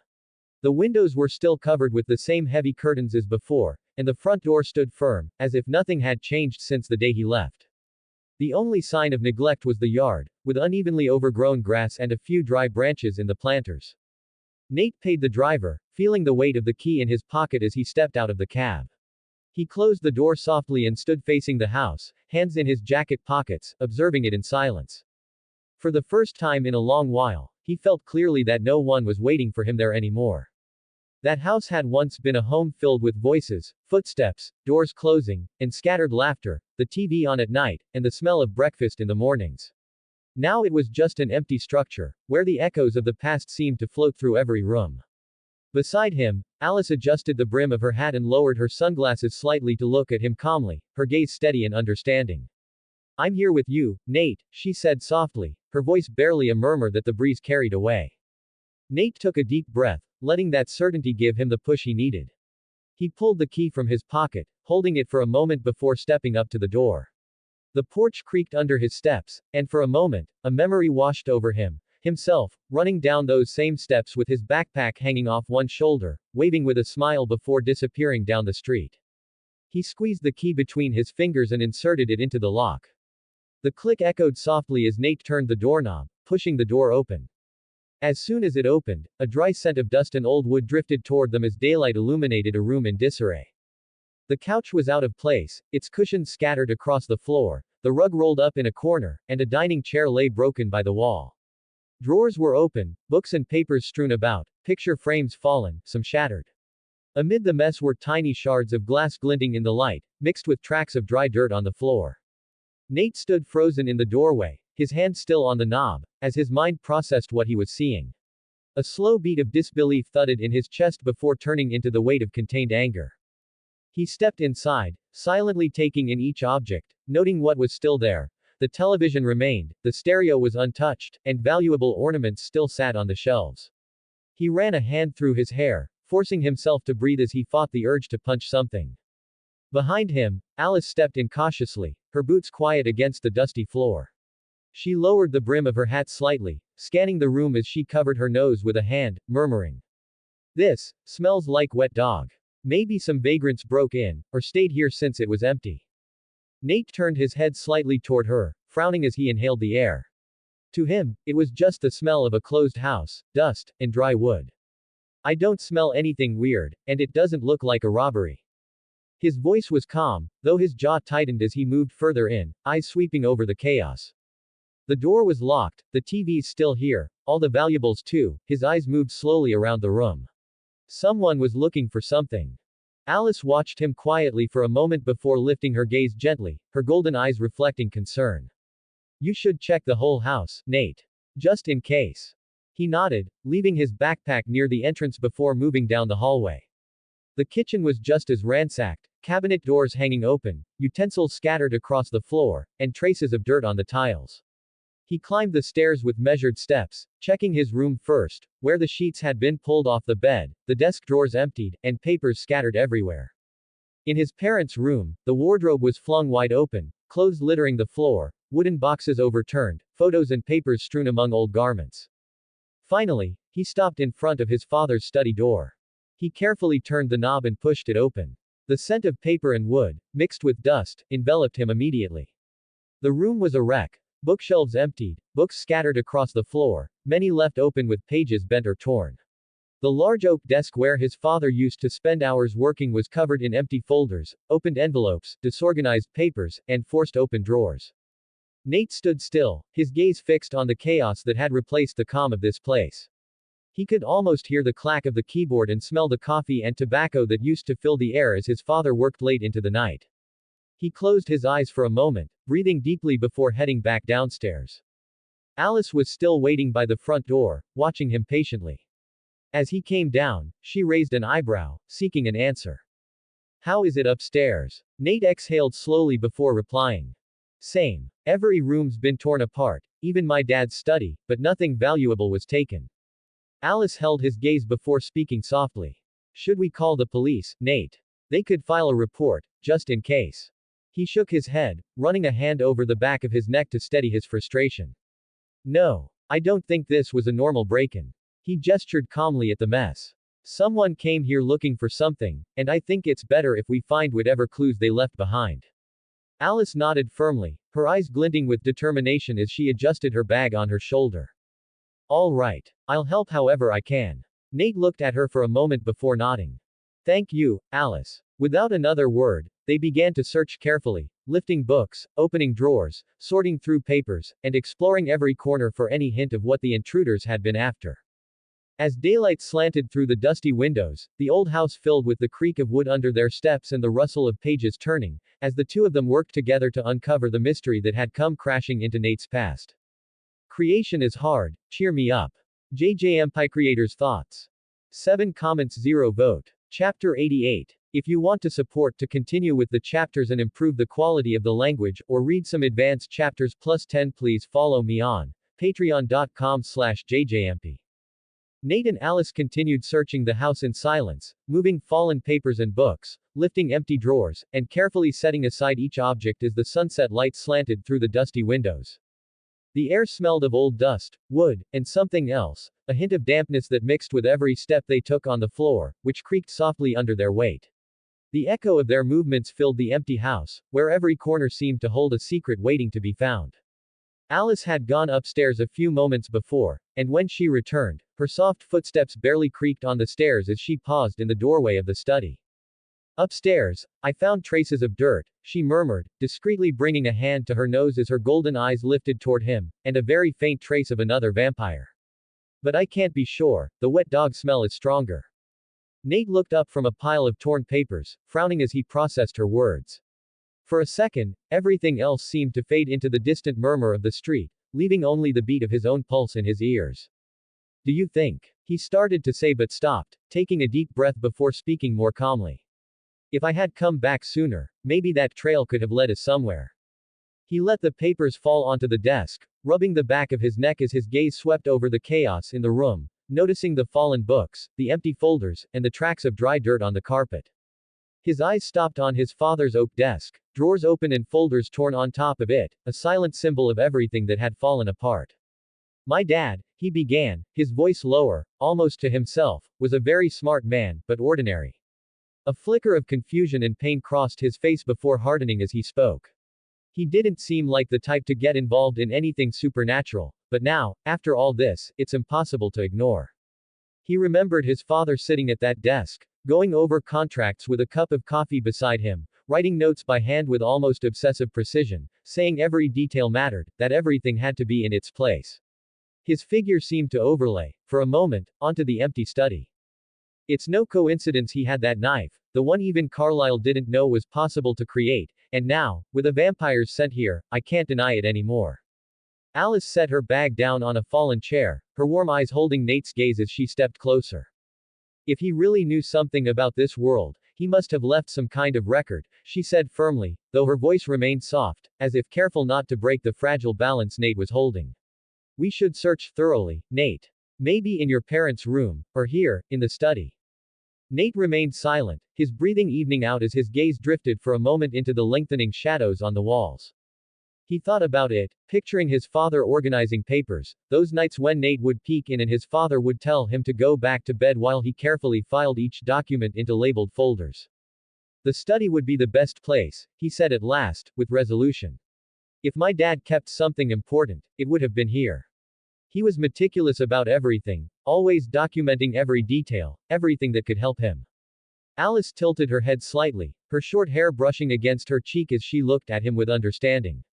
A small encouraging smile appeared on her lips as she began to carefully lift the open books on the floor, flipping through them one by one with delicate movements, as if each page might hold a clue. In that moment, as the dust danced in the air illuminated by the warm sunset light, Nate felt that every corner of that study was filled with echoes of the past, but now, he was no longer a child listening to the clack of keys or the sound of coffee pouring into a cup.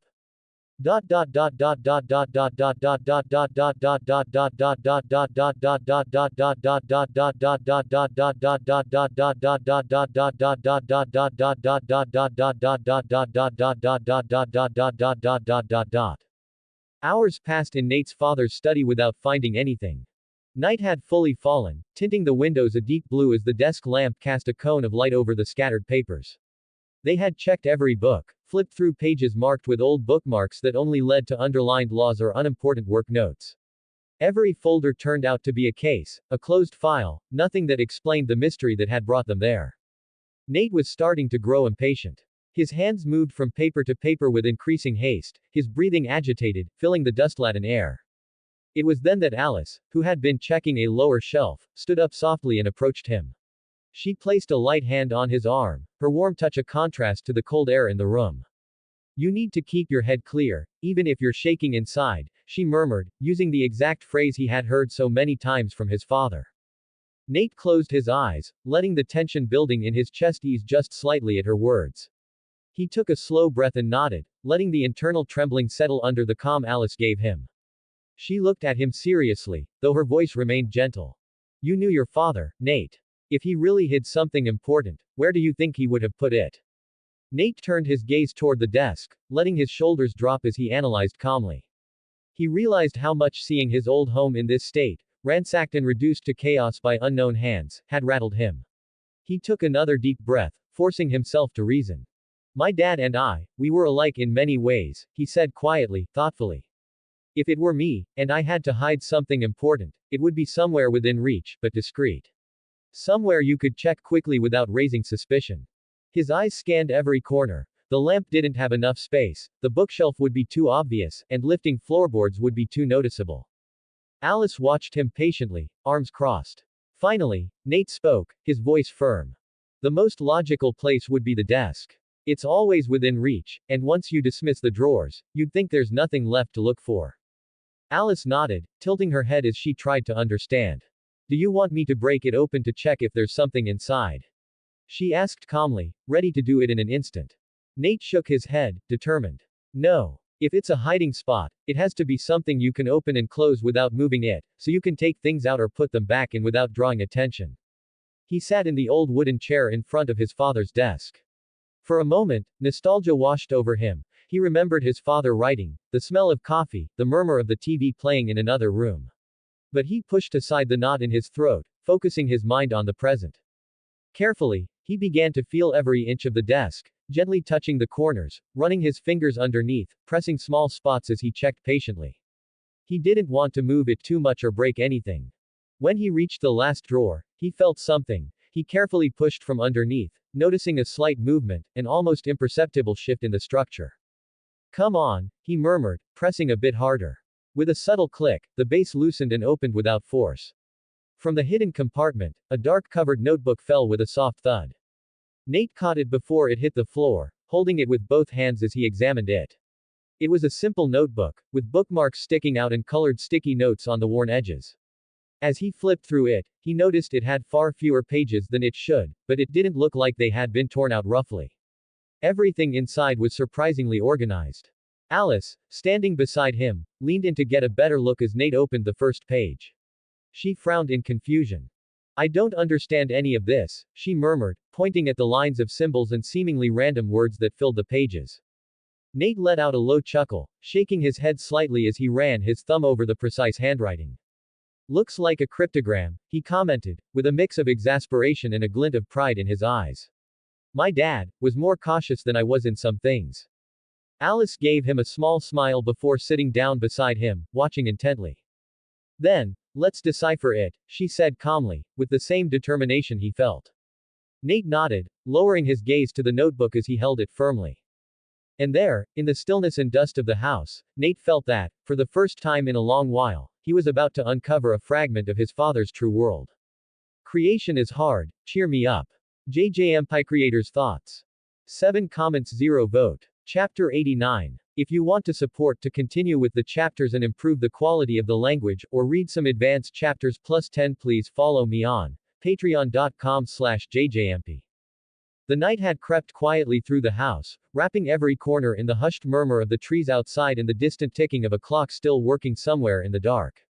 Nate had been hunched over the notebook for hours, his fingers dust-stained as he turned page after page, deciphering encrypted symbols and notes with a patience that bordered on stubbornness. Every now and then, he would pause to roll his shoulders, close his eyes, and mentally retrace the sequence of symbols he had just cracked, afraid he might lose the thread if he rested too long. Alice had tried as well. She had sat beside him at first, leaning over the pages as her golden eyes followed the lines of symbols, but even for someone like her, with a sharp mind and flawless memory, it was complicated. You're good at this, she had said at one point, offering a brief, tired smile before getting up to let him focus. She decided to give him space, wandering silently through the house as the floorboards creaked under her light steps. She would stop to look at fallen photo frames, gently touching the broken corners as she studied the fragments of Nate's life scattered across the rooms. She spent a while in the hallway, her gaze fixed on a photo of Nate as a child with his father, both wearing faint smiles in front of a campfire, before returning without him noticing. Nate kept going. Occasionally, he would let out a frustrated whisper when he came across symbols he couldn't decipher, but he forced himself not to get stuck. Whenever a page became too much, he would move on, marking it mentally to revisit later with a fresh mind. Night turned into dawn, and when exhaustion began to seep into his bones, he realized he had reached the final pages. He closed the notebook gently, the click of the clasp echoing in the empty room, and rubbed his eyes with both hands, feeling the burn of fatigue behind his eyelids. Did you find anything? Alice asked softly from the doorway. Her voice startled him just slightly, and he looked up to see her leaning against the doorframe, arms crossed, a quiet concern in her gaze. Nate let out a sigh, setting the notebook on the desk as he leaned back in his chair. It's complicated, he admitted, letting his hands fall to his sides. I'll need more time. It's well encrypted, but I'm starting to piece things together. It seems like some kind of research log. Alice stepped a bit closer, her boots landing softly on the dust-covered carpet. Research on what? She asked. Nate shook his head, rubbing the back of his neck as he tried to organize his thoughts. I'm not sure. I could only read a few words and phrases. It mentions people, names I don't recognize, but it doesn't explain why he was researching them or what they meant to him. Some pages have cross-referenced notes, habits, traits, but it's like puzzle pieces with no context. He paused, his brow furrowing as he recalled the last few pages. What caught my attention was that at the end of the log, the handwriting becomes sloppy, almost desperate. His voice lowered, tinged with unease. And there's one word that keeps repeating, children. Alice tilted her head curiously. Do you think he was referring to you, or something like that? She asked softly. Nate looked at her, his eyes reflecting the exhaustion and confusion weighing on him. He shook his head slowly. No, at least not that part. He picked up the notebook again, running his thumb along the edges of the pages. I'm sure one of the entries mentions things about me, things I did or said. He swallowed, eyes fixed on the notebook's worn cover. But he didn't go into detail. It's like he started writing about it and then, just left it unfinished. Alice frowned. And the last entry. The one that repeats, children. Nate met her gaze, the confusion in his eyes clear. It's strange, Alice. I don't fully understand why he uses it so much at the end, like something's missing. He took a breath, his voice dropping to a whisper. Whatever it was, it made him nervous. The last words started to lose coherence. Silence filled the room, heavy, as the faint glow of dawn began to peek through the dust-covered windows. Alice placed a hand on his shoulder, firm yet warm. You found a lot for your first day, Nate, she said gently, her voice calm as she extended her hand toward him. Now, you should rest. Nate opened his mouth to protest, but the exhaustion weighed on him, and the touch of her hand lowered his guard. Alice took his hand gently, her cold fingers intertwining with his as she helped him up from the old chair. She led him softly down the dark hallway toward the room where he used to sleep, each step echoing in the empty house. They entered the room in a loaded silence, broken only by the creak of the wooden floor beneath their boots and the distant whisper of the wind seeping through the cracks of the house. The air was cold, carrying a faint scent of dust and old wood that blended with the stillness of the night. Nate sat on the edge of the bed, the notebook in his hands, flipping it slowly as his gaze remained fixed on the worn cover. His shoulders were tense, and the restless glint in his eyes made it clear his mind was still racing.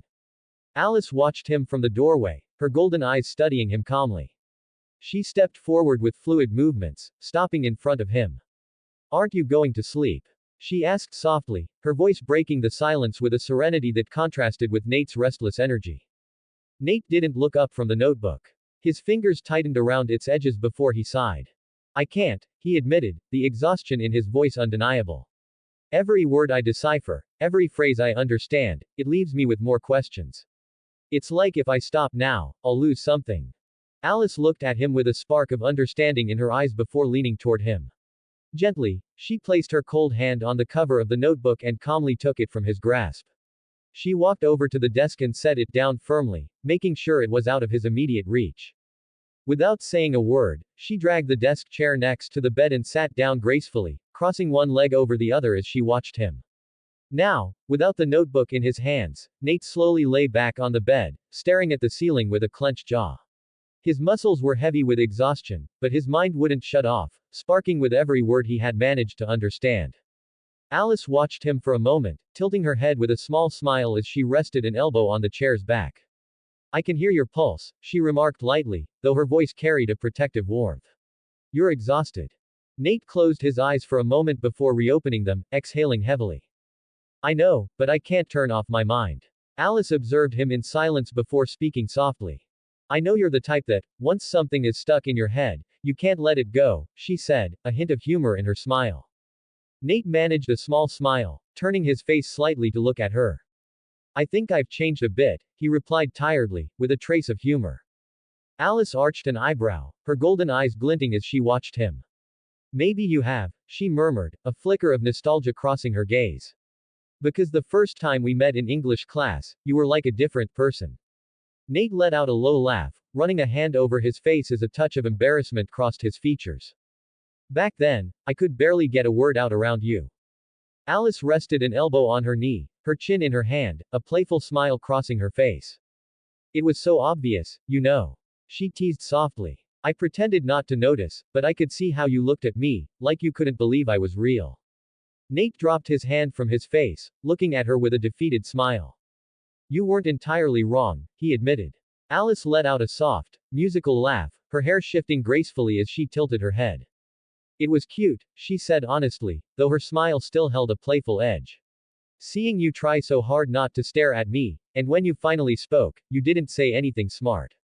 Nate laughed genuinely, a hint of challenge in his eyes. You caught me off guard, he acknowledged, adding with a more confident smile, but now, that's impossible. Alice raised an eyebrow in amusement, a playful spark in her gaze as she tilted her head slightly. Impossible. She repeated softly, her voice teasing and curious. Alice smiled softly before gracefully shifting onto the bed with him, moving with the feline ease that came naturally to her. She positioned herself in front of Nate, her face level with his, and without warning, placed a gentle kiss on his nose. Nate blinked in surprise before letting out a low laugh that mixed with Alice's clear, musical giggle. For a moment, the tension in Nate's chest seemed to dissolve, replaced by the simple warmth of that moment. When their laughter faded, they remained in silence, looking at each other in the dim light filtering through the window. Alice's golden eyes glowed softly as their gazes locked, the air charged with something deeper than words. Nate felt his pulse quicken inevitably, warmth rising up his neck as he realized how close they were.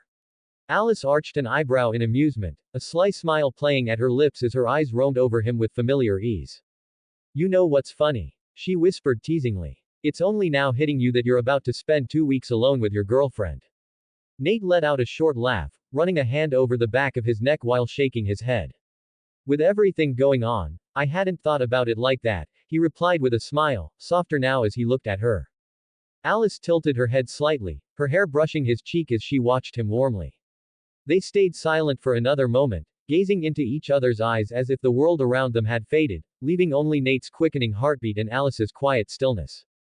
You know, she murmured, her voice tinged with sudden sincerity and tenderness, even though we've only been together a few days, I don't remember ever feeling as happy as I do now. She lowered her gaze briefly before meeting his eyes again. Thank you for that, Nate. Warmth tightened in Nate's chest as he smiled. He lifted a hand, placing it gently on Alice's cold cheek, his thumb brushing softly against her skin as he held her gaze. When we finish all of this, he said quietly, a promise in his words, we'll be able to enjoy our time together even more, without anything getting in the way. His lips curved into a genuine smile. And by the way, thank you for being here. For sticking with me, and for being patient. Alice smiled, a small but deeply contented smile that lit up her golden eyes. Nate, seizing the moment, leaned forward and gave her a quick kiss on the lips, just a soft brush, moved by the warmth between them. Alice blinked in surprise before letting out a soft laugh, leaning in again to return the kiss, just as quick, just as warm. Their lips parted with a soft sound, leaving their faces inches apart as they smiled, their breaths mingling in the cold air of the room. Nate leaned in again, brushing her lips in a quick kiss, then another, and another still, each one just a little longer than the last, each one filling the air with a charged warmth that contrasted with the coolness that Alice radiated even through her clothes. Their lips found each other in soft repetition until, almost without realizing it, Nate slid a hand to the back of Alice's neck, his fingers tangling in her soft hair as the kiss deepened. Alice let out a soft sigh, her cold breath mingling with the heat rising in Nate's throat as her lips parted hungrily. Nate's tongue met hers in a slow, wet, enveloping rhythm, each breath matching the quickening beat in his chest. The temperature difference was a jolt with every touch. Alice's body was cold, inhumanly so, making each contact send shivers across his skin as the heat pooling in his abdomen clashed with the addictive chill that surrounded him.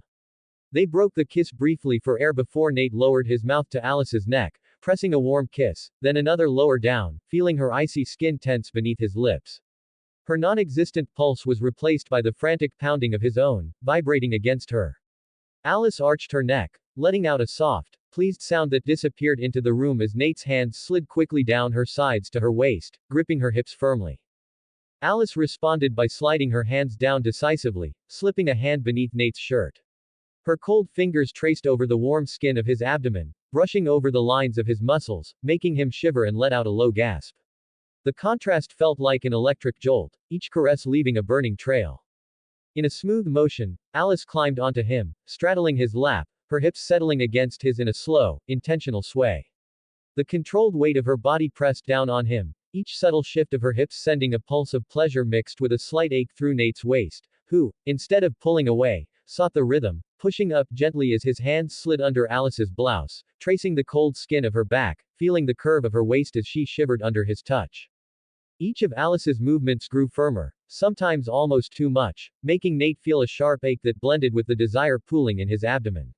His hands held firmly to her hips as his mouth found hers again in a deeper, hungrier kiss, their breaths mixing in ragged rhythm.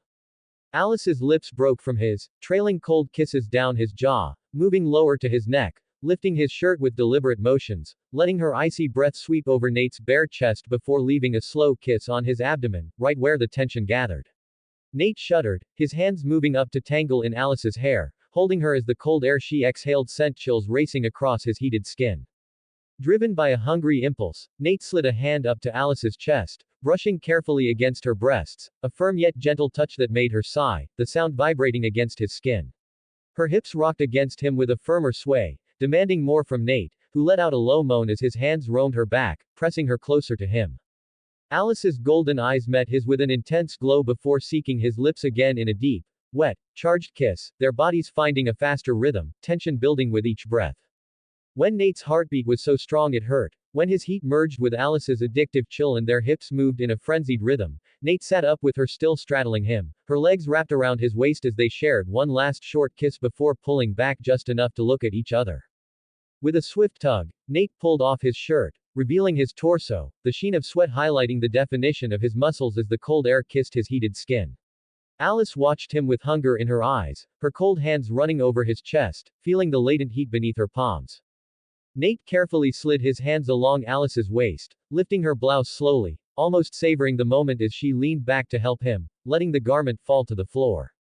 Their bodies paused for a second, on the brink of seeking each other again, lips brushing in the prelude of another kiss.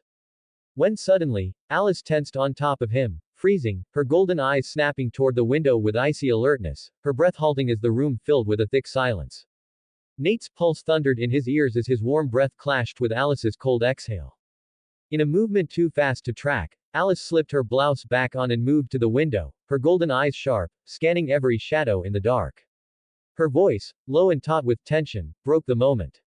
"I just smelled a vampire nearby." Closing curly bracket. Author's notes. Triple release. I'm happy because I had a marathon on Patreon this weekend. I particularly liked the last few chapters. If my calculations are correct, you're a week away from reaching them. Look forward to them. I hope for support with Power Stones. Creation is hard, cheer me up. Jayjayempi creators' thoughts. 30 comments 0 vote. Chapter 90. If you want to support to continue with the chapters and improve the quality of the language, or read some advanced chapters, please follow me on patreon.com/jjmp. Alice stood by the open window, the dense suburban air stirring her dark hair as her golden eyes swept over every shadow beneath the streetlights, every cracked street, every stain of moisture on the fractured sidewalks. The dim lights flickered, casting cold flashes across the asphalt. Nate put on his shirt with measured movements, never taking his eyes off her. His shoulders were tense, his pulse steady, his jaw set with focus. There was no fear in his eyes, only a dark glint, a spark of irritation burning quietly, like an ember waiting to flare. Alice closed her eyes for a moment, sharpening her hearing before leaping silently out the window, slipping between the shadows in a pale blur that vanished into the dimness of the street. The room fell into a heavy silence.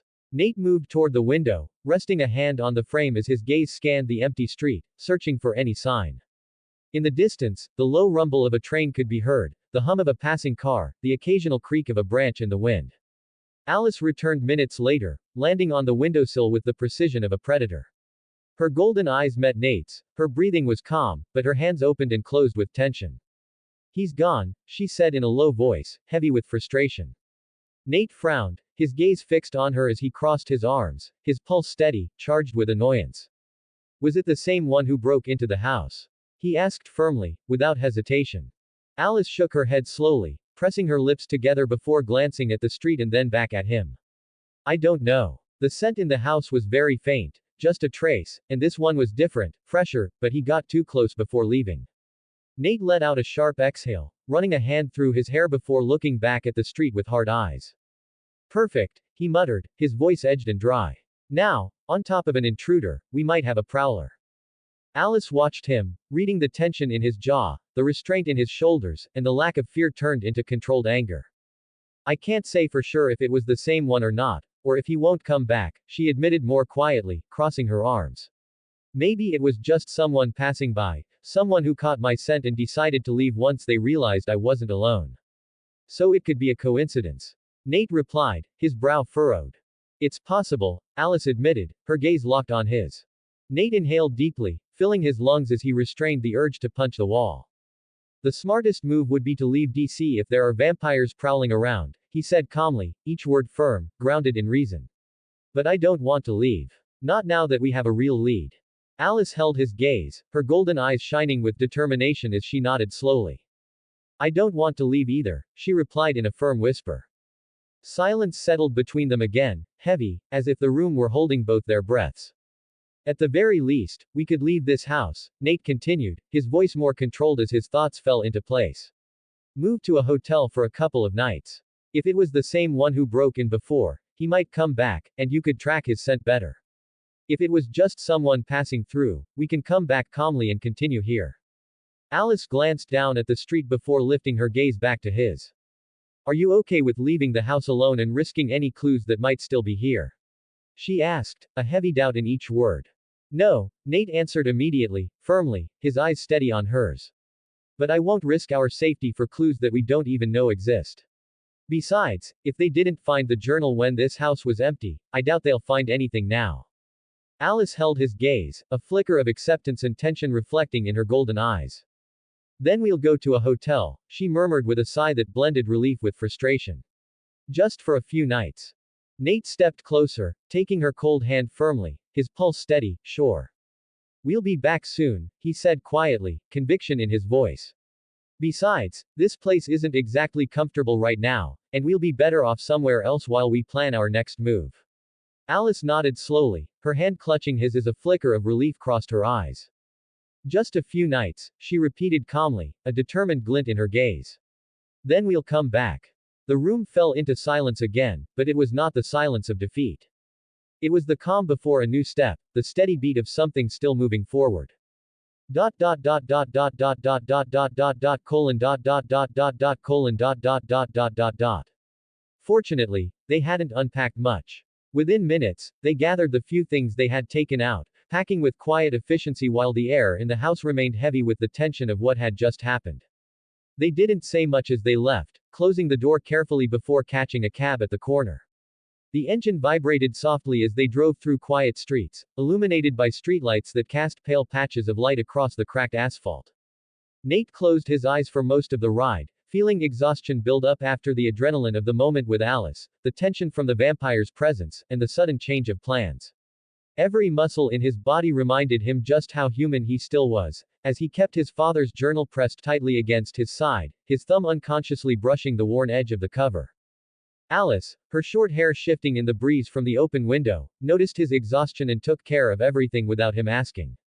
When they arrived at the hotel, a well-kept building with a quiet lobby and warm lighting, she stepped ahead with confident strides, requesting a room and handing over her card with a polite smile that hid the calculating glint in her golden eyes.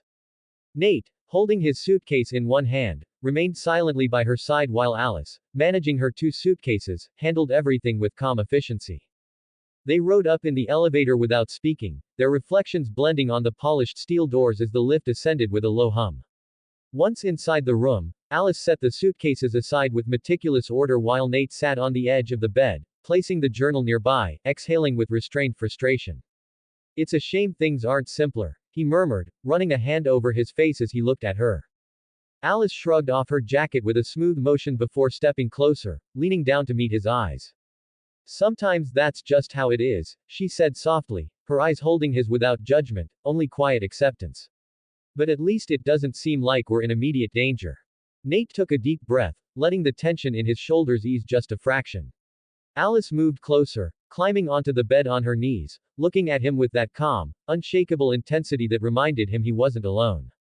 Gently, she brought a cold hand to Nate's cheek, brushing it with her thumb in an intimate gesture that drew a soft, involuntary sigh from him. Come here, she whispered before settling beside him, sliding down until her head rested against his chest, letting the steady beat of his heart fill the quiet space. Nate hesitated for a moment before wrapping an arm around her shoulders, pulling her carefully against him while his other hand settled on her waist, feeling the cold of her skin through the thin fabric. Alice closed her eyes, breathing calmly as she pressed closer, letting one of her legs brush against his, seeking the warmth she did not have. Rest, she murmured, her voice barely a breath against his neck. I'll keep watch. Nate looked down, meeting the faint glow of her eyes in the dim light. Gently, he tangled his fingers in her short hair, drawing her a little closer. Thank you, he whispered, sincerity thick in his voice before closing his eyes, letting the weight of fatigue slowly pull him under. Alice remained silent, her ear pressed to the steady beat of his heart as she kept her gaze fixed on the door, alert, her golden eyes catching the faint glow of the streetlight filtering through the curtains. Outside, the night continued, indifferent to their exhaustion. But there, on that bed, even if only for a few hours, Alice would ensure he could let his guard down. Just for a moment. Just long enough for him to regain the strength to achieve whatever he set out to do.